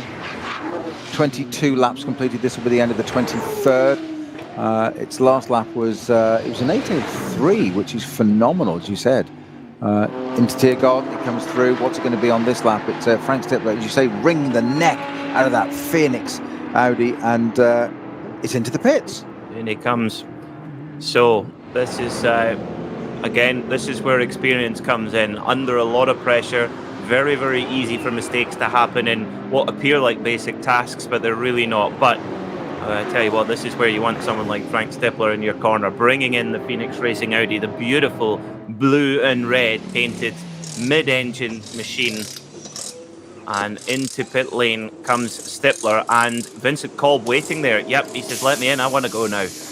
Vincent Kolb, who's been such an impressive young man all weekend long. Stippler is out and just kneeling down to give his young teammate a few words of sage advice. I'm sure that you could pay a lot of money for that advice from Frank Stippler of how to approach this situation. But Vincent Kolb at the wheel, and he will take the number 5 Phoenix Audi to the finish line. But what position will he get to the finish line in? The bespectacled German, Vincent Kolb, nodding nervously with his elder teammate Frank Stippler, trying to keep him calm, Snowy. Well, we just said that its previous lap with Frank Stippler at the wheel, its last running lap, if you like, was an 8:03. But even into the pit lap there, allowing for the fact that he's got to come out of Tiergarten. It's only a short run, but you are slowing down. And then, of course, you've got the pit lane, speed line, my apologies. And, of course, then you run across and do the transponder. It's still an 8:08 by the time it got to its pit box. It's still quite a credible time. Yeah, coming into it's like when you see a rider break the lap record at the Isle of Man TT while coming into the pits. That just breaks your heart. If you're your fellow competitors, even time for a bit of windowing for the Audi crew. I mean, its current lap to pit stationary is 5 seconds slower than its previous lap, but that's the point. Wow. To stationary in the pits, it still only cost them 5 seconds. Wow. Well, the in-lap could be critical for Frank Stippler getting his 14th outright victory in VLN and NLS competition. Vincent Kolb gasses up the Audi R8 out of pit lane. There is no sign of the 34 BMW. There it is. He's got out ahead. Yeah. Oh, lordy. So, Christian Cronjes in the number 34 Volkenhorst BMW, which is on pole with the qualifying record, 7 minutes and 51.8 seconds, leading most of the race. Now, with 41 minutes to go, Cronjes has got a job on his hands. Probably 5 or 6 seconds the gap between him and the leading number 5 Phoenix Audi. Game on, Snowy. Absolutely game on. You called it exactly right a few minutes ago before this came up, and exactly what you predicted has played out. However, into his advantage, Christian Cronjes has got his eye in. Vincent Kolb won't take long to do that, but it's still a change of driver. It's still, as you say, it's not saying it's consistent, but it's just that he's got to do that. Christian Cronjes has got his eye in, and he can see that car now. It's a visual thing, nothing more than a driver wants to. You can have pit times gap times told you over the radio, etc. When you can see the car ahead, you suddenly find something deep in the bottom of your boots and say, oh, just a little bit more there. You can see it and you can taste it now. So they get to the end of the GP circuit, and Christian Krohn all the way around the outside there, one of the back markers. He didn't take any chances there. Fantastic exit there, straight past the back marker, incisively. One keeps out the way, dives down the inside. They're going into Hatzenbach, and it's going to be Christian Krohn's hot on the heels of Vincent Kolb for the race win, with 40 minutes of this race still to go, Peter. It's, as you say, game on is the phrase. And I think, if my mathematics serve me correctly, I think that will be 5 laps exactly. And at the moment, yes, it will be a 28-lap race. So fans of the Falcon team, you can breathe a bit of a sigh of relief, because that would have been an extra pit stop required for the Falcon team, which does sit in fourth, but will go past the Wochenspiegel Ferrari, the WTM powered by Phoenix Ferrari 488, which the mechanics of that car having a bit of trouble getting the front left wheel off, Snowy. That's not the type of mild heart attack that you need at this stage. No, and we've got a code 60 at the carousel, actually, and that's for car 899, which I'll just flick through and tell you what it is, but that stopped at the carousel. Yes, 899. Code 60 at carousel, indeed. So it's also good news for the Falcon team, because they need some fuel mileage. But yeah, and the 899 is the Life Car Racing BMW M2 CS from the Cup 5 category, which is one of the top classes, as in the championship winning area. So it's not quite sure why that car's out, but it's parked on the carousel exit. Okay, well, hopefully the marshals can do the brilliant job that they always do and get the car either moving or at least out of harm's way. Now, interestingly, our graphic for those watching on the video stream showing Frank Stifler, it's definitely not. It's Vince. It's the bespectacled young investment banker, Vincent Kolb, leading outright here at the Nürburgring in the Phoenix Racing Audi.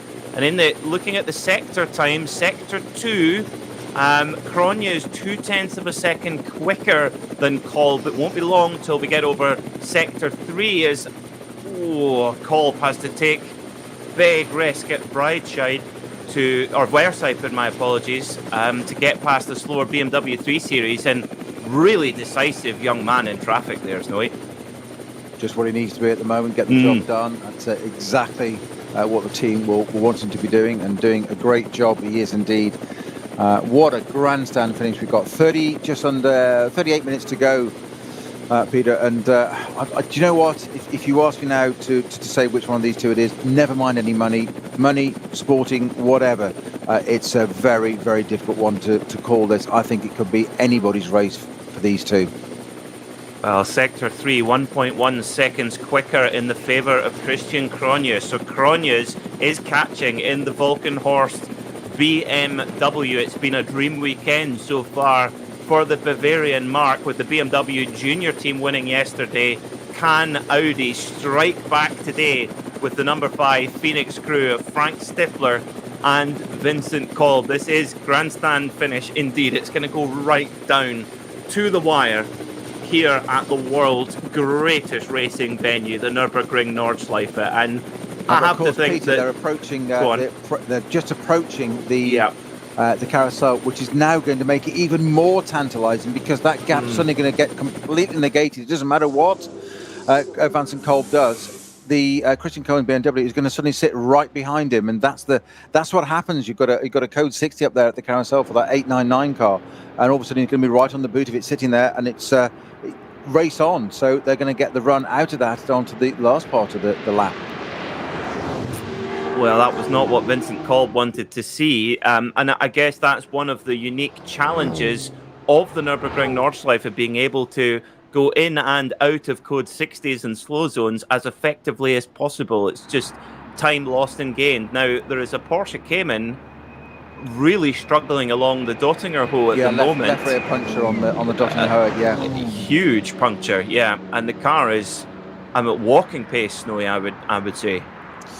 Yeah, not doing that not doing the rest of that carcass any good at all, but he's just got to get it back to the pits. It's tantalisingly close now, but you don't want to lose drive, and of course it's the damage that tyre can do, that carcass flailing around in the wheel arch there, what else it can do, and you don't want to take away pipes and bits and bobs inside there. So yellow flags on the right-hand side of the Dottinger Höhe there, as that Porsche came and limps its way home with the shredded tyre. Another pit lane race coming out of our views as one of the BMWs flashing its lights frantically at one of those Clio drivers, Peter. Of a different category, and it's he's going to try and dive down the inside. Technically, it's a racetrack, so you're allowed to do it. They haven't broken the blend line rule, so Renault keeping out of the way, but very disciplined once again. Snowy, I unfortunately have a major announcement. The number 5 Phoenix Racing Audi 30-second time penalty for failing to manage a yellow flag. That's race win over for the number 5 Phoenix Racing Audi, Vincent Kolb and Frank Stippler, failing to manage an error. Now, I don't know if that 30-second penalty, it doesn't say stop go, so I don't know if it's a post-race penalty, but that puts paid to the chances of the Phoenix Audi crew. Well, it does sound like it's a post-race penalty, but obviously the Valkenhorst team will know that, and they'll be getting straight on the radio to Krohn, just saying, right, fuel saving, you don't need to push now, no need to take away the risk management now. You don't need to push. They've got it 30 seconds on the clock from the officials. What a grandstand finish we thought was going to be given to us there, and it's just been taken away. It's that phrase, isn't it? The Nürburgring, it giveth and it taketh away, and it just has for the Phoenix Audi. It's cruel, very cruel.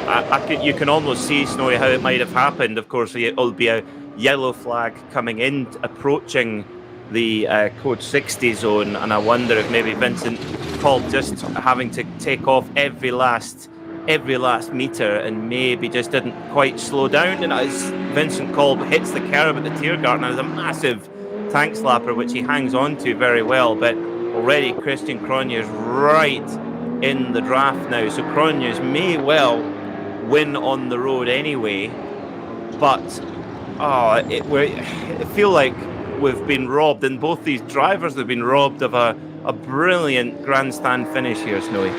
Yeah, we've been robbed of a race, haven't we, at the front there, unfortunately. Unfortunately, it's motor racing, that's what happens, that yellow flags are there. It's safety of the track marshals that are working on the track for the reasonable time. That's what it's displayed for. So, unfortunately, rules are rules, and it applies to everybody. It doesn't matter what class you're in or whether you're a race leader or not. Christian Krohn's all over the back of Kolb now, though, and Vincent Kolb, and it's in some ways it's kind of pointless. I would assume, I'd be very surprised if Christian Krohn didn't know that he got that penalty, but also the natural instinct of a driver is going to want to take it on merit, but equally Vincent Kolb's not going to defend it, is he? There's no point. No, unfortunately. It's kind of taken away the spice a bit, hasn't it, there, unfortunately, that Duke at the front there. Well, I think the one small crumb of comfort for Vincent Kolb, who, don't forget, is leading the SP9 Pro Drivers' Championship coming into this weekend, and would have had a strong hold on that coming into today as well, with the non-starter for the BMW Junior team, who won yesterday. But at the moment, I think, despite that penalty, Vincent Kolb will still be able to hang on to second place, as the number 22 Ferrari, quite a bit of distance back. Well, I'm just going to get a more accurate look in a moment of where that is. I think it's actually more likely to be the Falcon Porsche now. But I think this Phoenix Racing number 5 Audi could still finish in second place despite that penalty, and that would be 2 podiums from 2. And a good weekend's work done, but I feel like I'm clutching at straws here, Snowy. I don't think that's going to be a comfort. No, I don't think you're clutching at straws. I think it's a perfectly valid point to make, and second is second. It's a good result, 2 in a row. That's fine. It just wasn't quite what we expected from this race, but it is second. There were 0.9 of a second going across the line there. It's now just down to a little bit of common sense, and not to get tangled up in one another as well, because Christian Krohn doesn't want to make a mistake sitting there and try and go for something or just get taken out, and all of a sudden it doesn't matter whether you've got 30 seconds added or not. If you're not in the race, you're not in the race. So Now, here's one for... Yeah, sorry, go on, Peter. Here's one for you, Snowy, and forgive my cynical brain here, but could it be that the team, Audi Team Phoenix management and or Frank Stifler are currently in the stewards room having some very choice words likely in German at the moment over that penalty? Is there an opportunity for appeal? In which case, they've said to Vincent on the radio, keep racing as if you haven't got the penalty. Likewise, the Walkenhorst crew, because is there any way of appeal? Well, you're certainly right in the latter part of keep racing and just stay focused. Yep, tell that both drivers will be told to that from their respective teams. Of that, I'm quite certain. Of course, there's a right to appeal, but it's you've got to have very, very strong grounds, and that's where video evidence, etc., comes into play. But if it's usually in this modern days with cameras and videos and whatever, it's usually incontestable, and the official's final word is exactly that, final word. Mm-hmm. Yes, you speak like you've got experience of such matters, Joey. Yes. It's like, who, me? No. I think it used to be referred to a chat with the clerk of the course, no tea and biscuits offered. Oh, yes. Don't sit down. You get my drift. You get my drift. Yes. Yeah. Yes. Understood. Well, regardless of what, we won't know, of course, what's coming over the radio in either of the leading Phoenix number 5 Audi or the number 34 Walkenhorst BMW. But what we do know is that they are racing each other tooth and nail as if nothing had happened, and that's good. So we are still going to get our wheel-to-wheel battle, I think, isn't we? Yeah, we will, and there's still a lot to play for. We've got just under half an hour to go, 28 minutes. Christian Krohn's just sitting there in the draft of the Phoenix Audi R8 driven by Vincent Kolb. 24 laps completed, all the way down to the 6th place car is completed now. In fact, 7th place car now completed 24 laps. I don't know why I said 10 there, 24 laps. Getting tongue-tied. It's 2 days of this. Unsurprisingly. Free pit stop strategy seems to have been the way for most of the teams there, and it's just coming up to our carousel now for our leading Audi at the moment, but isn't going to be the winning car on all things equal. Of course, we've still got that issue. We've got that 899 car. Looks like it's facing the wrong way at the. In fact, I think there's 2 cars off at the carousel, so I hadn't seen that. Or is it an instant vehicle? It's a course car. Yeah, I think you're right. It's an IB vehicle. My apologies.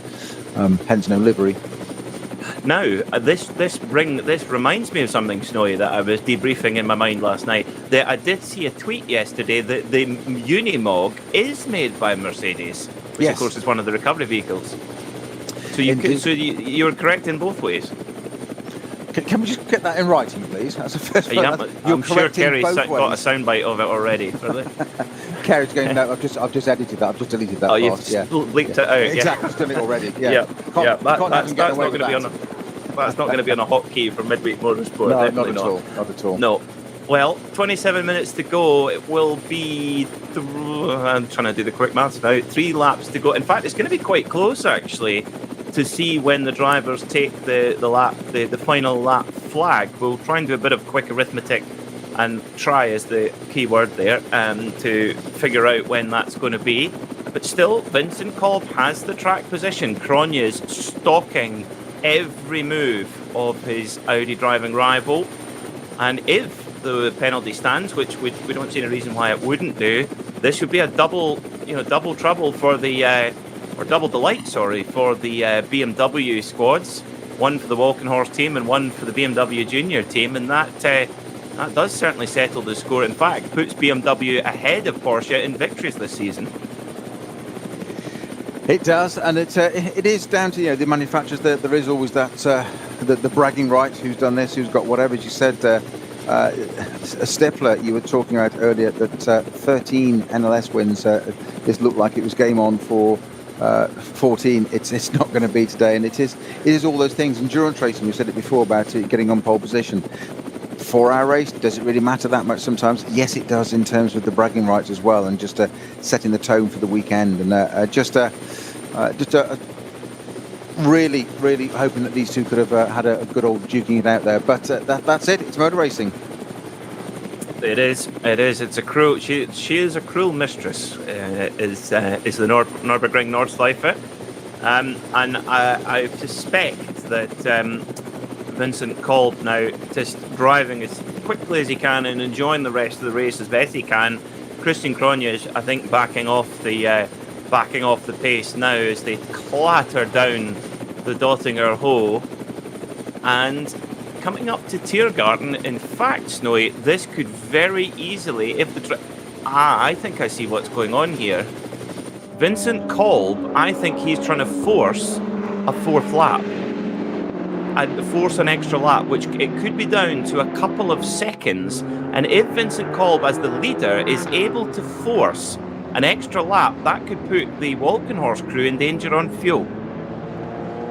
You could be spot on. We say those strategists, they have devious minds, do they not? And that's exactly what they do. Let's adapt. We've said this so many times. We've used the word recalibrate, haven't we? Well, that's the situation. Deal with it. Move on. What can we do? What can we do? How can we turn this round? Turn a negative into a positive? And you could well be right. That could be an excellent spot, Peter. Just change it and force them into something else. And again, we've said it so many times. Don't get complacent. They've got different ideas. Phoenix. They've won. We said it. They've won 13 races. Well, Frank Stipper's won 13 races alone. There's a reason that's happened. It ain't by accident. Well, doing the quick arithmetic, if Vincent Kolb is able to he's done an 8 minute and 18-second lap last time by. If he's able to improve on that on average over the next 3 laps, will in fact go to a 4th lap. At that point, now Walkenhorst could be absolutely fine. They might have more than enough fuel in the tank, and it could be very much another tin hat conspiracy theory from Peter Mackay, but it actually does keep us on the edge of our toes here, Snowy. It does. It makes sense. I see the possibility. 1.3 seconds it was across the line on that time. The gap between those two, you could well be right. And we've got, I guess we'll find out we've got 23 minutes and 30 seconds to go. So in 23 minutes time, we all know almost, won't we? Indeed, but we'll either know in 23 minutes time or we'll know in about 31 minutes time. If you see what I mean. If we go that extra lap, and of course if the clock has not gone zero when they come over the line, they have to go all the way around a whole nother 25 kilometres. And these things, they drink a bit of fuel in that time. I've heard tell they do, yes, apparently. Yes.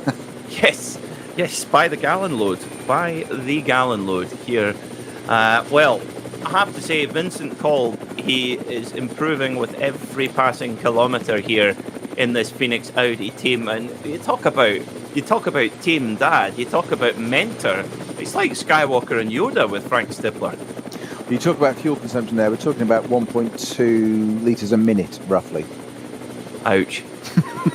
Yes. I think you can't even drink beer that quickly. I don't drink beer. Do you not? No, Johnny Palmer does that for us. That's another story. Okay. Well, I'll find a friend in Johnny then. Belgian, I tell you, you get good beer in this part of the world. In both Belgium and both Belgian side of the border and German side of the border. Well, Kerry, our producers, just looked at me when I said don't drink beer. I'd stepped over the top of the time and just gone liar. I wouldn't be the first thing you've told a porcupine about exactly, today. Yes, I'll just put my nose away now, shall I? Yes, indeed.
Zwei Familien.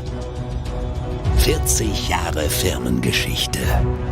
Unsere Produkte entstehen zu 100% in Deutschland. Mit Herzblut und Hingabe. Wir schaffen den Technologietransfer von der Rennstrecke auf die Straße. Handwerkskunst, Erfahrung für diesen einen Moment. Das ist die Nürburgring Langstreckenserie. Das ist H&R. Performance made in Germany. Sicher ans Ziel. Auf allen Straßen, bei jedem Wetter. Mit den zuverlässigen Sommerreifen von Falken. Jetzt Falkenreifen kaufen und Tankgutschein sichern. Weitere Informationen auf tankgutschein.falkenreifen.de. Falkenreifen.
Maybe they do know something we don't know on board. Those number 5 Audis and number 34 BMW, Vincent Kolb versus Christian Cronjes. Christian Cronjes has all of a sudden gone, right, no more Mr. Nice Guy, I see your game here. And maybe this little burst of pace now from the 34 BMW Snowy might mean that they think they maybe need to try and control the race now and not let the Phoenix Audi hit the front. If you're just joining us with 17 minutes to go, although the number 5 Phoenix Audi does lead on the road, there is a 30-second post-race penalty hanging over that car. So, it's almost as if you've mentioned about the appeal process. I'm not saying this has happened, but it's almost as if I'm looking at the catalyst to why that BMW was suddenly started attacking. It's almost as if they have appealed it in Phoenix and said, oh, actually it's been overturned and that's been removed. I know that's not the case, but that's almost as if what's happened with Christian Krones and the Volcanhorse BMW, the way he's reacting now, it's he's suddenly game on, as we thought was going to happen, as if they're racing for position, which shouldn't be the case, because as we know, that car in front's got a 30-second penalty in hand. I think you can be sure that with a victory on, and here come Cronjes. Cronjes getting a run now out of the final corner of the Nordschleife. But over the start-finish line they go. 16 minutes and 35 seconds to go. Here at the Nürburgring, Vincent Kolb going very, very defensive, going through some traffic now. Onto the Grand Prix circuit they go. Christian Cronjes is not sitting still behind Vincent Kolb right now. So, as they're coming up through traffic now, they're having to go right through the middle of slow traffic. Vincent Kolb showing brilliant decisions under pressure, with Cronjes filling his mirrors. And we mustn't forget again that this Audi R8 number 5 machine leading this race on the road has been thumped up the back by an errant Lamborghini. So do not forget that this car is built of cast iron, obviously. So, doing the maths, Snowy, 16 minutes and 35 seconds or so, that's about an average of 8 minutes, 16, 17 seconds or so. These guys can do that. It just nearly got thumped up the back again by Christian Krohns, and got through traffic at the end there. Mid-corner understeer for Vincent Kolb in the Audi there. It just lost the front end right at the apex there. You can see the front just snapped. He had to catch it a bit. And that nearly caught out Christian Krohns, who so nearly got to the back of it again. Flashing the lights furiously is Vincent Kolb, saying, let me through, let me through. And these two are absolutely racing as if this is a position. And we say as if because we know the leading car has a 30-second penalty to be handed to it at the end of this race. So it's slightly mystifying as to what's going on here, as to why they're doing it, why they're duking this out so hard. But 0.1 of a second there. And you said quite rightly, Peter, that Christian Kolb was coming down the right-hand side into Vincent Kolb into turn one. What did he do? He defended it. And it's extraordinary, and through the traffic, and it continues all the way onto the Nordschleife. They had a lot of attacking going on through the Grand Prix circuit. Never mind onto the Nordschleife. This is going to rumble on for the next 14 and a half minutes. And one thing, if you're a fan of Audi or of the Phoenix team, Vincent Kolb and Frank Stifler will be happy because the code 60 zones are now clear. There is 2 slow zones at the carousel, but code 60 gone. So that does mean that the lap time will obviously get better, and therefore more chance of Vincent Kolb being able to push an extra lap. Now, does that BMW Volkenhorst car, does it have enough gas on board? It was only a lap difference, but Snowy, I mean, would the team be putting in an extra bit of fuel just in case? The immortal splash and dash, who knows? And I'm just looking at the rules, and of course we wondered why it was a 30-second penalty, not a stop-go added at the end. It's within the last 70 minutes of the race, a stop-go penalty gets converted into a time penalty at the end of the race. Okay, thank you for that one. That's good to know. So a couple of penalties coming through. The number 960 W&S Motorsport Porsche Cayman, which at the moment second in Cup 3, 185-second time penalty, which again will be applied post-race for not respecting a code 60. Again, the number 46 car, which I'm furiously trying to find on my entry list, the 46 machine is that one also a 180. Sorry, the 46 machine 305-second penalty. So, goodness, over a 5-minute penalty for not respecting a code 60, and I will find that car number. Well, the battle continues at the front, regardless of penalties. It's all going to get played out at the end.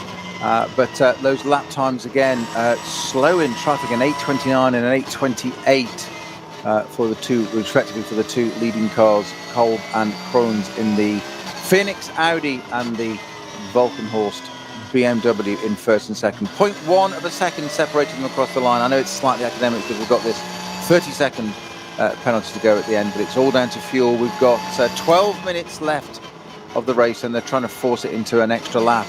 Of course, if the clock hasn't stopped, if they cross the line with 1 second to go, my apologies, they have to go do a whole nother lap, which of course is 8.5 minutes round here. I feel sorry for the flagman or flagwoman who's got a last lap flag in one hand and a checkered in the other. Now, I've found it. The 46, the CP Racing AMG and SP9 Pro Am is the car that's been given the 5-minute penalty. So, yeah, one of our SP9 cars, Noy. Yes. It shows across all the classes. It's there still. So, I think it's actually a late entry because it's not on my entry list as well. So, oh dear. Well, Vincent Kolb at the moment, looking at the split times between Vincent Kolb and Christian Krohns, Kolb just a couple of tenths quicker per sector than Krohns, and that just those couple of tenths per sector, so it would just give him that little bit of breathing room, because having that enormous BMW filling your mirrors has got to take your attention at some point. You'd have thought so, wouldn't you? And it is a massive car. I'm not sure whether it's probably who gets the rights to the most impressive or most intimidating look in your mirrors behind is those whether it's those BMW or the Mercedes AMGs with that massive black grille. But he said you mentioned it yesterday a few times, and quite rightly so, that huge footprint to that M6 BMW. It's a big car in GT3 trim. It Aston certainly Martin had still going around quite happily. That's good to see. The 176 car still out there. Great to see that running round. Not that I'm at all biased, but it's just got to be mentioned. British Racing green and orange flashes. In fact, Yeah, do you know that is entry? Yeah. there is a bit of the DBR9, of course, the GT1 cars that were so successful at Le Mans, run by ProDrive, obviously run in British Racing green-ish, of course, and one had an orange mouth and one had a lime green mouth. And actually, in the Classic Sports Car Club meeting at Knockhill last weekend, there was a Ginetta G50 that was a sort of DBR9 homage that had the same sort of lime green mouth on the front of it as well. And I actually had to double take when I first saw it. And I was like, is that oh no, it's a Ginetta. Shows how that's a bad thing. Well, it just shows how marketing and advertising works, doesn't it? You get used to something, you make it synonymous with it, and put it on a different brand, and all of a sudden you still think it's the same thing. Meanwhile, back at the front, though, we have these two still not quite as close now. They're on the Dottinger Hohe. It's the Phoenix Audi R8 at the front, leading from the Valkenhorst M6 BMW. Vincent Kolb and Christian Krohn. 26 laps completed, about to complete their 27th. And they're going to make this. Sorry? I think they're going to make this extra lap. Yes. Yeah, and they're still incredibly matched in times. It's we've been talking about them being half a second apart. They've set the two fastest laps of the race at half a second apart, right on the first stint of this race, nearly 3 hours ago now. And last lap they were still lapping only 0.6 apart. Oh, Snowy, I've got excellent news for you. If you're still in a relatively impartial mood, the Lamborghini, the Conrad Lamborghini, so that I think this will be an extra lap. This will be 2 to go now for these drivers, unless anything untoward happens between now and then, for the Phoenix Racing Audi and the Phoenix Racing Audi and the Valkenhorst BMW. I think they will have 2 to go, but that also means that everybody else behind them will as well. Now, somebody tell Christian Krohn that, because he's just had a look down the inside at turn 1, down the inside of turn 2. He's doing it again at turn 3, and you wouldn't think this car in front's got a 30-second penalty, Peter. Well, I think that this is the only throw of the dice. I think they're just hoping. I think that the BMW number 34 machine is not got enough juice to get this extra lap. I suspect it will do, but and then also 9 more minutes to stand shouting in the steward's office trying to get the penalty overturned as well. As Kronya goes, Hatzenbach balked. Yeah. Okay, right. Well, penalty or not, Walkenhorst, Henry Walkenhorst going absolutely bananas in the Walkenhorst garage. Huge round of applause, and rightly so.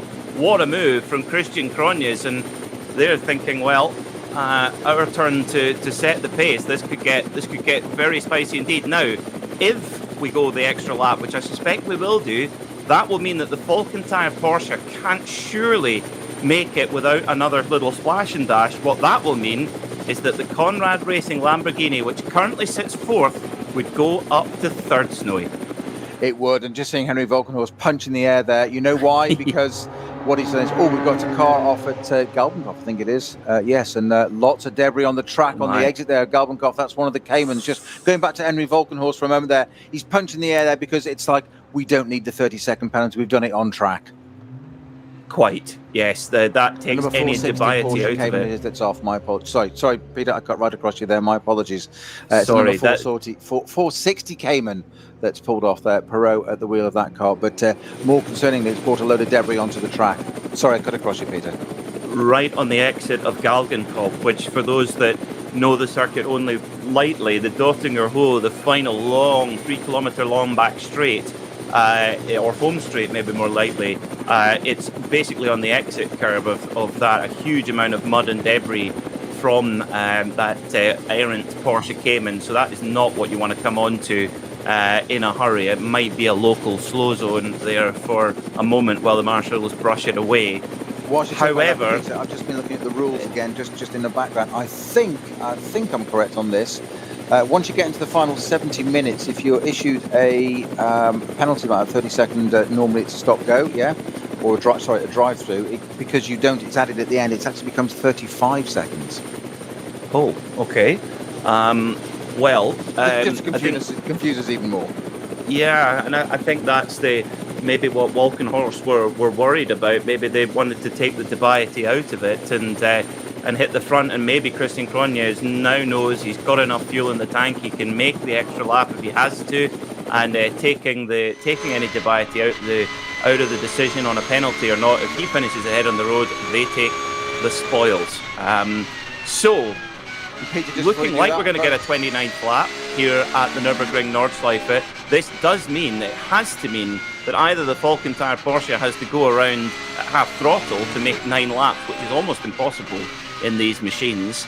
But more likely it has to come in for, the Falcon-Tire machine has to come in for a pit stop, and that brings the Conrad Motorsport Lamborghini up onto the podium, and I can't believe that even an hour ago we would be saying that, Snowy. And what I can't believe also is that number 7, the Conrad Lamborghini of Kuba Gomesiak at the wheel, is back down to 8:09, so it's lapping around the same pace as Muller in front. In fact, only 0.3 slower than Tobias Muller in the Falcon Porsche ahead of him. So that car's got its pace back again. So it did survive. I think there was just a little bit of a caution, if you like, when it was limping up. When you say limping around, it dropped down to about an 8:13, didn't it? At one point, but let's just fingers crossed and everything you can, toes everything, that the Conrad Lamborghini gets to the result there. It's not going to quite get onto the podium, but even with the penalty for our leading car, or second place car, leading car on my time screen, second place car on track now. So keep everything crossed indeed for that. That's the the streamlining of gaffer tape. That's the new aero kit. That's the Huracan GT3 Evo KR Conrad Racing kit, which is gaffer tape to get the car to the finish. That is the spirit of endurance. You never can give up, and despite incurring quite significant damage, the plucky Lamborghini carries on and now has an opportunity to get onto the podium, but it depends on the fuel-saving ability, quite honestly, of Tobias Muller. Well, a very experienced driver in his own right, very experienced at the wheel of a Porsche, albeit in cup car form. He's going to be watching that fuel gauge, and of course these GT3 cars now have such sophisticated dashboard readouts that you'll know to the litre, to a fraction of the litre, how much fuel you're using per lap. Yeah, and I'll tell you what, Peter, if gaffer tape's worth 8 seconds a lap, I'm going to go out and buy some. Yeah, get down to your local B&Q. Down to Halfords and get a load of that. Absolutely. Other outlets are available, of course, across Europe. I know. I'm taking the Clio down to a local hardware store and get some gaffer tape on there, get a couple of extra miles an hour. So we've got 2.5 minutes left of the race in terms of the clock, Peter. But we think there's going to be another lap out of this, don't we? Yet it's they are at Galvenkopf now. Are they just coming up? Just trying to look where they are. Brunchen. Brunchen. My apologies. Brunchen.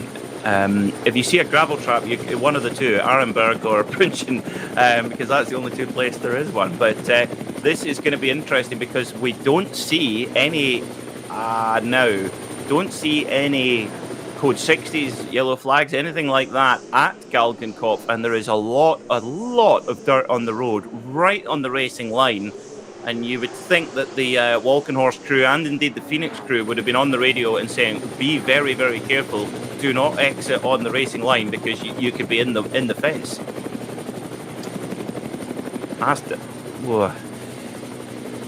This is if you were a car owner, a driver's relative, I just can't imagine what the nerves would be like at this stage. Tense, to say the very least. I'm tense sitting here. I'm going to say probably a bit of an understatement there, to say the very, very least.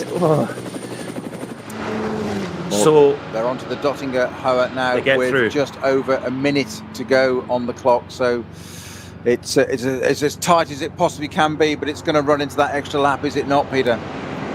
Looks like it. Yeah, it looks like it's going to just make it onto an extra lap. So this is as long as an NLS race as you will ever get. 4 hours and 8 minutes or so race here. So we've got a little bit of an added bonus extra. And Vincent Kolb, what a tenacious young man. He is not letting Christian Cronjes away from it. He knows there's a penalty hanging over him. He must do. And he is not letting Cronjes escape. He's throwing everything at it. And big moment on the entry. It is incredible how the top SP9 Pro drivers have almost got the car in full yaw going through the Tiergarten. I don't know how they gather it up as the 34 Volkenhorst BMW comes over the start-finish line for the penultimate time. 18 seconds to go on the clock, but a whole nother lap to go. Henry Volkenhorst, he's got a sweaty brow. He's wiping the sweat off that brow. He's got an immaculate haircut. He's obviously been using Alpecin shampoo. And, what will this mean for Henry Volkenhorst to get this win? Well, just 0.6 of a second across the line there, and 1 second difference, 804.891, 805.821 between them. And the previous lap was only a reach a couple of hundredths. So they're still battling it out. It doesn't really matter. There is a 30 or 35, if you think, second penalty owed to the Audi here, but it's that BMW that's got it up to the front, and it's the car to have at the moment, whether it's the Volkenhorst car or a BMW junior team, as they have the last 2 rounds, unable to take part in today's, unfortunately. But BMW does seem to be the car of the moment, and I'm going to stop there because there's a lap to go, so I think I probably should stop at that point. Well, the one thing you wonder about the BMW board meeting tomorrow morning. They're saying, great news, guys. Speaking of BMWs, the number 610 BMW M3, the GTR Hoffer Racing, has come to a grinding halt. Looks like on the GP circuit, but yeah, it's coming back to BMW board meeting tomorrow morning in Munich. They're having a strong coffee, having a chat over matters of business. But you say, brilliant! We've won 3 in a row at the Nürburgring with the M6, and I can imagine the finance director saying, "What have we signed off a new car for then, guys? Say, why did you invest all that millions into the new car? It would always be the finance. This one seems to work fine." Yeah, get that one past the accountants. Yep. And then you've got the technical director going, well, it's got this and it's got that and it's got guns and lasers and everything. Yeah. Technical director on the road versus the finance man, but I think the answer there is very simple. Well, look how good this one is. We've now improved it. Yeah. It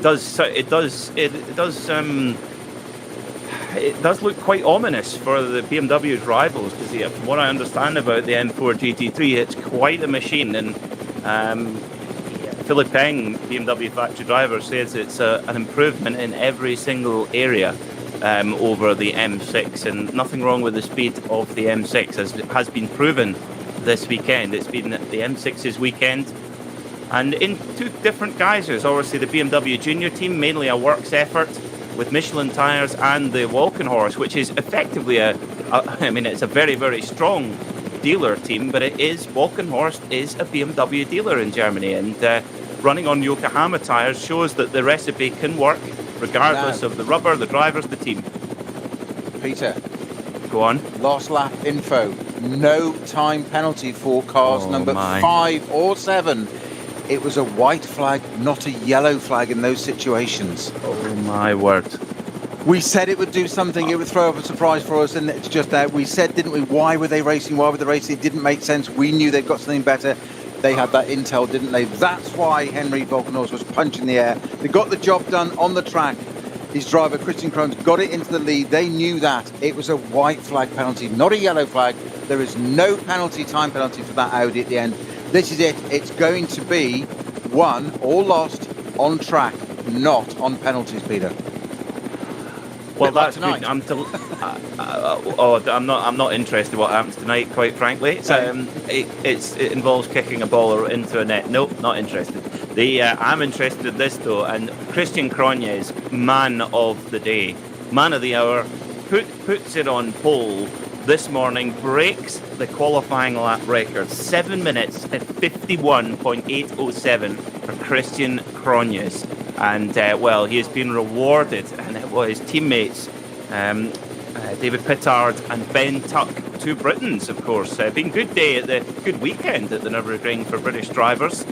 And, well, I tell you what, this is going to be the day of Walkenhorst and Christian Cronjes, but you have to admire the tenacity of Vincent Kolb, taking over from someone of the stature and experience of Frank Stiflersnoy, and being able to get into the seat under the most immense pressure with am I getting a penalty, am I not, putting that behind him, and he raced Christian Cronjes as hard as he possibly could.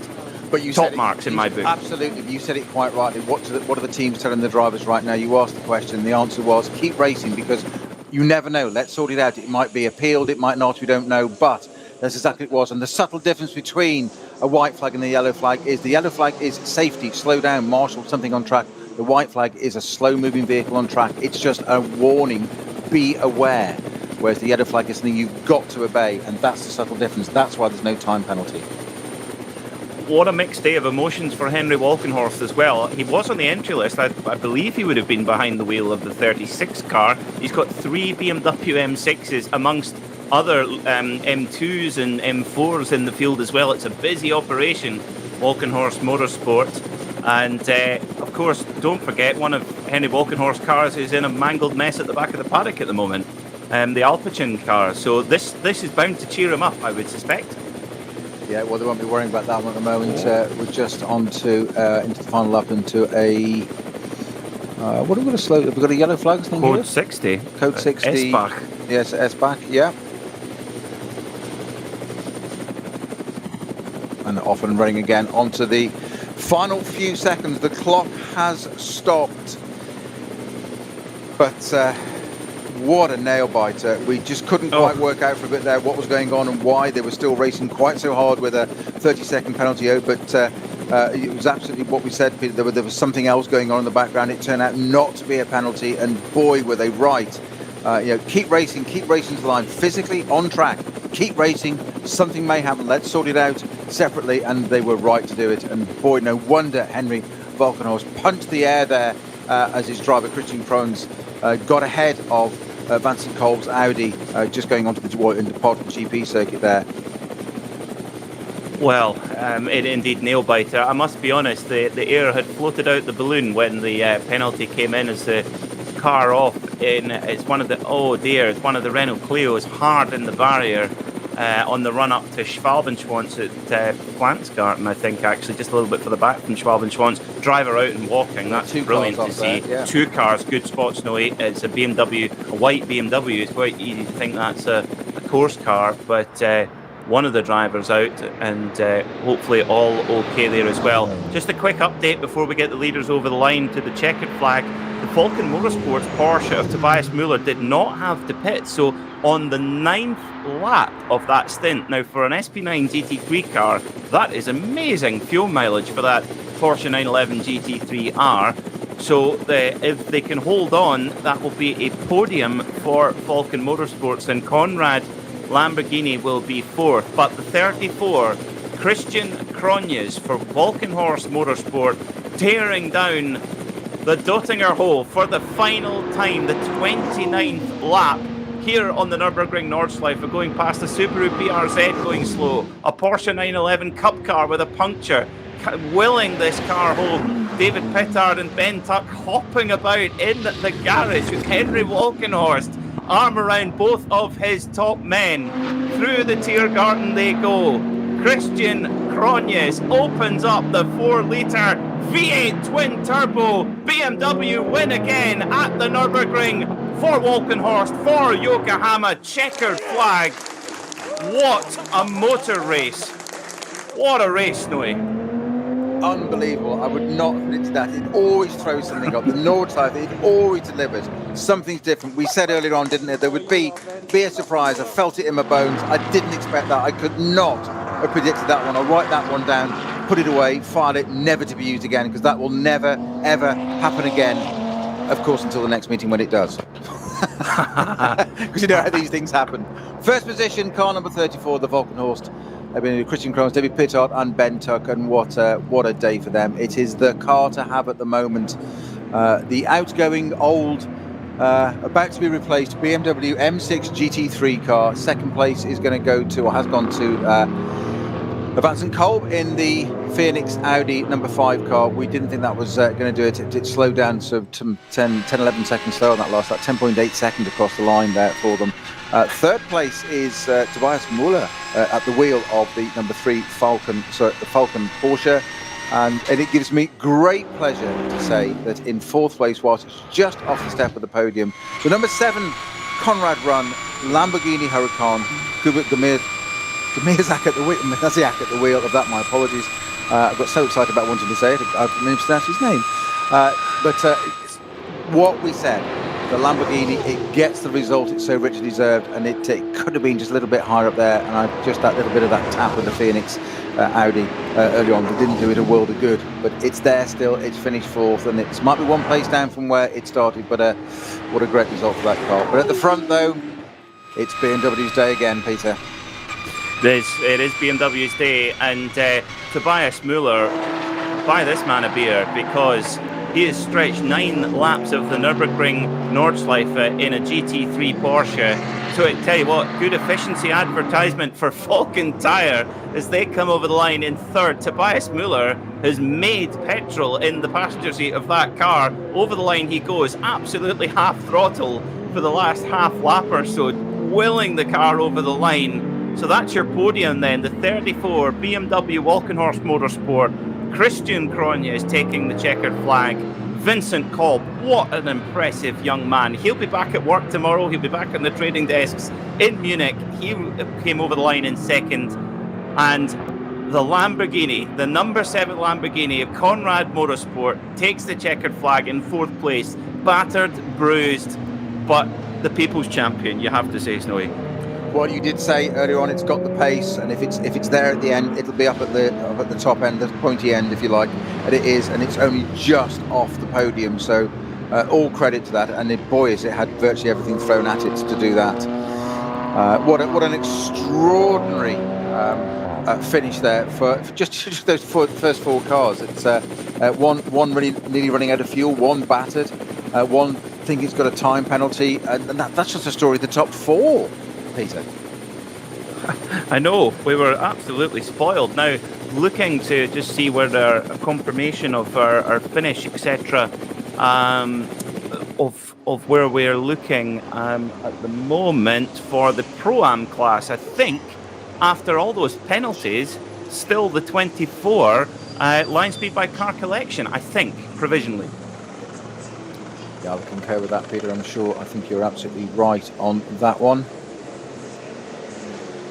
So the number 34 of Christian Cronje, the 34 Walkenhorst BMW, rolls in on its Yokohama tyres. I wonder if Henry Walkenhorst will get a run on nearly new M6s over the next week or so, Snowy. An M6 Grand Coupe. Well, you never nice know. Car. You never know. But he might swap it in and change it in for a new M4 and say, well, this is what we can do with your outgoing car. Imagine what we can do with your new one that you've invested so much money in. That was worth doing, worthwhile investment. Absolutely. Well, Christian Cronje's greeted by Ben Tuck and David Pittard, and given a big hug from his teammates, and rightly so. A brilliant team effort from all 3 of those drivers. Flawless. And you have to be. You can't win here at the Nürburgring without being that clever and that good. And Vincent Kolb climbing out of the number 5 Phoenix Racing Audi, and I'm sure will be consoled by Frank Stippler after what was a really top job by those guys. Peter, indulge me if you will. I'm not putting you on the spot here because you're going to do exactly the same back to me. It's just a thought. Between the two of us, we've had 4 hours of racing over 2 NLS rounds yesterday and today. Just put yesterday was enough. Today, at the beginning of this show, thoughts on that race. Where do you start? What are the highlights? What are the lows? Where do you start? Well, I mean, I think the number 34 crew, they've got the victory they deserve. They were maybe just a little bit unlucky yesterday, quite possibly, but that's 3 professional racing drivers: Ben Tuck, David Pittard, and Christian Cronje, doing a perfectly professional job and doing it to the letter of what's expected of them, and they delivered and they got the spoils. However, you have to give a huge congratulations and a huge shout out to young Vincent Kolb. You know, we're not kidding. He will be back to work tomorrow. He will be on, you know, working in a private equity firm, a high pressure job in itself. And he has not been a weak link in a chain with Frank Stippler as a teammate. Now, you just have to let that sink in for a while. A man of Stippler's experience, he can hand over the car to Vincent Kolb for the last hour of a high pressure motor race. And he fought so hard in the most difficult circumstances. And these are the sort of emotions that come through you that you just cannot get anywhere else than this place in the Eifel Mountains. No, it's a very valid point, and you know, back to work, as you say, on Monday. That David Pittard, slightly experienced to say the least. I think we've covered that enough in this show. He did get to set the fastest lap in that car for 7:56.955 very early on, so he gets that little bit of bragging rights, if you like. But second overall, and just extraordinary, though, from Christian Coles and the Volkenhorst BMW. I think that was absolutely amazing. Tobias Muller, a great run there into third place for Falcon.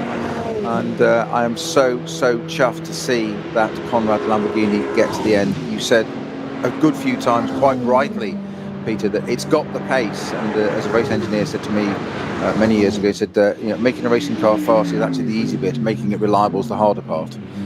And that was it. You know, tyre issues for that car yesterday, then a fuel pump, and it's just great to see today. So what's the difference? It begs the question: what's the difference between yesterday and today? We've had dry circumstances and conditions on both days. No real difference in weather, ambient. I'm sure there's a bit of difference in temperature, but why is the Lamborghini not eating its tyres today when it did yesterday? You know, go and discuss. They've obviously. That's not fair. It's the Allen key. There's been a few tweaks with the Franz Conrad Allen key, and that's you know, they'll have every single. You learn from every single thing that goes wrong. You learn from things that go right, and I think that the Conrad Lamborghini, they'd run out all their bad luck, and it was time for them to have some good luck. And you have to say that yes, they were unlucky to be involved in that little bump with the Phoenix Audi, but they were lucky to be able to carry on, quite honestly, because it was a big shunt between those two cars, and both of those cars, one in second, one in fourth. Can't believe that. Now, one thing I want to highlight, and this is something that we'll always be big advocates for GT racing, but particularly here at the Nürburgring, we have three different manufacturers in the top three positions: BMW, Audi, and Porsche. Three very different cars as well. However, we also have three different tyre manufacturers: Yokohama, Michelin, and Falcon, and that just shows you the level of commitment, the level of competition, and the unpredictability of racing here at the Nordschleife. What a wonderfully unique place. It is, and unique is the key and operative word. So, confirming the results then, the number 34 of the BMW M6 Volkenhorst Motorsport win by just under 11 seconds from Vincent Kolb and Frank Stippler. What a tenacious drive from both of those men. Rounding out the podium was the Falcon Tire Motorsports machine of Dennis Olsen, Tobias Muller, and Alessio Piccarello. About 2 minutes off the outright pace, but making that tank last 9 laps. Extraordinary. The Lamborghini, the Conrad Racing number 7 Lamborghini, in fourth after an eventful race. They finally get a good result. Rounding out the top 5 and first in Pro-Am, quite extraordinary, the 24 car collection Audi with no less than 2 drive-through penalties still win in Pro-Am, just from the Huber Porsche in 6th overall. In 7th overall was the Fricadelli Racing Porsche. So Klaus Abelin, Snowy, he'd be glad of the help of Martin Raginger being parachuted in for today's event. Well, they may well have been parachuted in from Monza, as you say, driving that LMP3 car at Monza yesterday. Klaus Abelin, I feel a little bit tired. It's not surprising that he said, do you fancy your car's a little bit sort of non-to-combat, isn't it? So why don't you come and drive mine instead? Exactly what they did. And because he was slated to down to drive the race on his own, wasn't he? 4 hours, that boggles my mind. 4 hours non-stop on the Nordschleife in a GT, in any car is bad, but in a GT3 car, I would try it. I think I would fall to bits by the end of it. But Klaus he's made of tough stuff, is Klaus. He actually started racing on the Nürburgring on motorbikes in the 1980s, which I can imagine is as mad as it sounds. That is a whole different level of madness. Yes, motorbike around the Nordschleife. No, thank you. Just no. We're getting a little, just an update from our race control. The number 60 machine, and I go quickly to get a number, 185-second post-race penalty. That is the Porsche 911 GT3 Cup MR in the SP7 class. Now that not in the competition for the podium in that class, so won't have an effect on the end result. Also, the number 176 machine, again, if you hear ruffling of papers, that's exactly what's going on. Any Snowy 176 is the Aston. Oh no! Oh it dear! Is. We're really impartial, but oh no! 185-second post-race penalty for not respecting code 60, and Aston gets caught speeding. There's a shocker. There's the upside. You see, turn a negative into a positive. Yeah, indeed.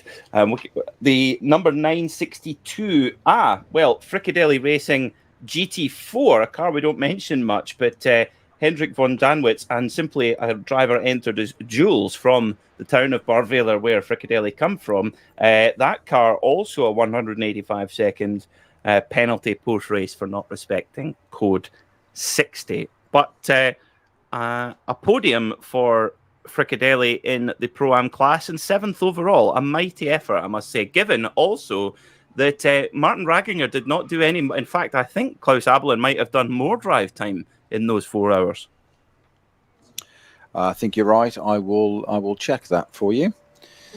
As we just talk amongst yourselves whilst I check that out.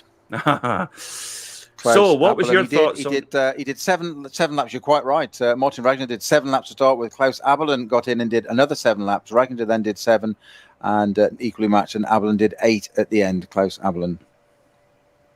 So he's, to be fair, he is the man paying the bill. So he should maybe get the lion's share of the driving. Certainly it's his decision if he wants the lion's share of the driving. That is for sure. Well, we hope you've enjoyed this event here at the Nürburgring, the 44th RCM DMV Grenzland Rennen. Let us know your thoughts on Twitter. Hashtag RSLNLS. What did you think of that race? What did you think of the weekend's action? Because it kept us on our toes all weekend long. BMW will be happy. The rest of the manufacturers will be maybe scratching their heads. One manufacturer we haven't given much thought to since the beginning of this race, Snowy, is Mercedes. Tough day at the office for the factory, which in a pro basis at least were represented by the HRT team that hit problems early on. Indeed, and it's you just never know what this place is going to throw up, and it doesn't matter what it is. We say it's a multi-class race, and we use that phrase often enough. And just to see that on the results going through, that Dacia Logan finished 101st, by the way, for you. Just make sure it did get its mention. I know it's one of your favourite cars. The Ford Mustang alternative fuel cars running at the very last 128th, being the final finisher. So the podium prepared for our drivers to come up and take the spoils of victory. Now, we saw yesterday, of course, Frank Stippler and Vincent Kolb taking the 3rd place on the podium. They went one better today, but they get the great joy, of course, only being a 2-driver lineup. Most of the others a 3-driver lineup. They get 3 bottles of champagne as well, which is that I like those odds, Snowy. You can't complain at that, can you? I think no. It's only right. It's just funny. I was just looking at that the Abelin and Ragnar times. You were saying there 8:04 and 8:19 between those two. Quite a different. 8:02 being the fastest one. Peter, podium. Indeed. So Ben Tuck, David Pittard, and Christian Cronjes take the spot on the top step of the podium, and 2nd place, Vincent Kolb and Frank Stippler. What a youth and experience there. A little elbow bump as a little congratulations. Vincent Kolb, the bespectacled young investment banker, driving like a true pro. And in third place, Falcon Tire Porsche, with a great advert for the rolling resistance of those cars. 9 laps on a tank. They take their spot on the podium, and no surprises, Snowy. We will soon hear the dulcet tones of the German national anthem for BMW. There's a pattern here, isn't there?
And to the winner, the spoils. The champagne corks fly. Here at the Nürburgring, the Falcon boys just taking a little bit of time. Alessio Piccarello's already got his bottle open, soaking his fellow compatriots. Well, the Walkenhorst team were good on the track, but they're struggling with those champagne bottles, Snowy. There we go. It's just like on track, they've got the job done. They've got the job done eventually, and they've been done there. But Frank Stippler and Vincent Kolb come from stage left and make sure they give their rivals a good old soaking. Frank Stippler, he's done that before, getting the entire contents of the bottle down the back of David Pittard's overalls.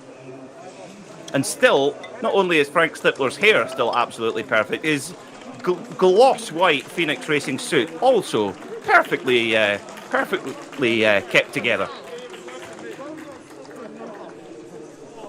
Well, what a day's racing here at the Nürburgring Nordschleife. It's been BMW delight both yesterday with the BMW Junior team and the Walkenhorst outfit today. And, well, Snowy, there's picking a highlight from today's race is going to be quite tricky. It is, and I think for sheer suspense, I mean, you've got to say that Conrad Lamborghini in the incident with the Audi, where it just, you say, it didn't just tap it or clip it, it definitely drop kicked the Phoenix Audi in front, the Stippler at the wheel at the time, because of the spinning KTM in front that obviously Frank Stippler had sight of. The Lamborghini didn't. Was it Di Martino at the wheel at the time? I think it was, wasn't it? Yes. Yes, it was. And he didn't have sight of it. It's one of those things. I put it down to being a 100% a racing incident, but it's one of those things. I think possibly the real highlight for me would be the realising at the end that 35-second penalty wasn't a yellow, it was a white flag.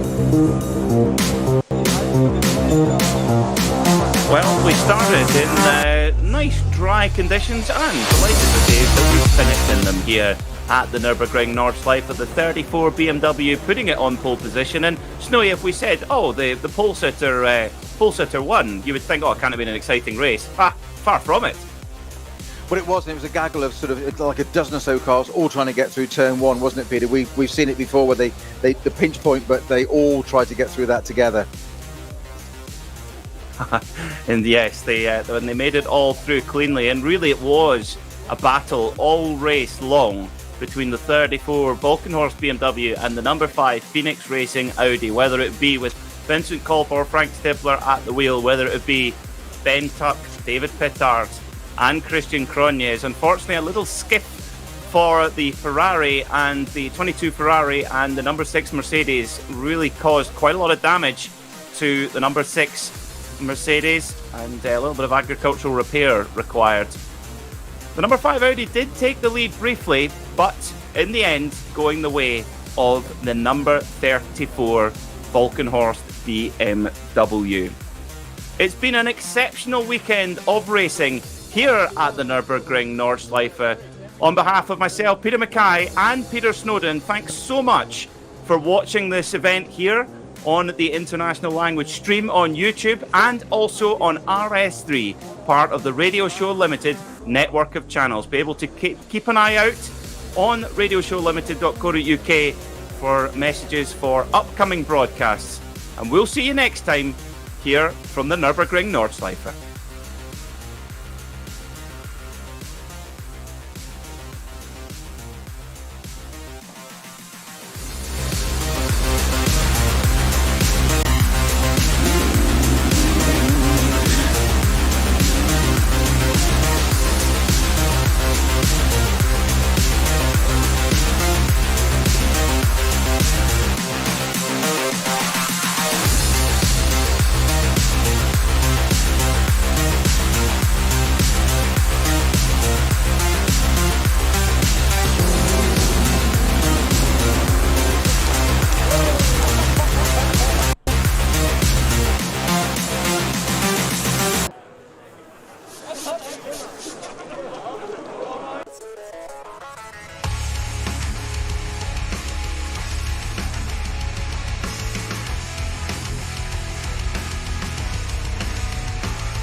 Der Livestream der Nürburgring Langstreckenserie wurde Ihnen präsentiert von Falkenreifen.